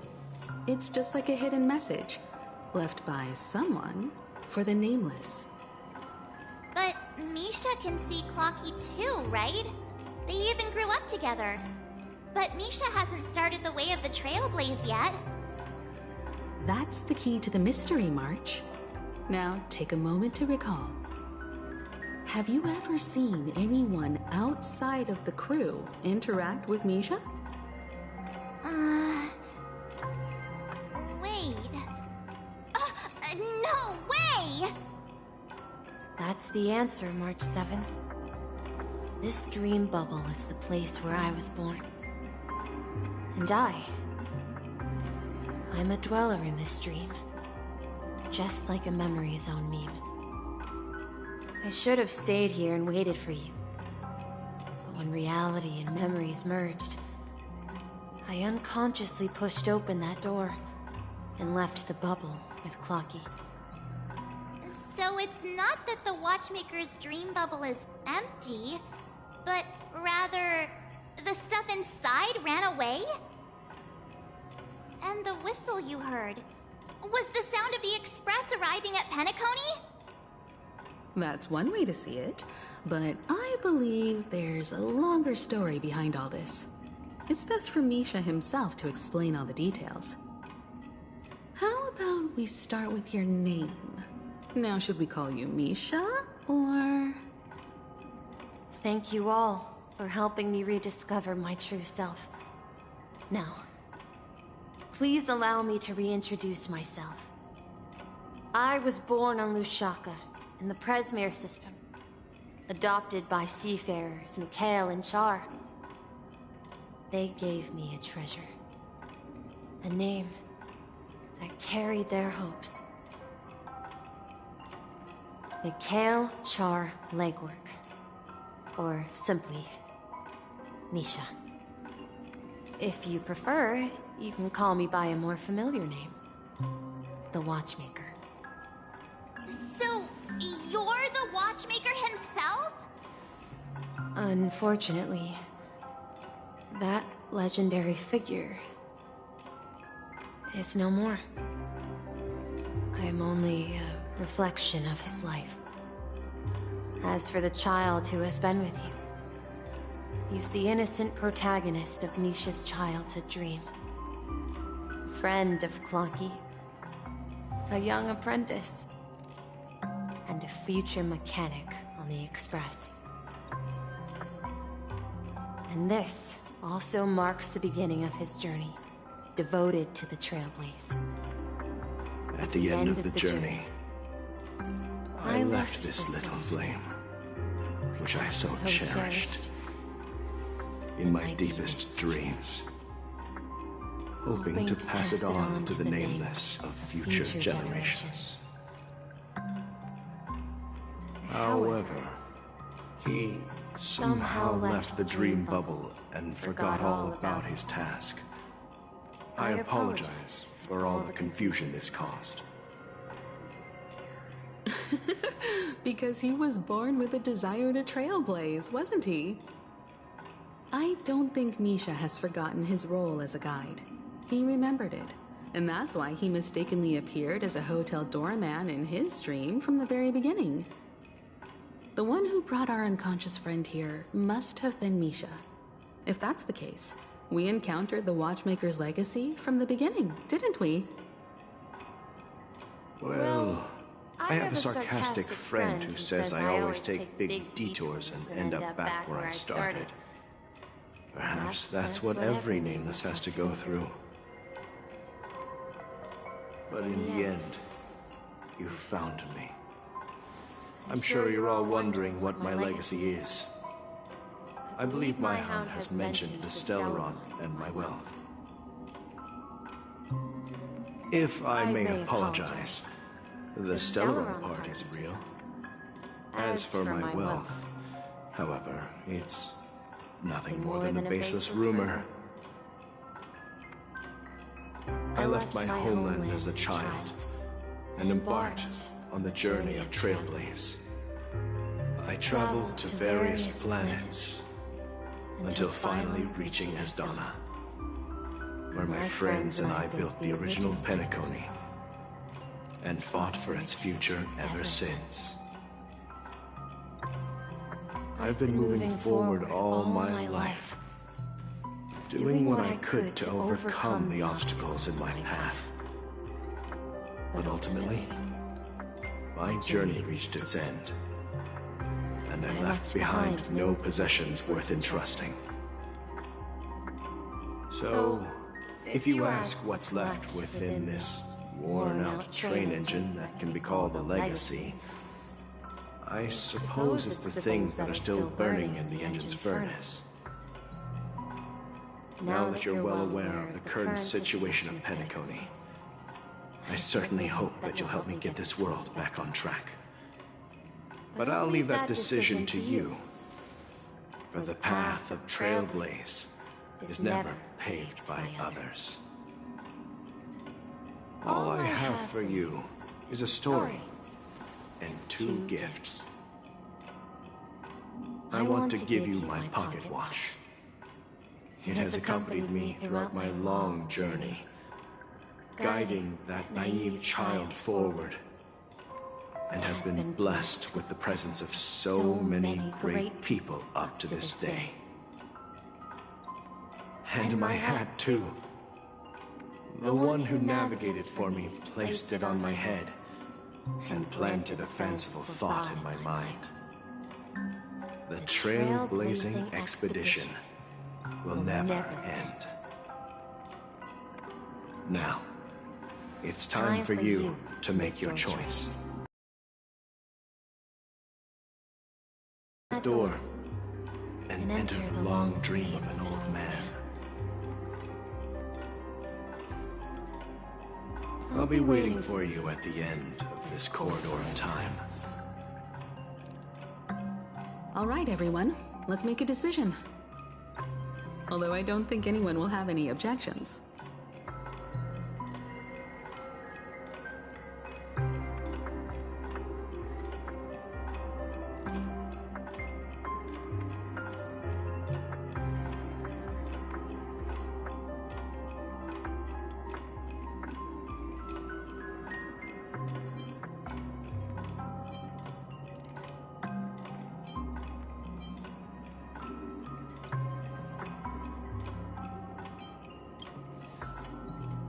Of course. We've come this far. Surely there's no other option than moving forward. In that case, it's unanimous. Then let's proceed together to the end of this dream and tell Mikhail our decision.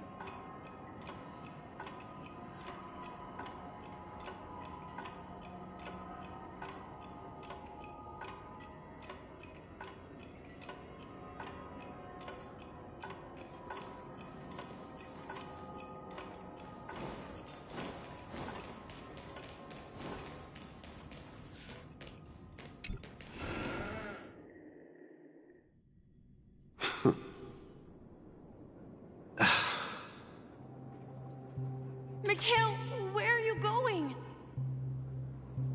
Someone has to step up and save Lushaka. So why can't it be me, Misha?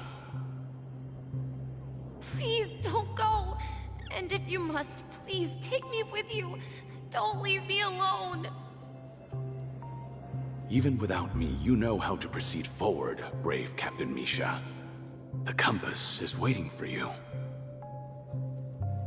Haven't you always wanted to be a better adventurer than me? Now go, board that train and start your journey. Where are you going, Mikhail? I'm going to clean the floor in the parlor car. I've promised the conductor. Wait, first tell me, did you fix this watch? Yeah?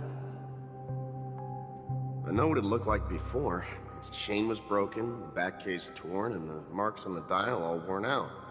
How did you manage to fix it? Well, it's hard to explain, but I knew it could be fixed. It's the hands, Mr. Amundsen. Its hands were intact and pointing in the right direction, so I knew there would be a way to fix the rest.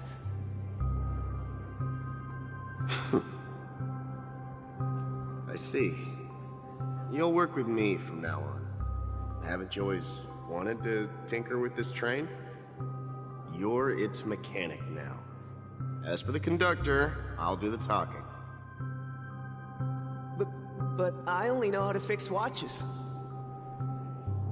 Don't worry. You've got what it takes. I'll teach you what you need to know. Where are you going, Legwork? It's time to head to our next stop.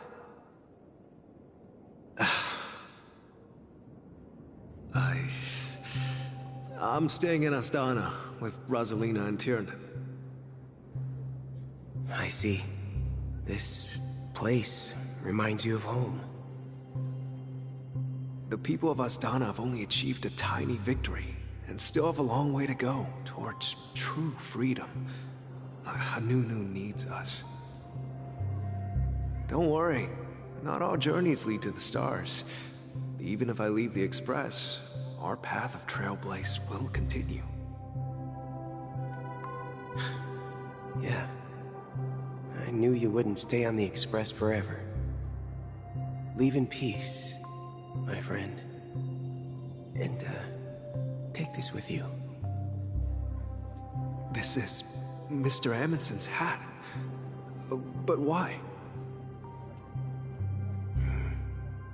When he departed, he said he would leave it to his best student. Well, I suppose the time has come. Farewell, Legwork. Take care of Tiernan and Rosalina. And don't forget to write to us.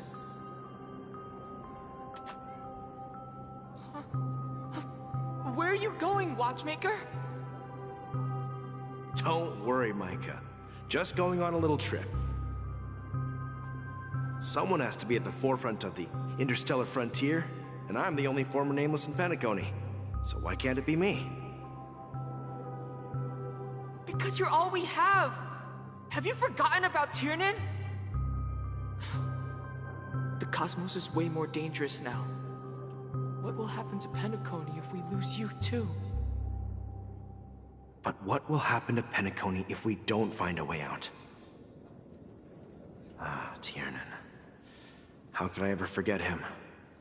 I've spent countless sleepless nights asking myself why I didn't go with him back then. We Nameless won't stop. Don't worry, Micah. It's just a matter of getting back to my old profession. Just wait for me to come back. What if, and it's a big if I don't come back in one piece, then you'll become the next Watchmaker. Where are you going, old man? Oh, you're here. Answer my question. What are you up to?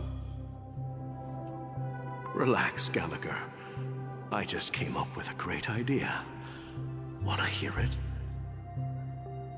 Oh, come on! Aren't all your ideas just ways to get yourself killed? I may be blunt here, but you're the last remaining hero in Penacony. If you die too, the secret of the Stellaron will go to the grave with you. Yes, I'm afraid there's no way out in Penacony, so I'll have to consider alternatives beyond Asdana. We'll organize a festival using the Watchmaker's legacy as a facade, and send invitations to the entire cosmos to gather people here. So,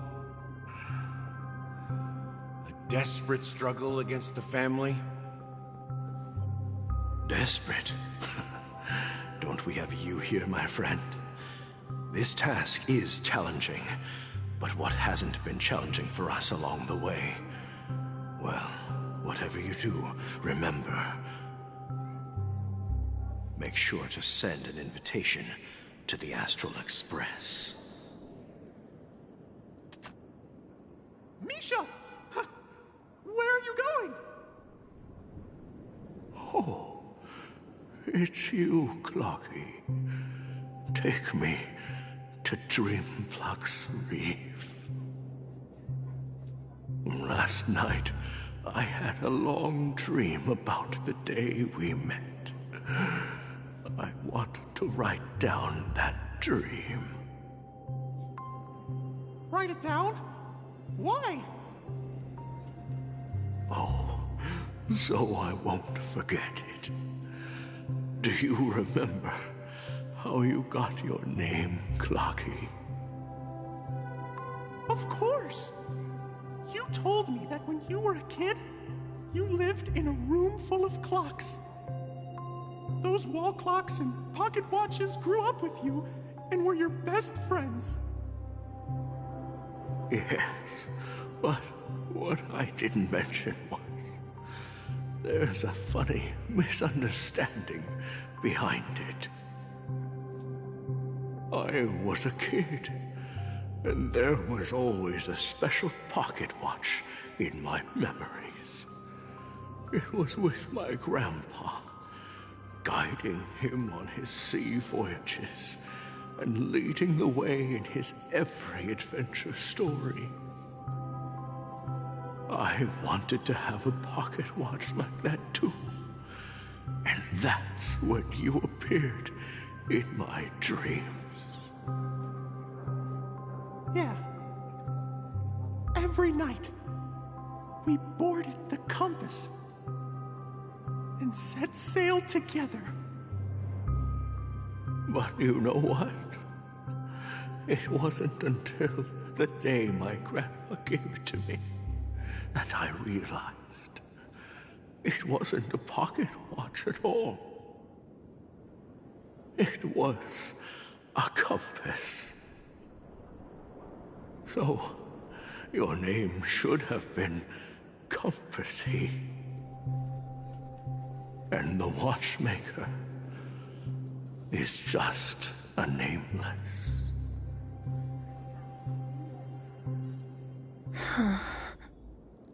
We've arrived at Dreamflux Reef. So, where to next? You know, Clocky, I don't think I'll be going anywhere else.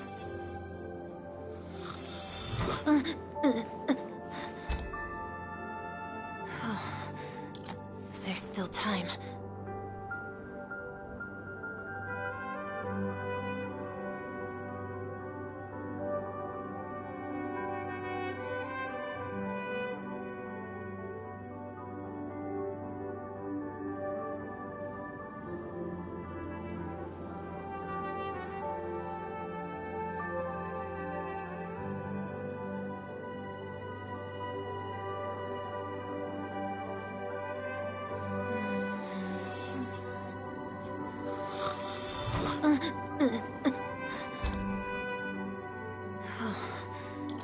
There's still time.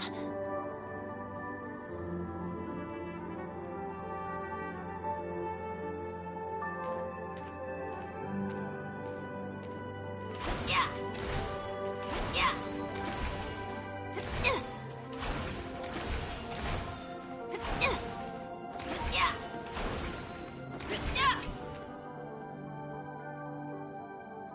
traveled far enough.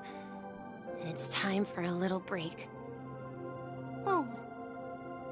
So, we'll set out again. When you're rested? No, I'll stay here. And then, this is where it ends. This is... where it ends? What do you mean, Misha? You told me that the trailblazing expedition would never end. Yeah, that's what I said. So now, it's up to you to decide your next destination. My next destination? What's that supposed to be? I've been following you. Misha? You're acting weird today. If you're feeling down, we can just do what we usually do. With the clockwork. No, I'm not feeling down. As for clockwork, yeah, it resolves all problems in this dream. So, do you know what clockwork actually is? I'm not quite sure. Well, everyone gets lost at times. They may hesitate and doubt which way to go. That happens in this dreamscape and beyond. But don't worry. Everyone goes through moments of uncertainty and hesitation. Eventually, they gather the courage to make bold decisions. Whether it's calming, happy, angry, or sad, all they need is a little nudge to take that step toward where they truly belong. I'm leaving that little nudge with you, and I hope you'll share it with others.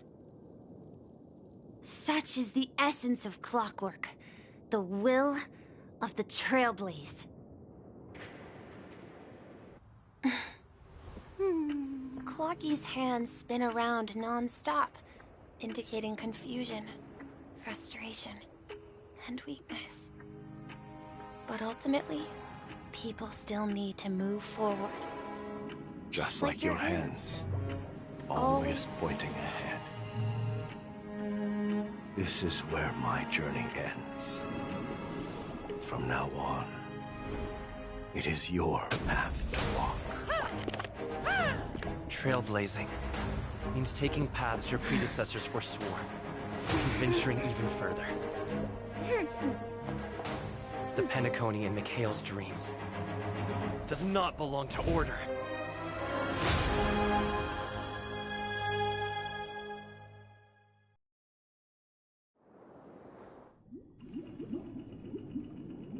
I can't believe that Eon would cast a glance at Penacony at a time like this. Is it because of the resonance from the legacy of the Trailblaze? Or perhaps the bond between you is so strong that it even impresses an Eon? Well, there might be another possibility.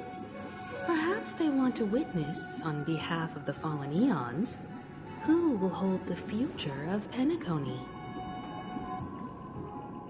If that's the case, on behalf of the Dream Master of Penacony and the 107,336 members of the Oak family, I'm extending a formal invitation to all of you. I'm cordially inviting you all to the Penacony Grand Theater to participate in the upcoming Charmony Festival.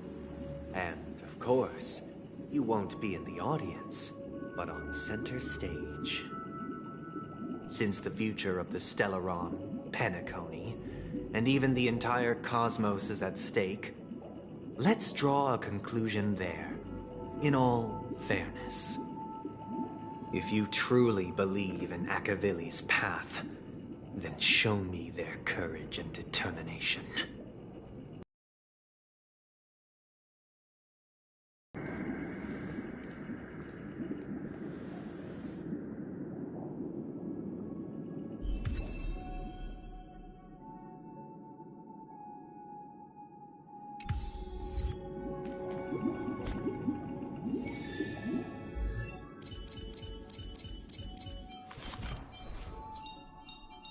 Unknown to each other, yet united in purpose, we make the same choices.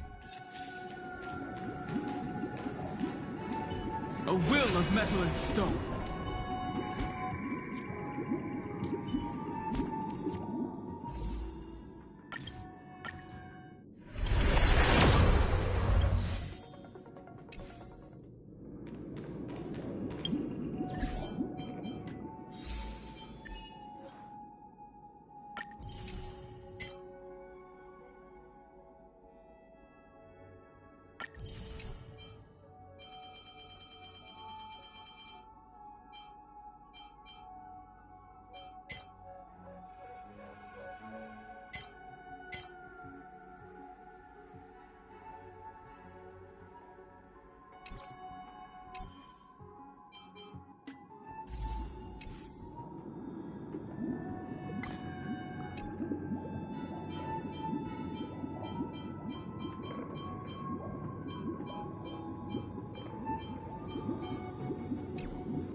say, this is a pretty good spot to set.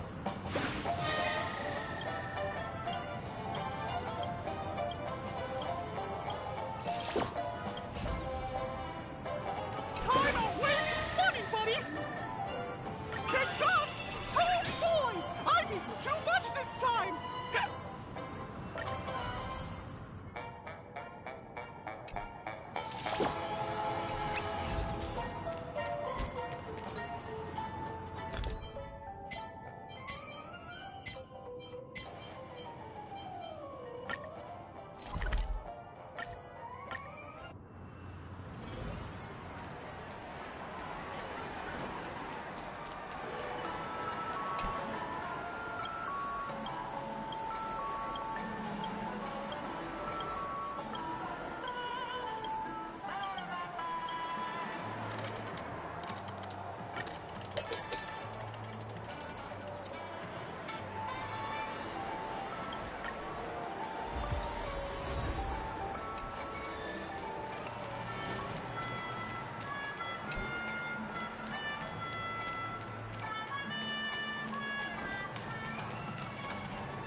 Rock and roll might be my only true companion.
Does that mean he... I'm afraid so. This is weird. Aren't Arc villains usually plotting some dirty conspiracy in the end? But he actually said something like, "In all fairness." Could it be that he's underestimating us? Well, in my opinion, Sunday is deeply committed to his own philosophy and genuinely wants to prove that the Order is right. I sensed a strong conviction and a desire for dominance in him. Maybe he won't accept the outcome unless he wins fair and square. That's why he'll give it his all in the upcoming battle.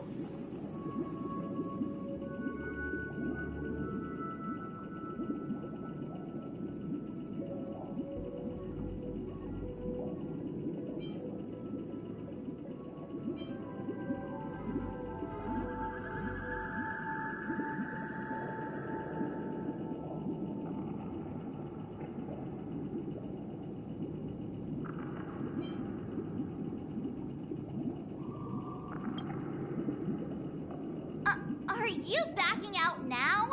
We've even dealt with a Lord Ravager of the Destruction, so a follower of the Order won't be a big deal. Anyway, we can't leave the Stellaron unchecked. This is about trailblazing a bright future for Penacony and fulfilling Mikhail's and his predecessors' long-cherished wishes. Now that we've taken up the mantle, we can't afford to fail them. However, the same applies to the Order.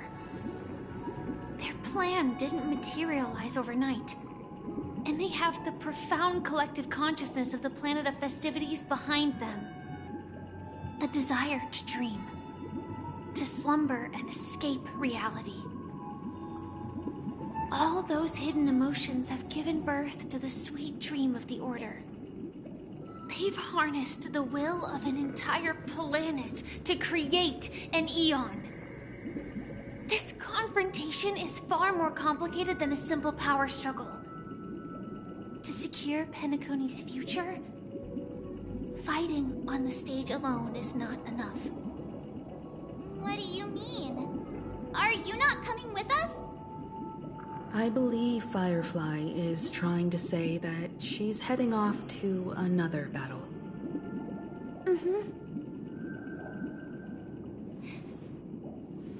Before I left, the Destiny Slave told me that this journey would bring unforgettable rewards.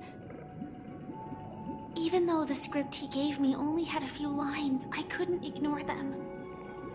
Because one of the lines said, "I'll experience death 3 times in the land of the dreams." times? This can't be serious, right? The first time was a painful death when I was stabbed by the Blade of Dormancy, which led to all subsequent events. The script will always come true,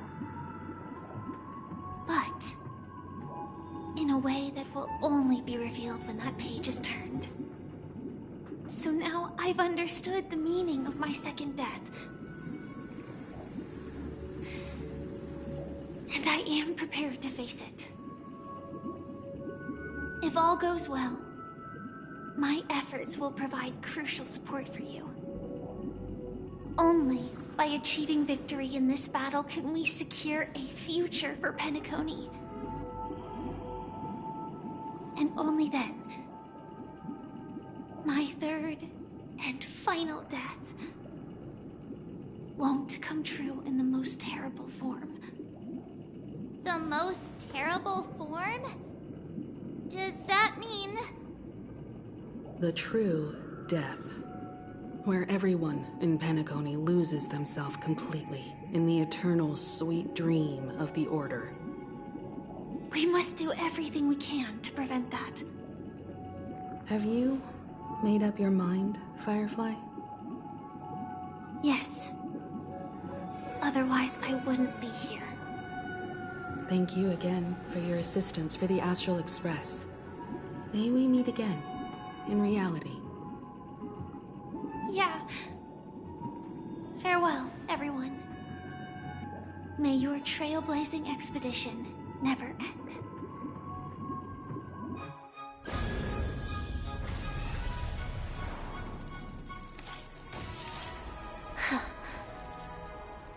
I dreamed of a scorched earth. Everyone, are you ready? A new shoot sprouted from the earth. It bloomed in the morning sun and whispered to me. Like fireflies to a flame, my biggest death. May we meet again in reality.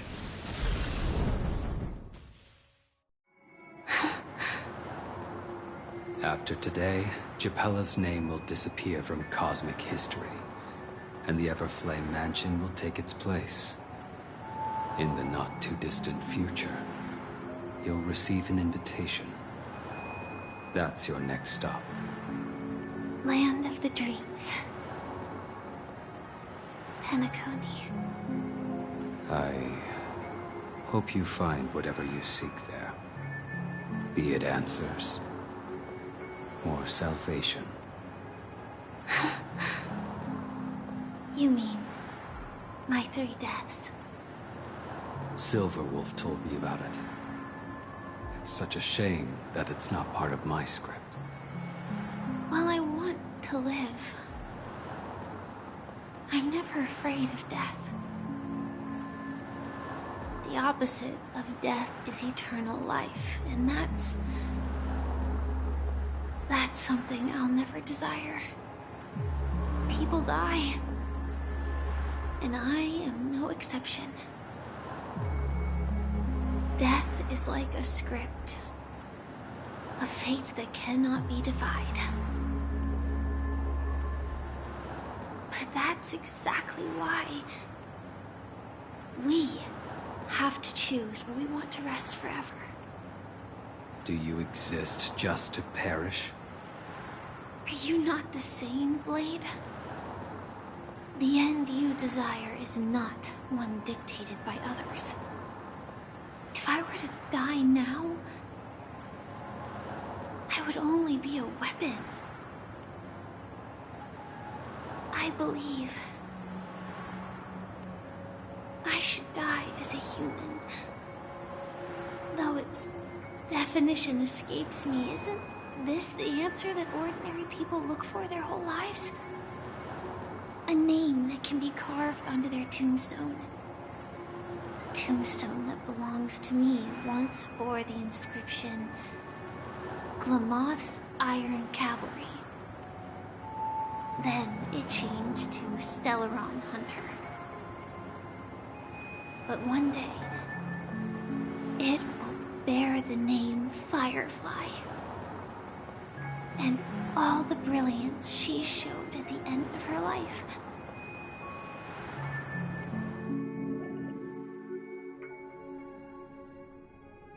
That's quite unexpected, old man. Who would have thought your crazy plan would actually work? Do all you nameless fools just act on a whim? I can sense that this false sweet dream is coming to an end. The Nameless may be young, but they had the ability to achieve this goal. Just like you did in your time.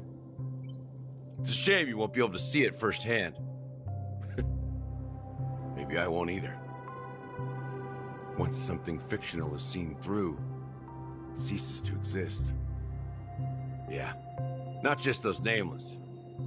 Even Mr. Wings is just like you. Stubborn, won't listen or give up, no matter what.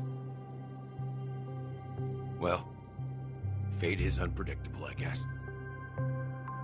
If we weren't bound by those cursed paths, maybe we could have had some good talks. But in the end, we managed to do it. And now we can find solace. Remember how those idiots cursed us? They said, "Go to hell, you worthless traitors!" Well, I don't know if they really meant it, but if longing for freedom means going to hell, then I'll be joining you soon, you fool. Let's get together and have supper again in hell. Oh, I almost forgot. There's one more thing. Here's to you. A glass of hello and goodbye, Trailblazer. To the imperfect tomorrow.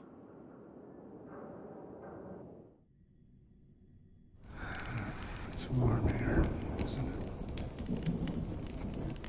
You're lucky to have found shelter from the rain.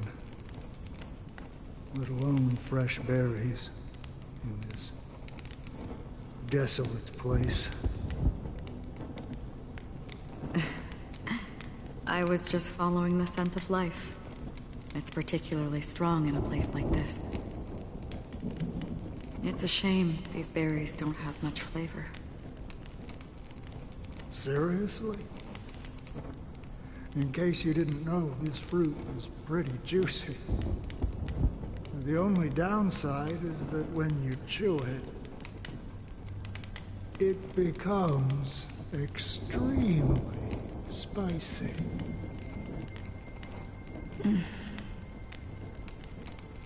Have you lost your sense of taste?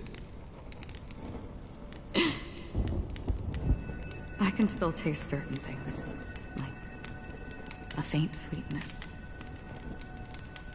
Before coming here, I stopped by a place called Orkron. It had barren cliffs and nights lit by bonfires. Burgundy snow would fall from the sky, and when it landed on my tongue, it tasted like raspberries. The flavor wasn't exactly sweet, but it left a lasting impression. When I think back on my past, I realize that what's tying everything together isn't the big events, but rather these small yet unforgettable moments. Don't worry about it. Losing oneself is a reality that every self-annihilator must face. At least I haven't. Well, congratulations on adding another footnote to your journey. By the way, are you always alone? No, I had a companion in Orkron. She's a short, nameless girl who aspired to explore IX. She always said she'd walk a path deeper and farther than Akavilis. Quite an ambition for such a small girl. So, what happened? She became stagnant water. Well, my condolences. Condolences. I don't need them. The girl left with a smile. She never regretted her choice and most definitely wanted me to say goodbye with a smile. So, that's what I did. That's proof that you're grieving for her. Or perhaps I'm just afraid. Afraid? I rarely sense that emotion from you. What do you fear? I'm afraid I'll forget the 30 days I spent with her. Just like all the other days in my life. Most of them have already washed away with the rain, disappearing into an unseen realm. I fear that those vivid red memories will fade away too. There isn't much color left. And besides this faint, warm red, there's almost nothing. Hard to imagine. A ranger accustomed to bloodshed, destruction, and chaos finding warmth in the red color. Because I have experienced this warmth many times. Long ago, I promised someone that I'd bring it to more people. And that for every remaining moment of my life, I'd strive for a better ending for all. As long as this red color still lingers, I have a chance to fulfill that promise. It represents a burning fire, a blooming flower, the berries in this cave, and life itself, fleeting yet still dazzling. In the end, it will lead me beyond the horizon of existence. And on the other side, I will cut off nihility. The one blessed by the sleeping and shapeless is considering how to kill them. That's truly pure nihility. But you're right about one thing. After spending so much time near this stagnant water, only when I look at this vibrant red fire do I realize that I'm still alive. When will this rain ever stop? Perhaps when the sorrows of the departed have finally quieted down, the sky will clear up.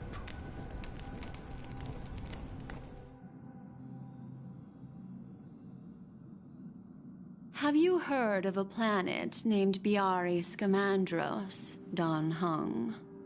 It's one of the paradises under the influence of the Harmony, a sought-after wonderland for the inhabitants of the Dardanum Major and Minor systems. Half an Amber Era ago, the family held an unprecedented festival there. And after that, everyone on the planet became part of the family. Do you think the same thing will happen on Penacony? Yes. Or how else can we explain it?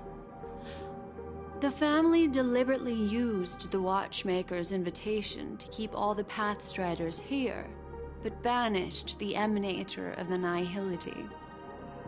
Because of the Nihility, I'm rarely affected by the power of other paths, but somehow I can unconsciously infiltrate them. Maybe that's the risk they're trying to avoid. I would disagree. Biari Scamandros is not part of the credit system or connected to the Silver Rail. It's nothing more than a remote civilization sheltered by the Harmony. But Penacony is different. If the family messes with Penacony, that would be like declaring war on almost half of the factions in the cosmos. They have no reason to do that. No, they don't. If they truly serve the Harmony, that is. What do you mean? The path in Penacony is impure. The Harmony here has impurities. Do you remember the ancient swarm disaster?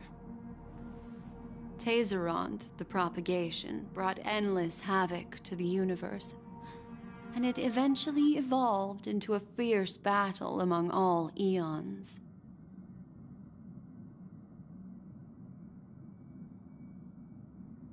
Two paths lost their eons in that war, the propagation and the Order.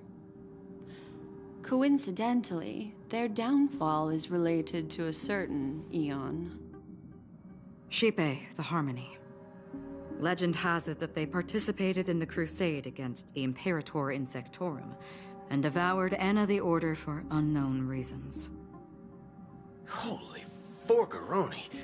So you're saying that the two leaderless paths are working behind the scenes?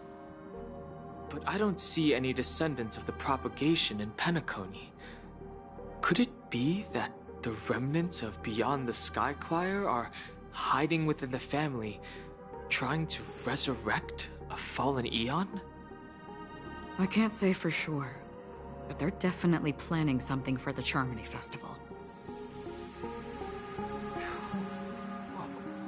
This is getting way too complicated. Is this why you want us to leave Asdana right away? Are you giving up? The Charmony Festival will start soon. There's one thing that I need to confirm no matter what. A warp jump is the best way to do so. Time is running out. I have another plan.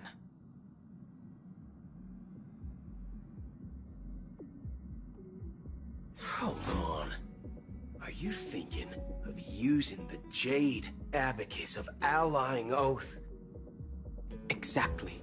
The assistance from the Lawfu Cloud Knights would be enough.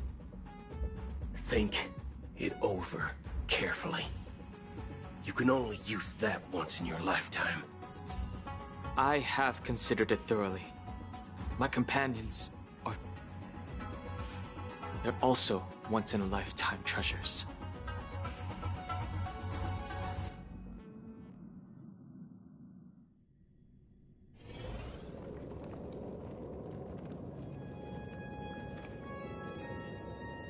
Are you the only one here, my child? The Nameless is quite the diplomat. Our secrets have spread like wildfire within the family. And IPC starships are gathering towards Astana. This is a crucial moment for us. So, where is the Chosen One who harmonizes the varied sounds?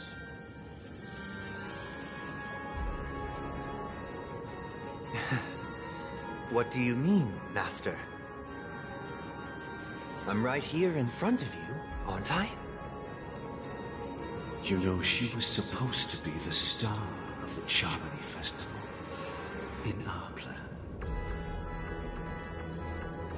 But the plan has changed. As her brother, I know she doesn't want to sing for the Order. So I'll take her place. You've always been wise beyond your years.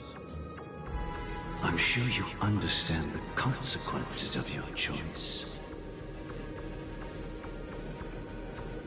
If you consider this a betrayal... well, there can't be two suns in the sky. I'll step up and take down the other sun if necessary. Do you believe in karma? If karma exists, then everyone has their own karma. You have yours, and I have mine.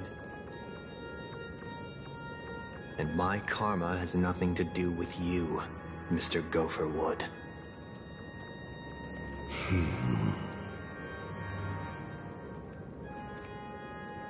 All right. Since you're willing to sacrifice yourself for her, I'll grant your wish. Well, the compromise came sooner than expected. Why? You and your sister were born as twins of the Order. And one of you is destined to follow this path to the end.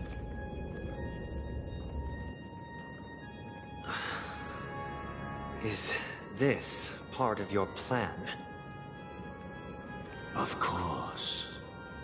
You're still as clever as you were when you were a child. The opening is near.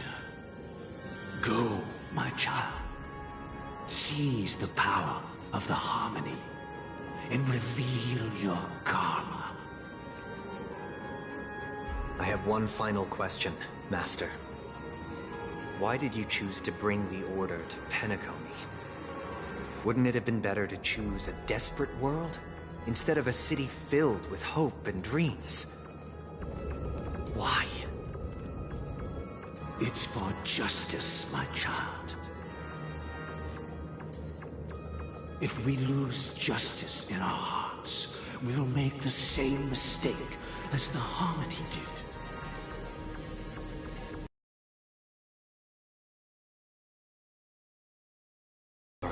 But... well, that's where our conversation ends. Go ahead. The 107,336 souls of the Oak family have dreamed of this moment too many times.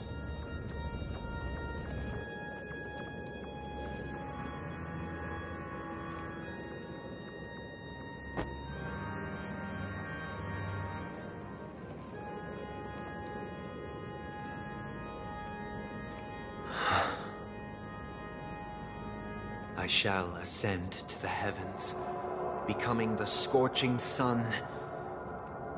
Bathed in my light, my people shall flourish, while all evil shall be eradicated. This is the interior of the Penacony Grand Theater. It's quite exhilarating to be flushed into the air by Soulglad. But why is the venue still closed when the Charmony Festival is about to start? And not only that, the entire theater is eerily quiet. No audience, no staff, no one around.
how many tickets?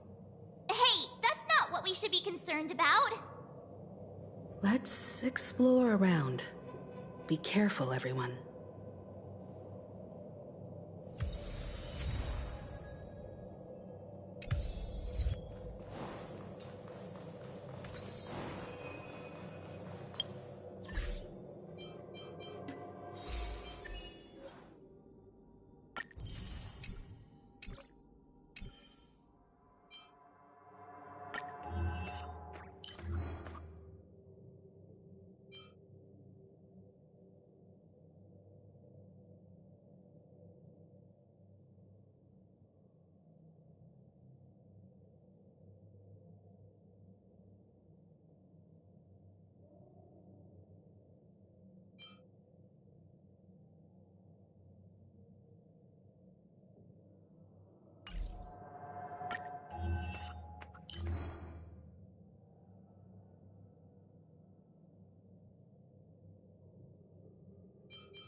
The atmosphere here is so creepy and unsettling.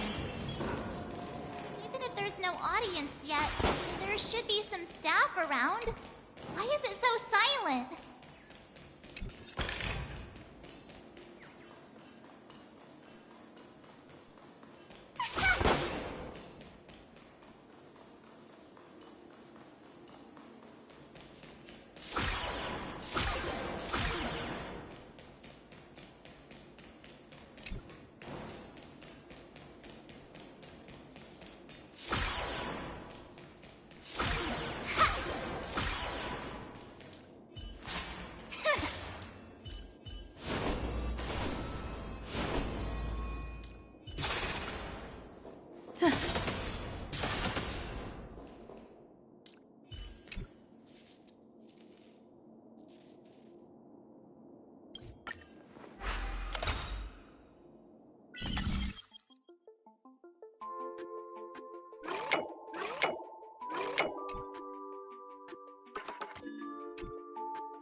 Me. Why are there so many puppets at the ticket office?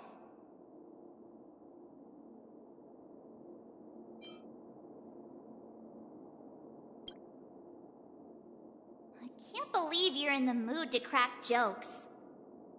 Are these puppets part of the stage setup? Even so, it's so eerie that the entire front hall is empty.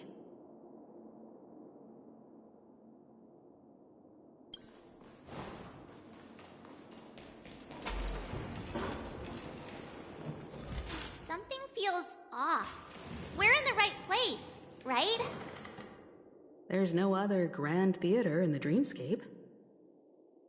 So Sunday's messing with us? He said we'd have a final showdown on the stage, but why is there no one here? My apologies for the delay, March 7th. You scared me. Where are you now? I'm waiting for you behind the curtain. Following the Asdana tradition, I invite you to enjoy a stage play in 3 acts before the festival begins. History is a mirror reflecting the universe's true essence. Let's use this opportunity to delve into the rich history of Penacony and the Eons. Within it, naturally, the future takes shape. Let us commence with the dawning of the world. After the Dusk Wars, darkness veiled the sky, and chaos consumed the earth. Enna the Order emerged, destined to restore all existence. That marked the first day. They gathered nebulae and forged them into picks, thus creating a grand lyre with black and white keys. Strike the white keys, and the sun rose. Strike the black keys, and the moon rose. And so, the cycle of day and night arose. That marked... The puppets are gathering around the frame.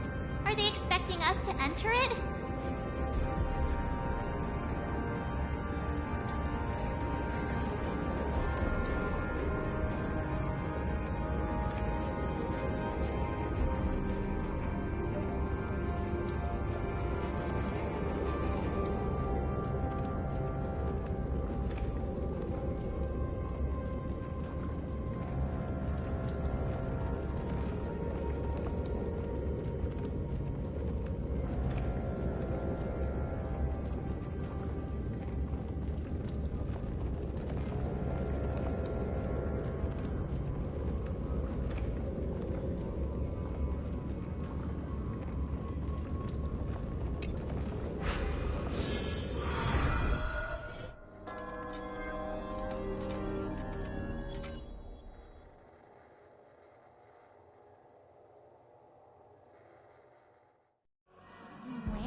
The atmosphere here looks similar to Sunday's inner world. Perhaps this so-called stage play is created with his abilities. This act is named Ode to Prisoner. Given the atmosphere here, I believe it's about Penacony's past. I thought things were finally looking up as I managed to dodge prison during my recent trailblazing expeditions. But now it looks like I'll be back behind bars again.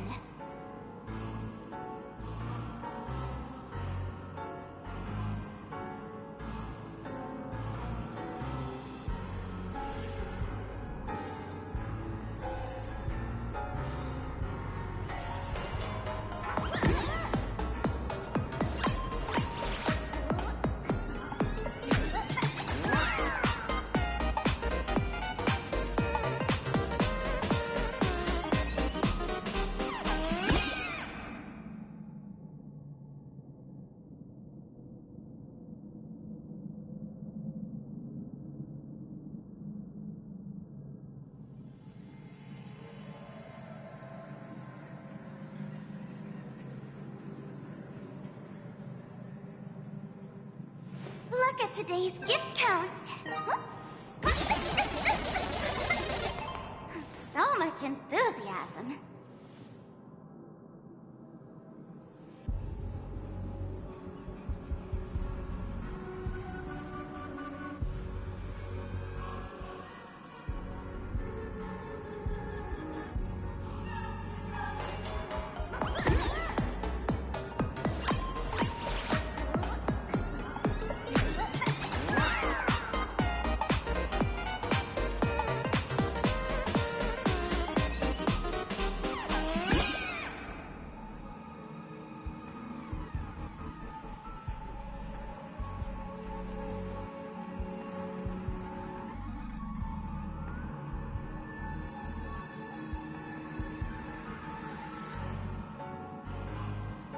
Look at today's gift count.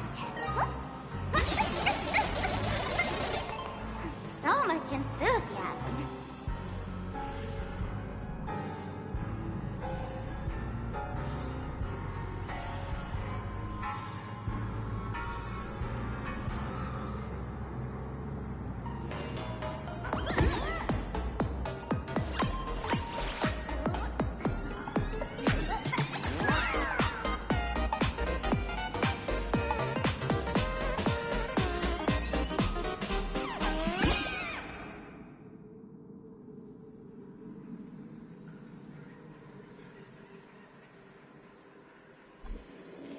I genuinely wish to avoid a violent clash with my esteemed guests from afar.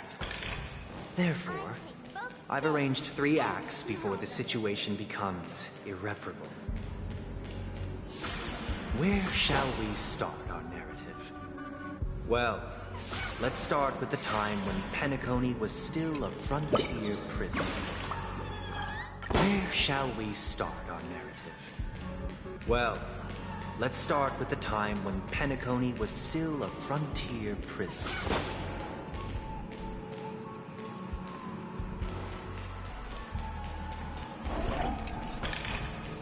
Perfect. That's going in today's content reel.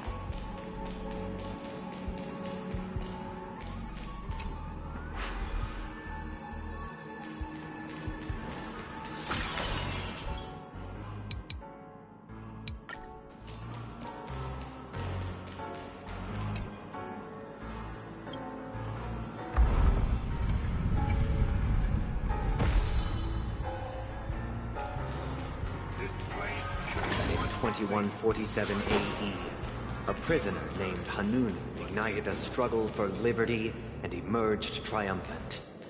IPC referred to it as the War of the Frontier, while the Asdanians dubbed it the War of Independence.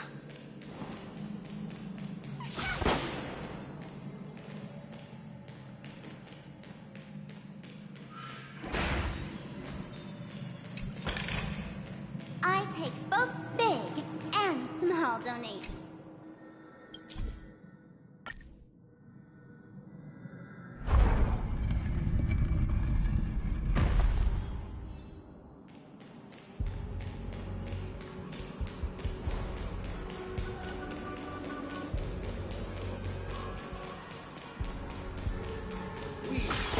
Complications and expense. It's true. But where shall we go?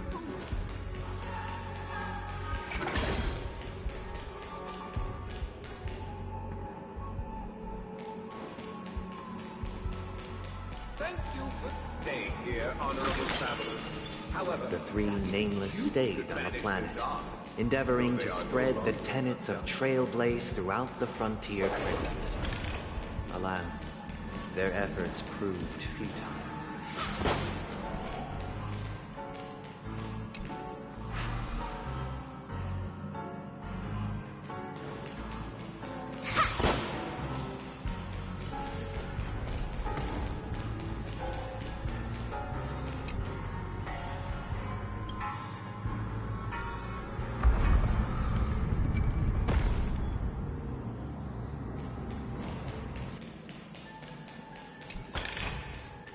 Perfect. That's going in today's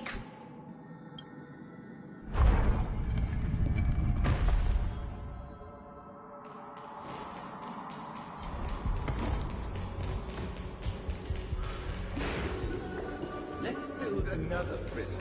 Not within the Once again, Asdana was engulfed in war. This time, the enemies originating from within. The prisoners remained prisoners for the rest of their lives, fighting for freedom rather than living for it.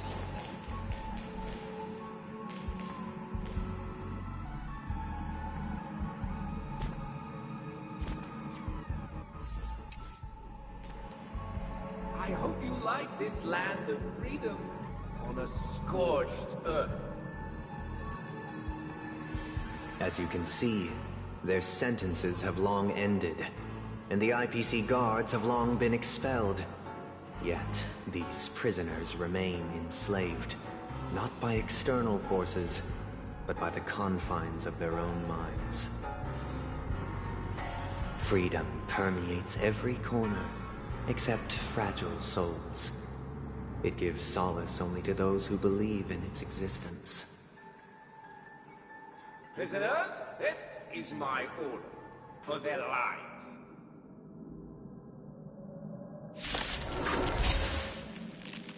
Hey! Why do we have to fight while enjoying the show?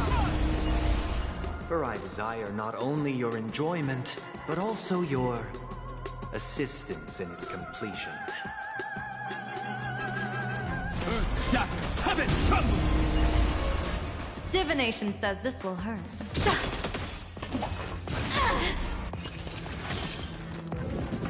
An evil portent.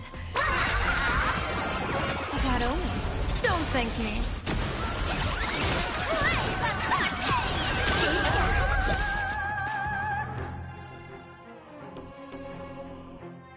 Let's play hide and seek. Can you find the answer? Dear viewers, I've kept you part of the end of the world!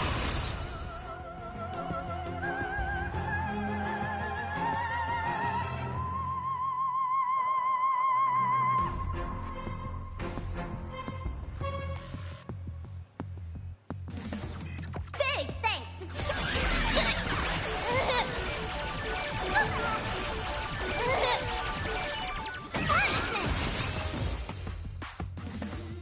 No one can restrain you anymore. You are free. Thus concludes the first act. Amidst a raging war, the frontier prison headed toward becoming Land of the Exiles. This must be how Penacony was constructed. With the aid of outsiders, the prisoners were finally liberated and established the Land of the Exiles.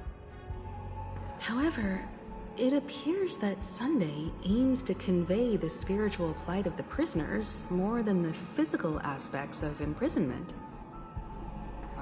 This show is a bit too literary for my taste. But the battle part is quite easy to understand. Anyway, we've arrived at the exit. Let's go!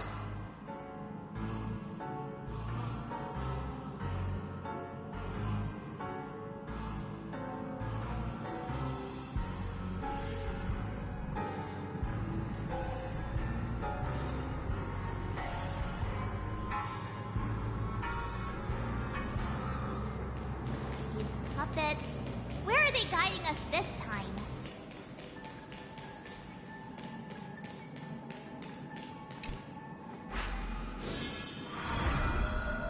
They transmuted streams of stars into inked nibs, creating symbols to be pronounced and counted. They molded stardust into flowing rivers, assigning the righteous upstream and the unjust downstream. Thus, all things were marked, and the world learned to discern between good and evil. That marked the third and fourth days.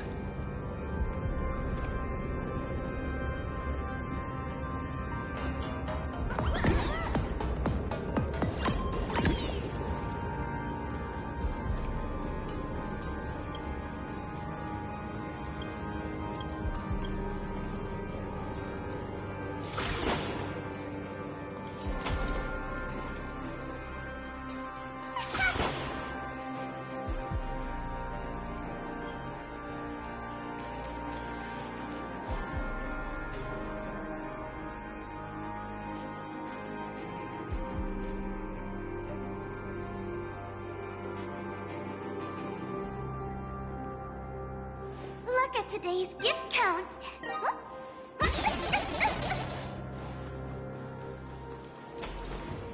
Look, another frame.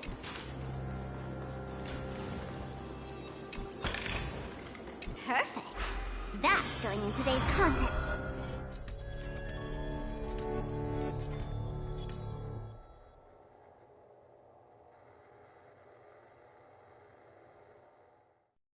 Ode to Fool. This must be the second act. The surroundings are different from before. The stage decorations look a bit tidier now.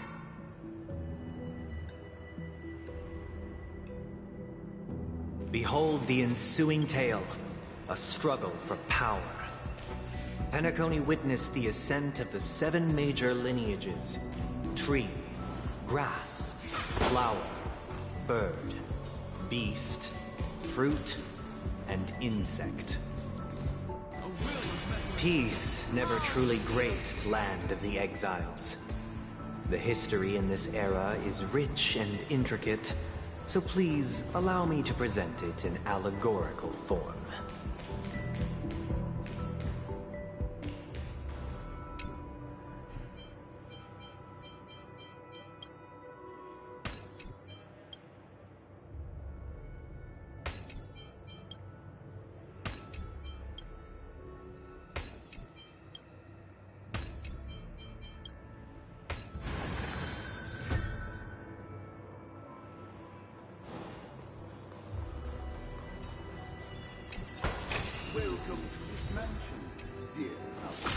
Land of the Exiles was in disarray, besieged by both internal and external perils.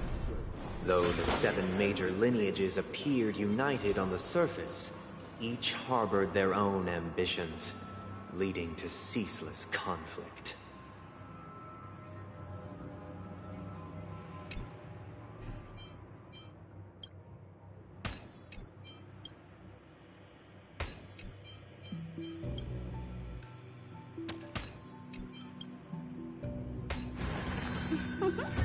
Seems like I was born for this. Accountant! We are the pillars of this mansion. The Black Plum family was the first to fall. They withered away in the White Desert event. Orchestrated, the leader of the Alfalfa family sought to defect to the IPC, trading freedom for survival. However, his eldest son slew him in the name of righteousness, and ascended as the new family head.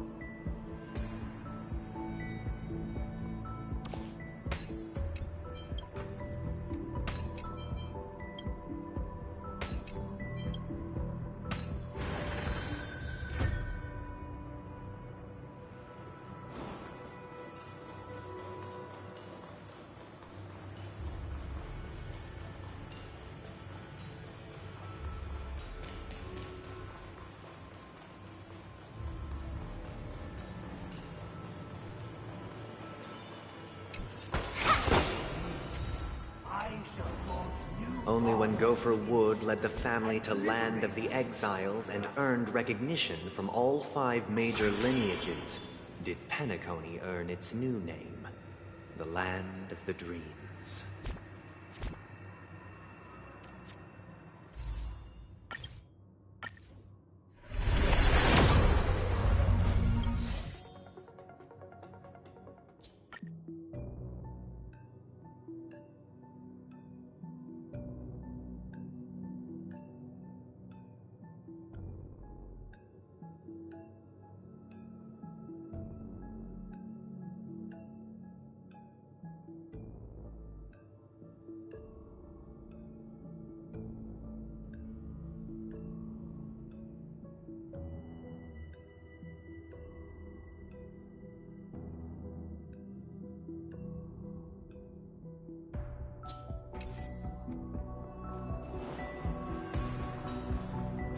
Outsider, I beseech your aid in purging this mansion of the poison spread by the lurking instigators.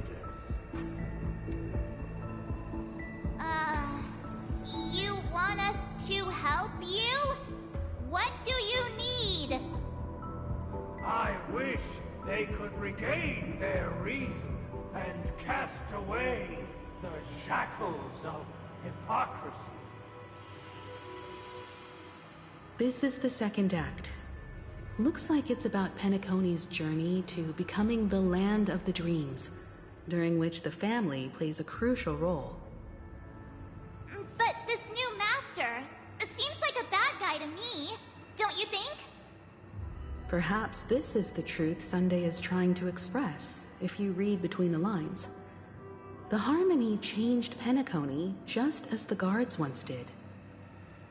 Looks like we've gotta help those guys kneeling down over there calm down a bit, right?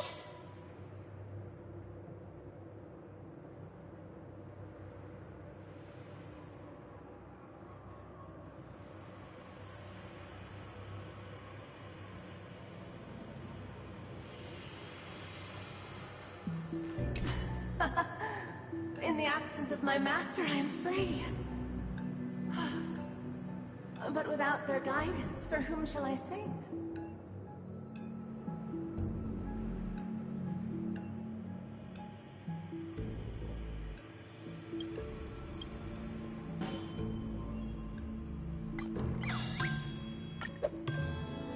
I shall sing for my new master, just as their noble voice once resonated throughout the cosmos.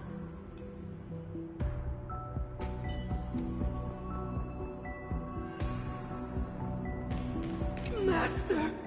Oh, you will return in due course, and I shall stand vigilant, awaiting the reward for my loyalty.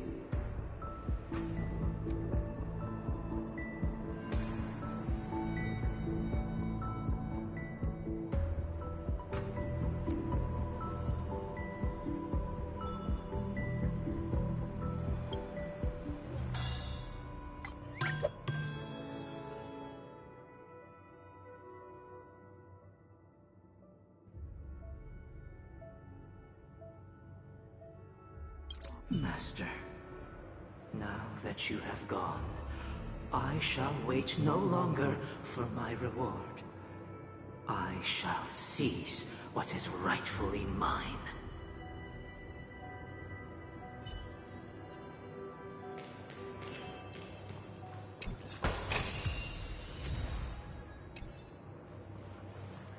Once I...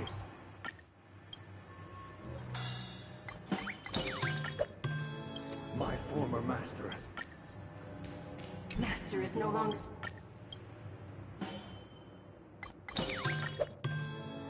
Master is no longer... Either I shall be...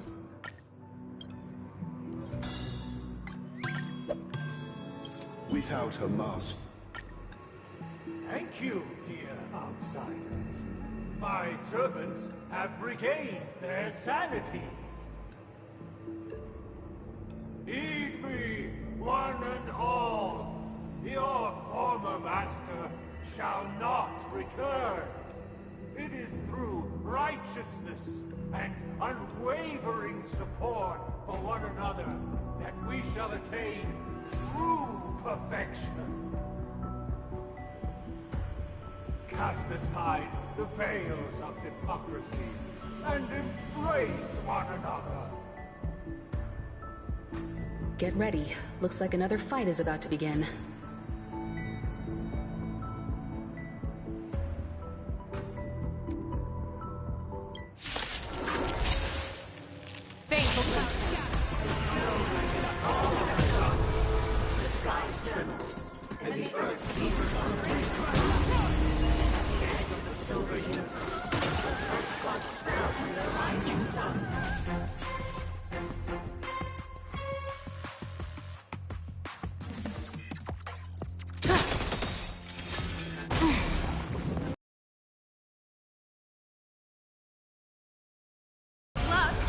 An explosive start!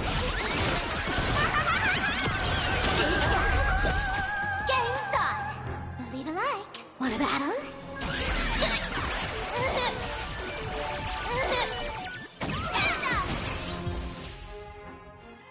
Alas, they remain but slaves till the very end, with the illusion of freedom.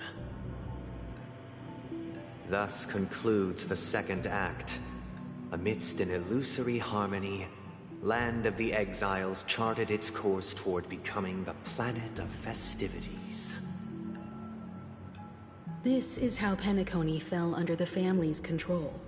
Since the arrival of the Harmony, the Land of the Exiles has undergone dramatic changes, not all of which have proven beneficial.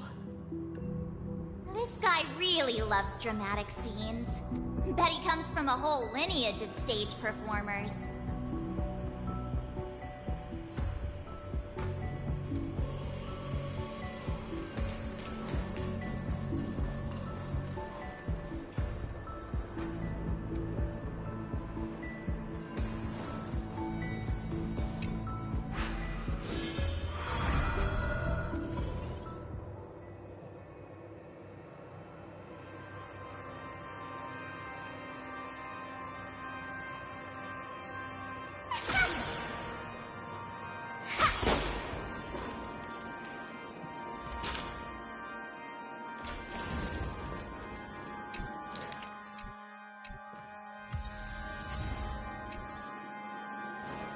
They used the planetary rings to establish the law, forging a code of conduct among the masses.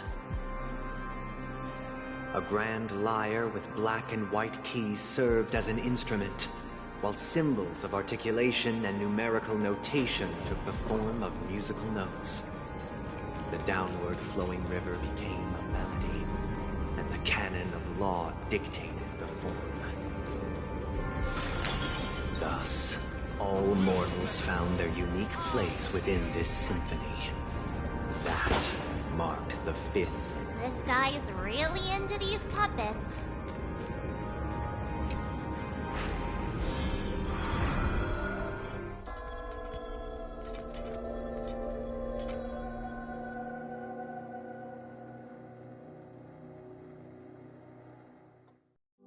Oh, I get it now.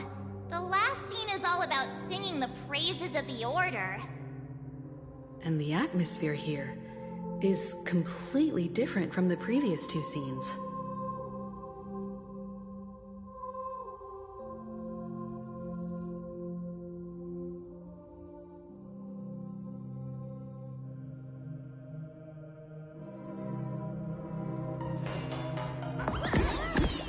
This is the concluding act of this play. I have showcased the past and present of Penacony, hoping that my desire for change resonates within you. And now, I shall reveal its future to you.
Who shall bear responsibility for the people?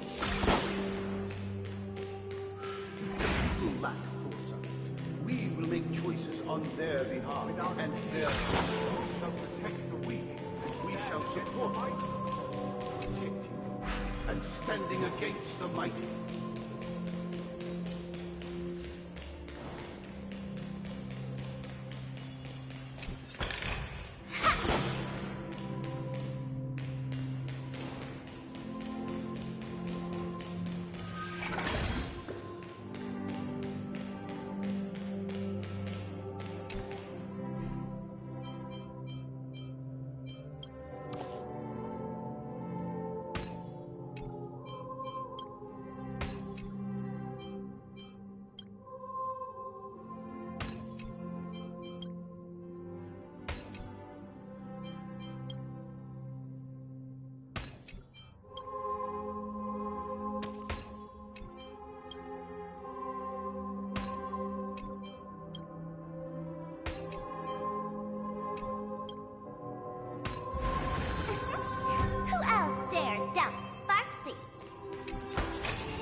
everything followed its natural course. And so it shall continue, even after the king's departure.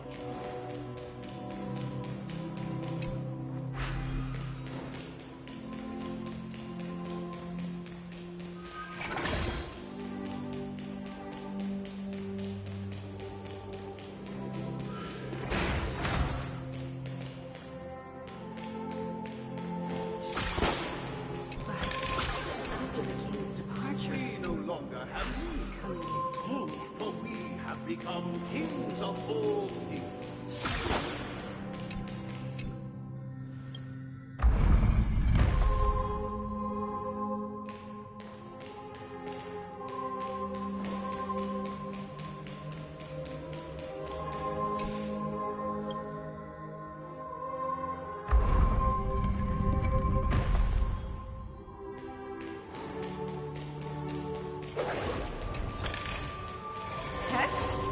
That's going in today's content reel.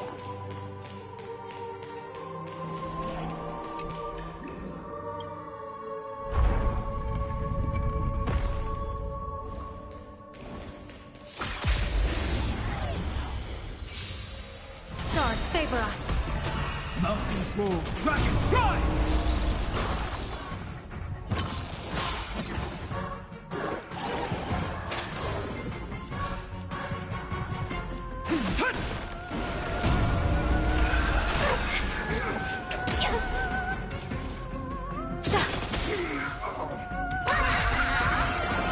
Test of luck. An explosive start.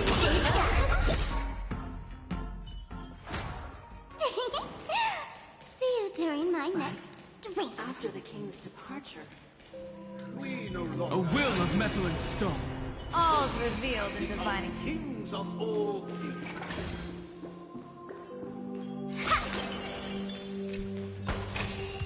I take both big and small donations.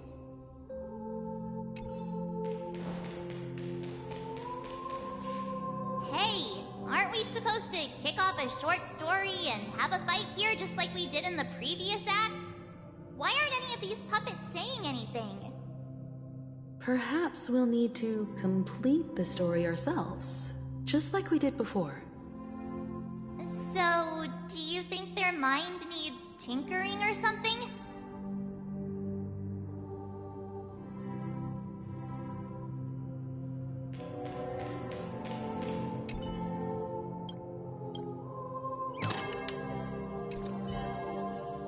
How did it go?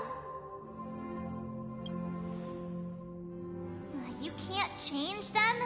What does that mean? My apologies for my negligence. I forgot to inform you that the final part was scripted long ago. Let our previous king recount it to you. Now it is time for the final rite. Prepare for battle. Looks like we'll have to fight again.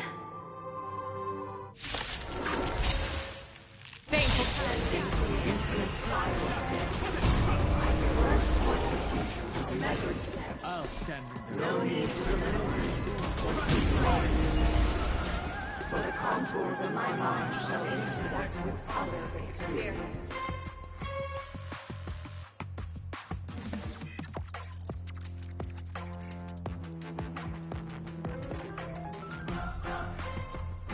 Today's a good day for attacking. Trust me. An evil portent.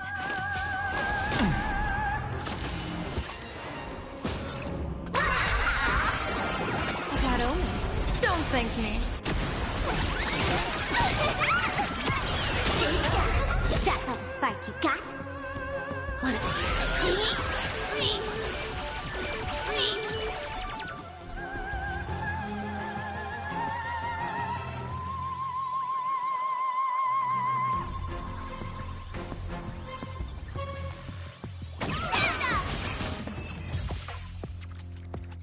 In the hushed expanse of a nocturnal reverie, I leave faint traces behind. No need to remember me, or to recall the essence of dreams. What is mine shall wane, while you shall transcend its delicate nature.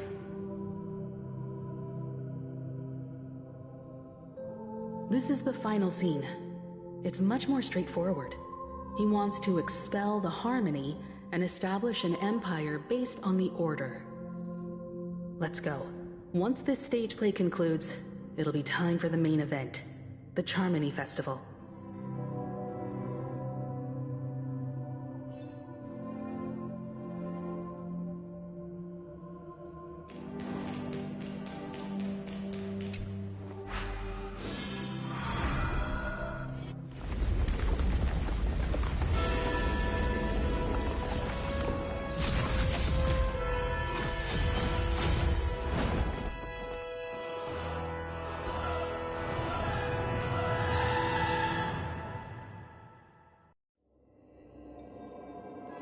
They imbued the world with meaning, perfecting all things in the heavens and on earth.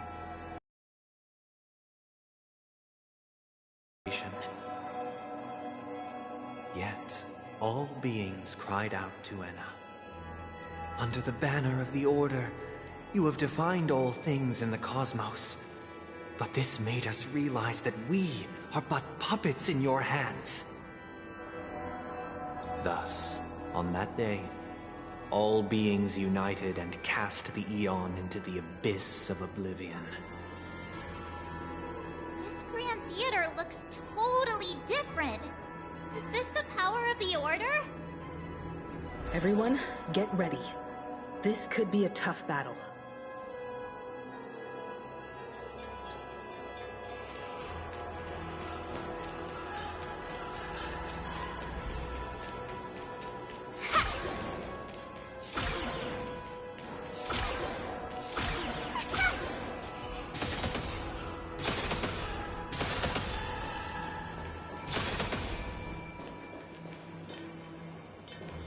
Revealed in divining moment. A will of metal and stone. Watch this. That marked the 7th day. Cheers and chants reverberated in unison.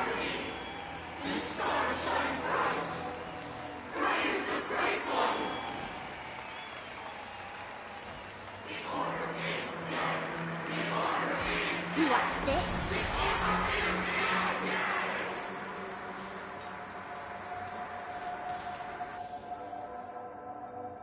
Look, there he is! That concludes everything related to the Order. What are your reflections on this, my dear guests? Nevertheless, this is but a trivial blip in the annals of galactic history. What truly matters is the course this river shall take in the days to come. You've arrived at the perfect moment. The Charmony Festival is about to commence, and it would be a shame if you were absent for the Harmony's prologue. Allow me to extend my warmest welcome once more. Welcome to Penacony Grand Theater, the very core of the sweet dream, the abode of the Stellaron, the grand stage of the Charmony Festival. And the very place where the future of Penacony shall be determined through conflict.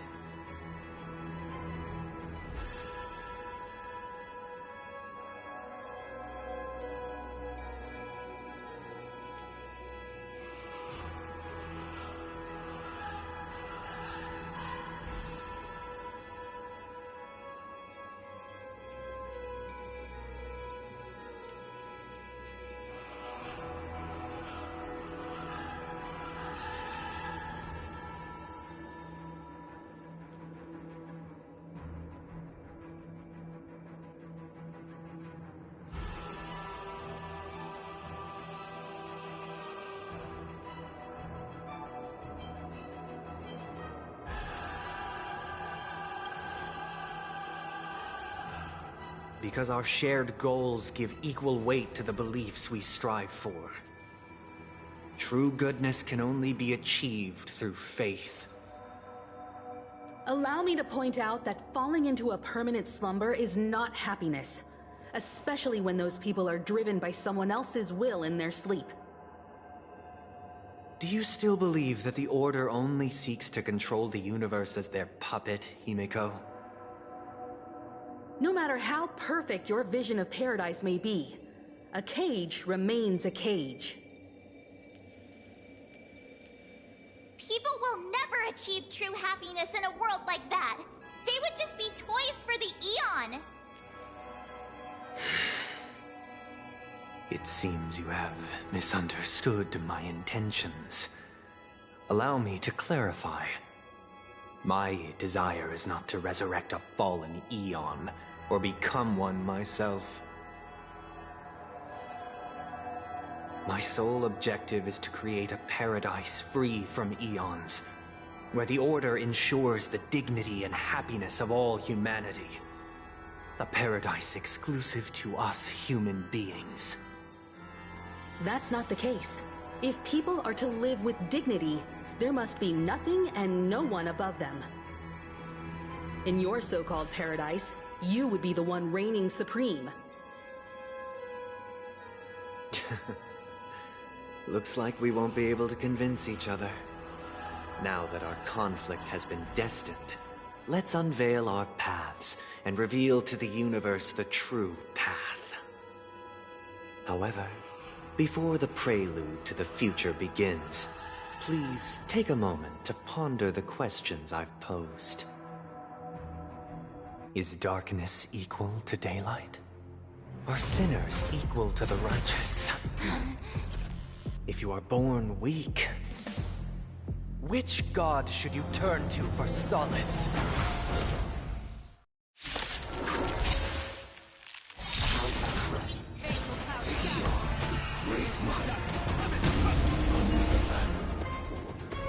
You have defined all things in the cosmos.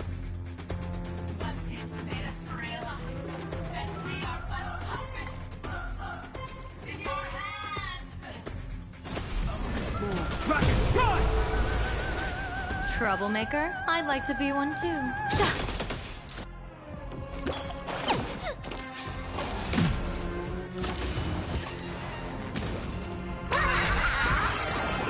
Best of luck! An explosive start!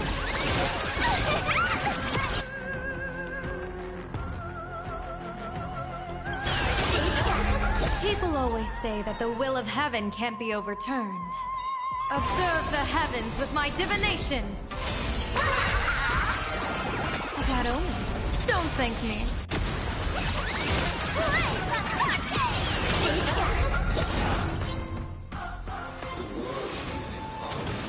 The stars. You viewers, I've kept you puppets to the end of the world! Dragons, obey this order.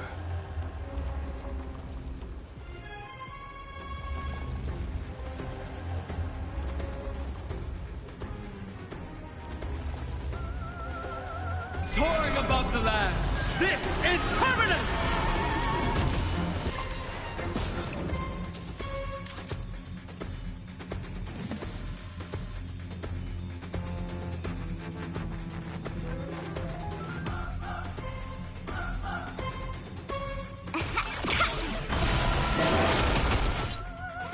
Did that hurt?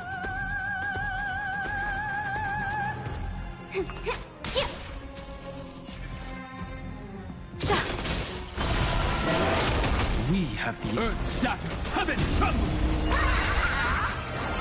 Best of luck! An explosive start!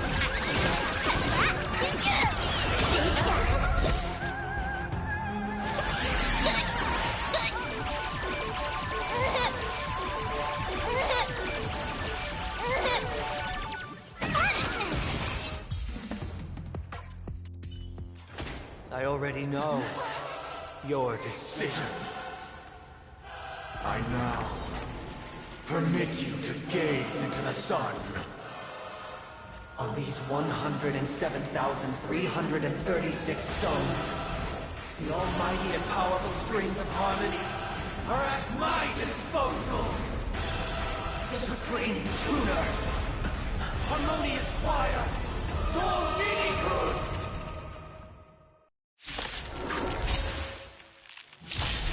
Oh, lost souls! Come and meet your master!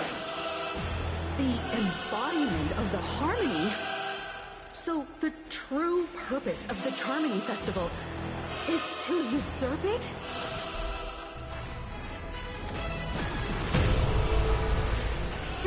Troublemaker? I'd like to bitch till clouds scatter! That only. Don't thank me.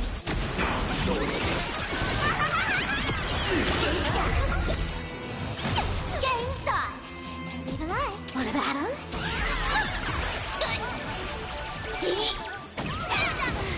I'm feeling like there's another world in front of my eyes. It's the power of tuning.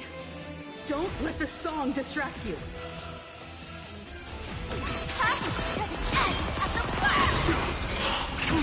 Wise and receptive as you are, answer me this.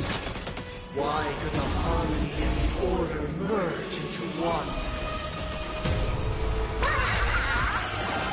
Best of luck! An explosive start!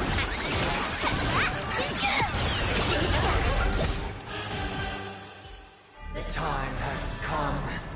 Creation will be reborn from the remains of the gods. Dan Heng?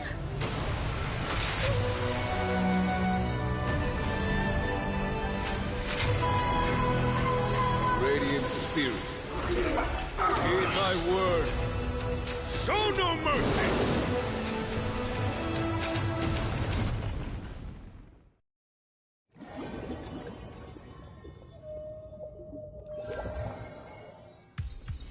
Wake up! Wake up! Hey, wake up! The sun's frying your butt! Huh? Are you alright? Can you hear me? Do you remember your name?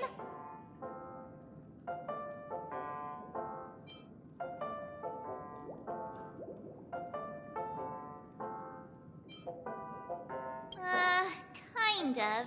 It was General Qing Yuan who helped us shoot it down. In any case, since you remember what happened just now, well, that's put my mind at ease.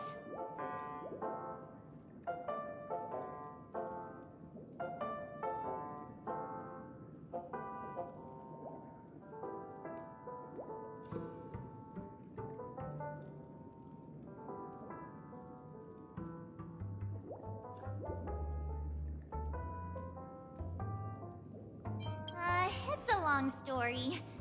Simply put, Dan Heng used the Jade Abacus of Allying Oath when we were in the middle of a fierce battle, and summoned the General to help us just in time. And then we returned to reality. Look, this is your room. Everyone else has also returned from the dreamscape. Himeko and the rest are at the lobby discussing matters with the General. And now that you're awake, we should tell the crew that you're alright. Come with me. Not going to come chat with me, sleepyhead. That voice. Is that Black Swan?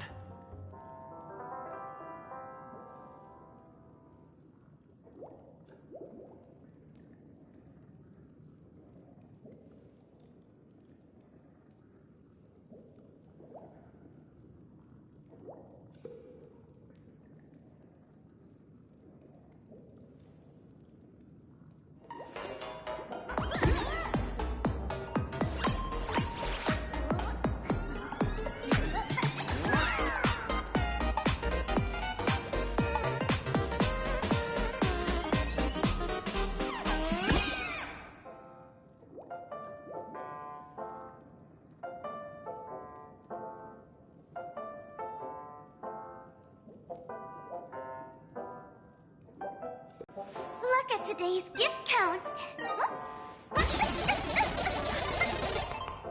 So much enthusiasm.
Look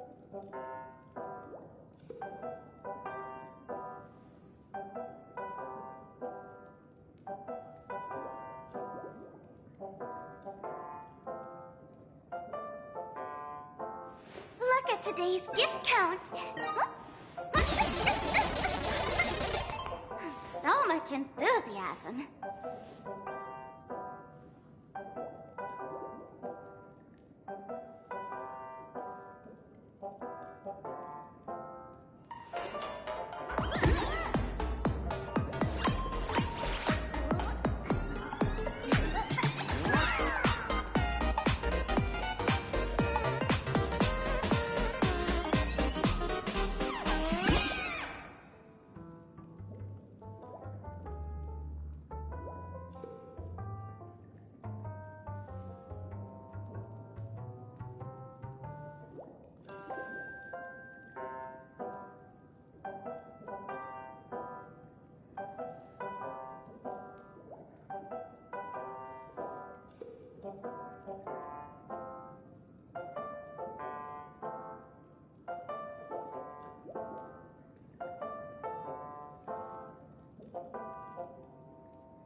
Look at today's gift count.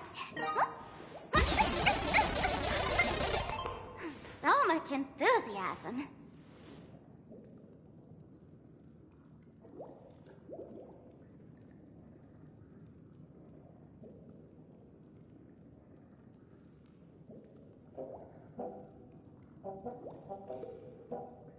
Look at today's gift count.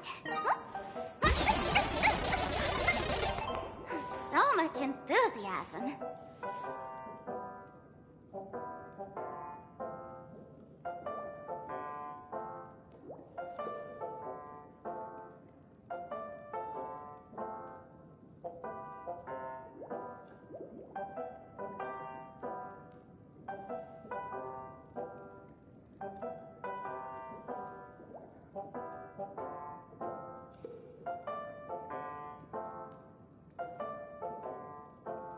Look at today's gift count.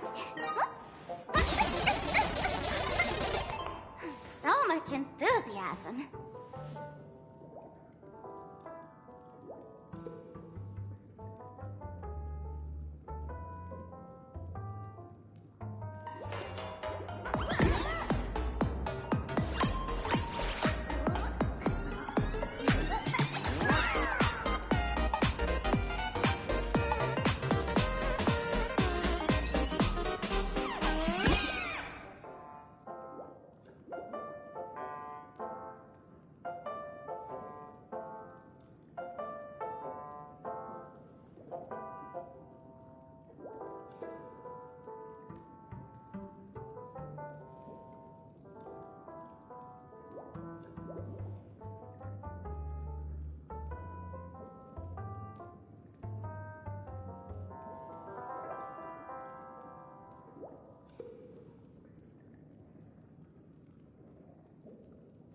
Look at today's gift count. So much enthusiasm.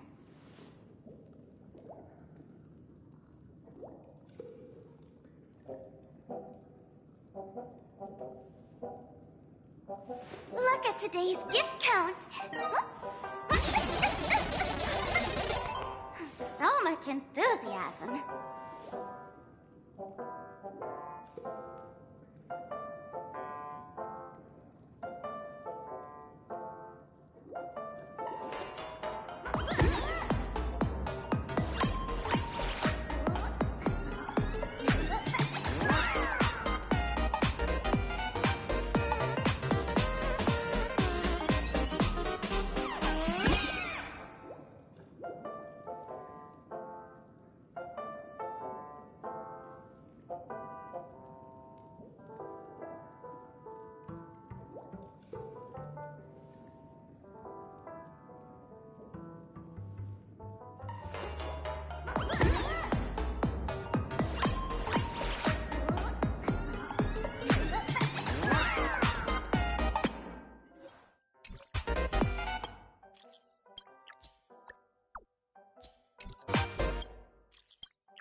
Hey, where are you going?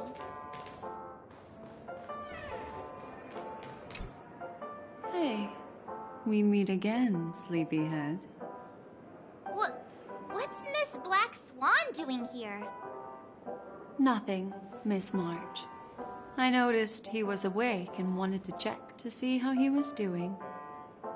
Though the strike from the General was timely, its destruction was also immense.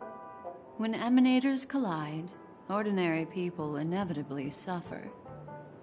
But, luckily for them, the Dreamscape is my home turf. Thankfully, I managed to get everyone out before the Harmonious Choir collapsed. Oh, so that's what happened! Thank you, Miss Black Swan! Don't mention it. After all, I wouldn't want to see such precious memories vanish. You're heading to see your friends, aren't you? Would it bother you if I walked with you for a short while? Of course not. But you're not planning on doing something like last time, are you? Why would you think that? I've never harbored any ill intentions. Well, not when you were around, anyway. Himeko and Mr. Yang are probably still busy. Let's go look for Don Hung first!